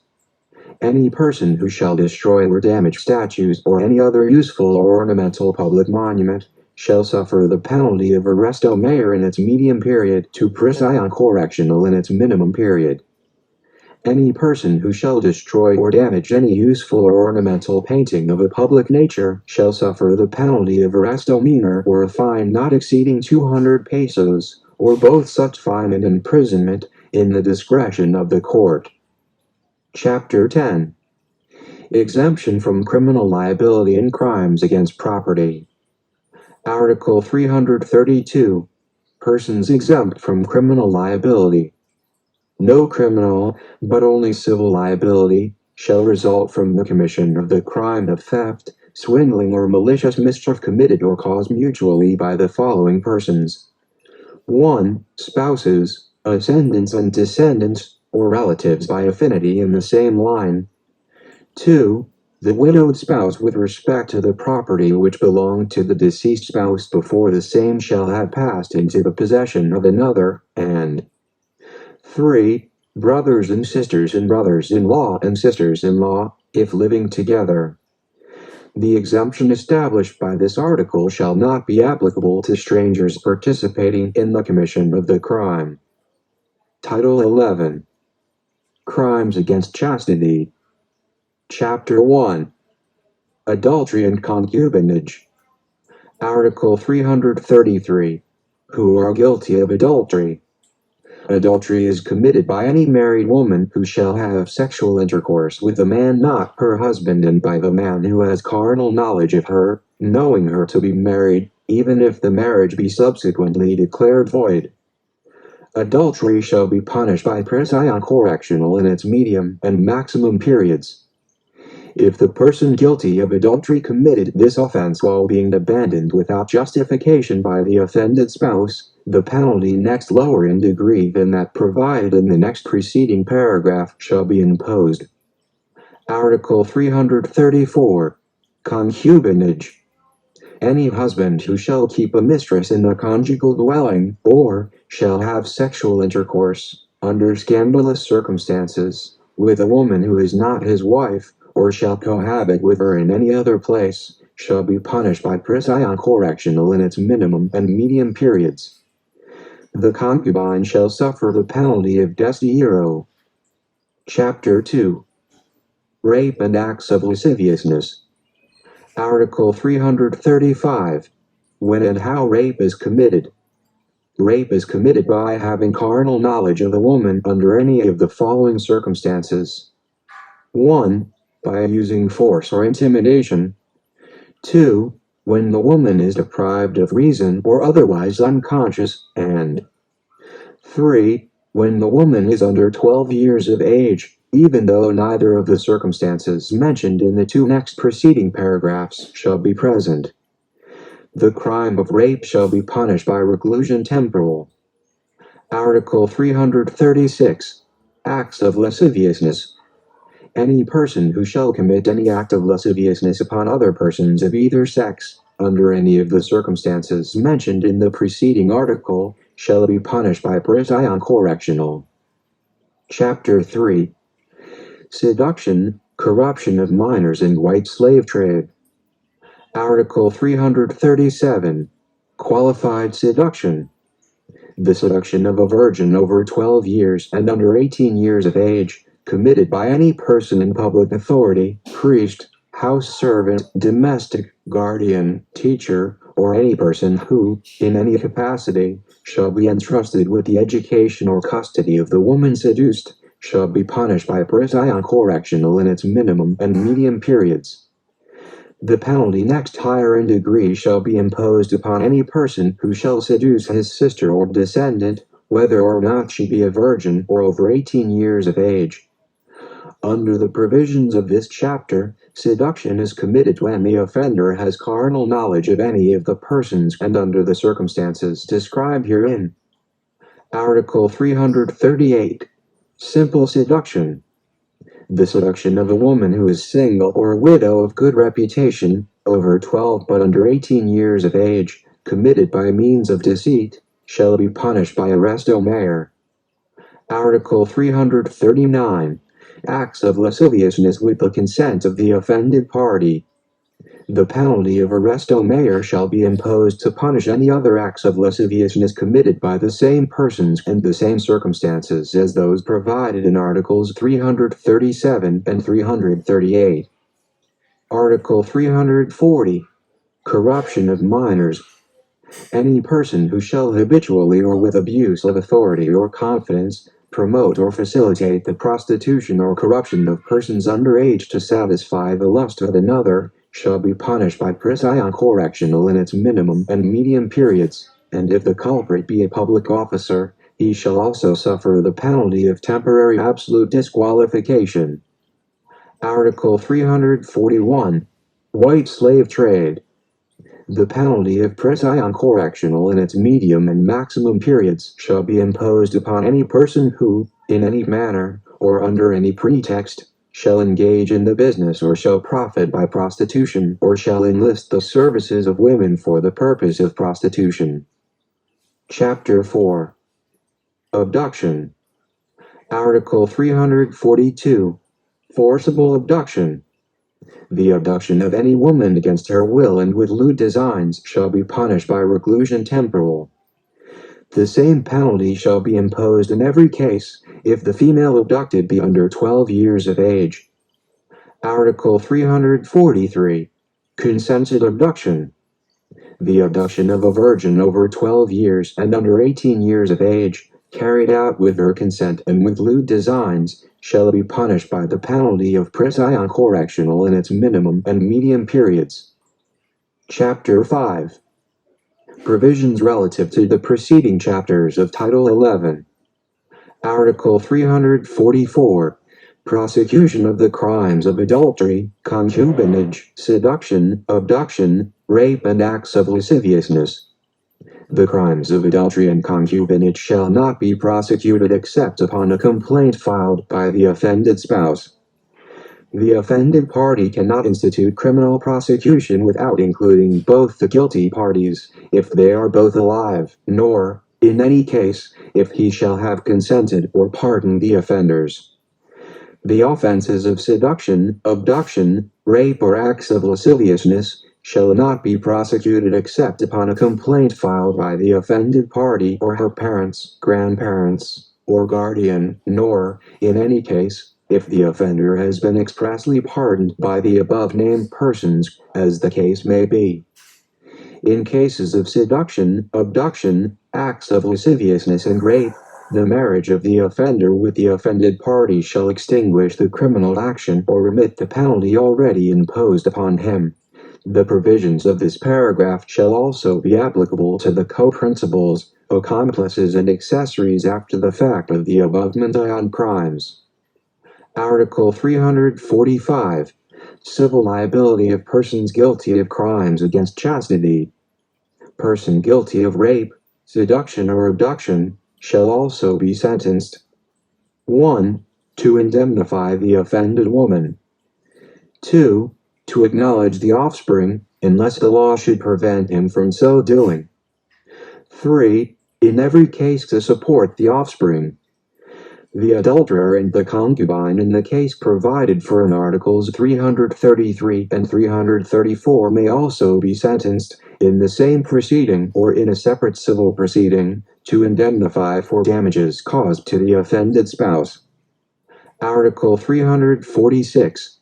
Liability of ascendants, guardians, teachers, or other persons entrusted with the custody of the offended party. The ascendants, guardians, curators, teachers, and any person who, by abuse of authority or confidential relationship, shall cooperate as accomplices in the perpetration of the crimes embraced in chapters 2nd, 3rd, and 4th of this title, shall be punished as principals.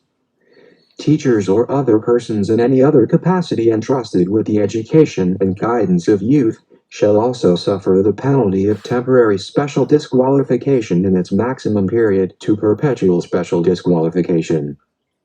Any person falling within the terms of this article, and any other person guilty of corruption of minors for the benefit of another, shall be punished by special disqualification from filling the office of guardian. Title 12. Crimes against the civil status of persons. Chapter 1. Simulation of births and usurpation of civil status. Article 347. Simulation of births, substitution of one child for another and concealment or abandonment of a legitimate child. The simulation of births and the substitution of one child for another shall be punished by prisión mayor and a fine of not exceeding 1,000 pesos. The same penalties shall be imposed upon any person who shall conceal or abandon any legitimate child with intent to cause such child to lose its civil status. Any physician or surgeon or public officer who, in violation of the duties of his profession or office, shall cooperate in the execution of any of the crimes mentioned in the two next preceding paragraphs, shall suffer the penalties therein prescribed and also the penalty of temporary special disqualification.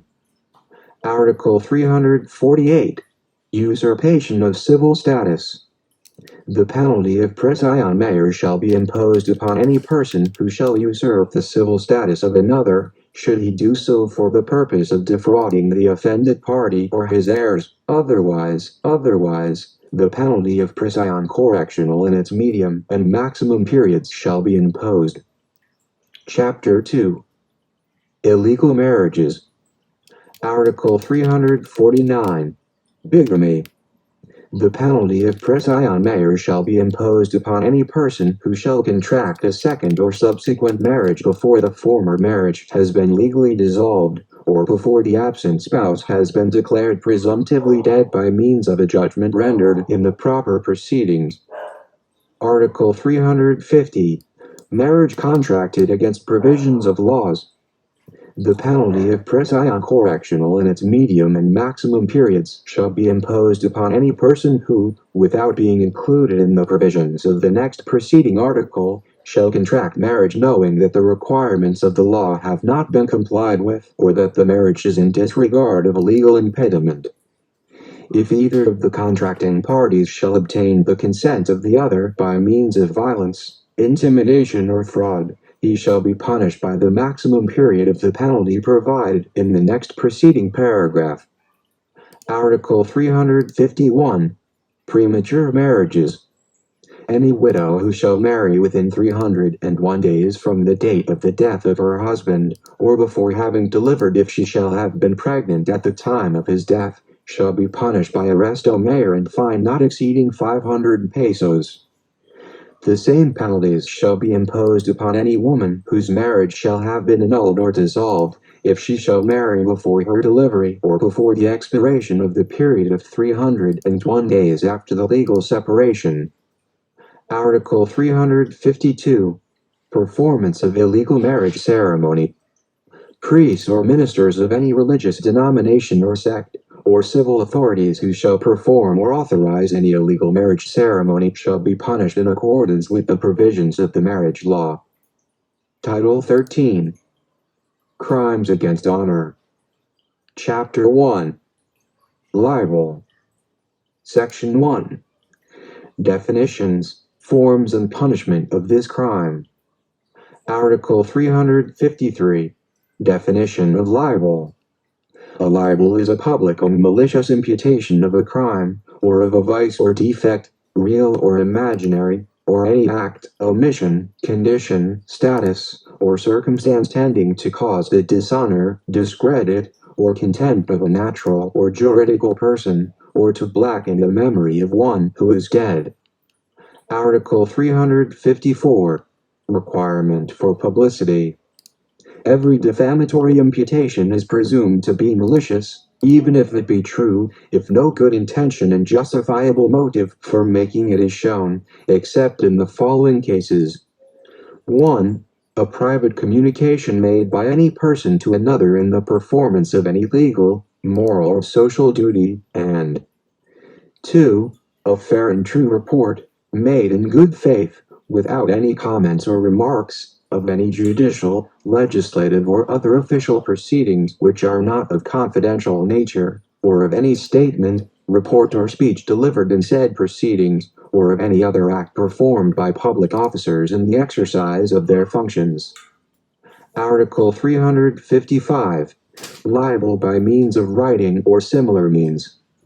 A libel committed by means of writing, printing, lithography, engraving, radio, phonograph, painting, theatrical exhibition, cinematographic exhibition, or any similar means, shall be punished by prison correctional in its minimum and medium periods, or a fine ranging from 200 to 6,000 pesos, or both, in addition to the civil action which may be brought by the offended party. Article 356.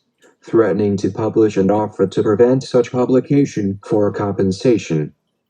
The penalty of arresto mayor or a fine of from 200 to 2,000 pesos, or both, shall be imposed upon any person who threatens another to publish a libel concerning him or the parents, spouse, child, or other members of the family of the latter, or upon anyone who shall offer to prevent the publication of such libel for compensation or money consideration.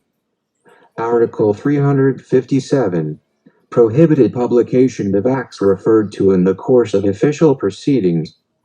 The penalty of arresto mayor or a fine of from 200 to 2,000 pesos, or both, shall be imposed upon any reporter, editor, or manager of a newspaper, daily or magazine, who shall publish facts connected with the private life of another and offensive to the honor, virtue, and reputation of said person, even though said publication be made in connection with or under the pretext that it is necessary in the narration of any judicial or administrative proceedings wherein such facts have been mentioned. Article 358. Slander. Oral defamation shall be punished by arresto mayor in its maximum period to prison correctional in its minimum period if it is of a serious and insulting nature. Otherwise the penalty shall be arresto minor or a fine not exceeding 200 pesos. Article 359. Slander by deed. The penalty of arresto mayor in its maximum period to prison correctional in its minimum period or a fine ranging from 200 to 1,000 pesos shall be imposed upon any person who shall perform any act not included and punished in this title, which shall cast dishonor, discredit, or contempt upon another person. If said act is not of a serious nature, the penalty shall be arresto minor or a fine not exceeding 200 pesos. Section 2. General Provisions. Article 360. Persons responsible. Any person who shall publish, exhibit, or cause the publication or exhibition of any defamation in writing or by similar means shall be responsible for the same.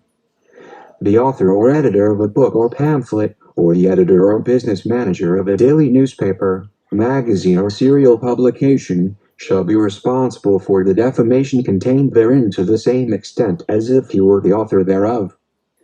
The criminal action and the civil action for damages in cases of written defamation, as provided in this chapter, may be filed simultaneously or separately with the court of first instance of the province wherein the libel was published, displayed, or exhibited, regardless of the place where the same was written, printed, or composed.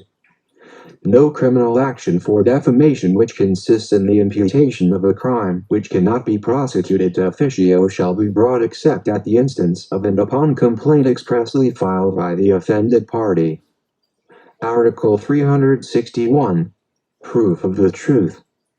In every criminal prosecution for libel, the truth may be given in evidence to the court, and if it appears that the matter charged as libelous is true, and, moreover, that it was published with good motives and for justifiable ends, the defendants shall be acquitted. Proof of the truth of an imputation of an act or omission not constituting a crime shall not be admitted, unless the imputation shall have been made against government employees with respect to facts related to the discharge of their official duties. In such cases, if the defendant proves the truth of the imputation made by him, he shall be acquitted. Article 362.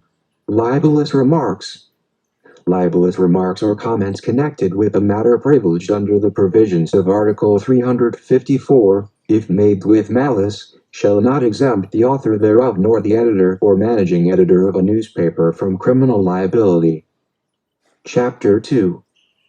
Incriminatory machinations. Article 363. Incriminating innocent person. Any person who, by any act not constituting perjury, shall directly incriminate or impute to an innocent person the commission of a crime, shall be punished by arrest au maire. Article 364. Intriguing against honor. The penalty of arrest au maire or fine not exceeding 200 pesos shall be imposed for any intrigue which has for its principal purpose to blemish the honor or reputation of a person. Title 14. Quasi-offenses. Sole Chapter. Criminal negligence. Article 365. Imprudence and negligence. Any person who, by reckless imprudence, shall commit any act which, had it been intentional, would constitute a grave felony, shall suffer the penalty of arrest au maire in its maximum period to prison correctional in its medium period. If it would have constituted a less grave felony, the penalty of arrest au maire in its minimum and medium periods shall be imposed. Any person who, by simple imprudence or negligence, shall commit an act which would otherwise constitute a grave felony, shall suffer the penalty of arrest au maire in its medium and maximum periods. If it would have constituted a less serious felony, the penalty of arrest au maire in its minimum period shall be imposed. When the execution of the act covered by this article shall have only resulted in damage to the property of another, the offender shall be punished by a fine ranging from an amount equal to the value of said damages to 3 times such value, but which shall in no case be less than 25 pesos. A fine not exceeding 200 pesos and censure shall be imposed upon any person who, by simple imprudence or negligence, shall cause some wrong which, if done maliciously, would have constituted a light felony. In the imposition of these penalties, the court shall exercise their sound discretion, without regard to the rules prescribed in Article 62. The provisions contained in this article shall not be applicable. 1. When the penalty provided for the offense is equal to or lower than those provided in the first 2 paragraphs of this article, in which case the court shall impose the penalty next lower in degree than that which should be imposed, in the period which they may deem proper to apply. 2. When, by imprudence or negligence and with violation of the automobile law, the death of a person shall be caused, in which case the defendant shall be punished by prison correctional in its medium and maximum periods. Reckless imprudence consists in voluntary, but without malice, doing or falling to do an act from which material damage results by reason of inexcusable lack of precaution on the part of the person performing or failing to perform such act, taking into consideration his employment or occupation, degree of intelligence, physical condition and other circumstances regarding persons, time and place. Simple imprudence consists in the lack of precaution displayed in those cases in which the damage impending to be caused is not immediate nor the danger clearly manifest. Title 15. Final Provisions. Article 366. Application of laws enacted prior to this code. Without prejudice to the provisions contained in Article 22 of this code, felonies and misdemeanors committed prior to the date of effectiveness of this code shall be punished in accordance with the code or acts in force at the time of their commission. Article 367. Repealing clause. Except as is provided in the next preceding article, the present penal code, the provisional law for the application of its provisions, and Acts numbers 277, 292, 480, 518, 519, 899, 1121, 1438, 1523, 1559, 1692, 1754, 1755, 1773, 2030, 2036, 2071, 2142, 2212, 2293, 2298, 2300, 2364, 2549, 2557, 2595, 2609, 2712, 2718, 3104, 3195, 3244, 3298, 3309, 3313, 3397, 3559, and 3586 are hereby repealed.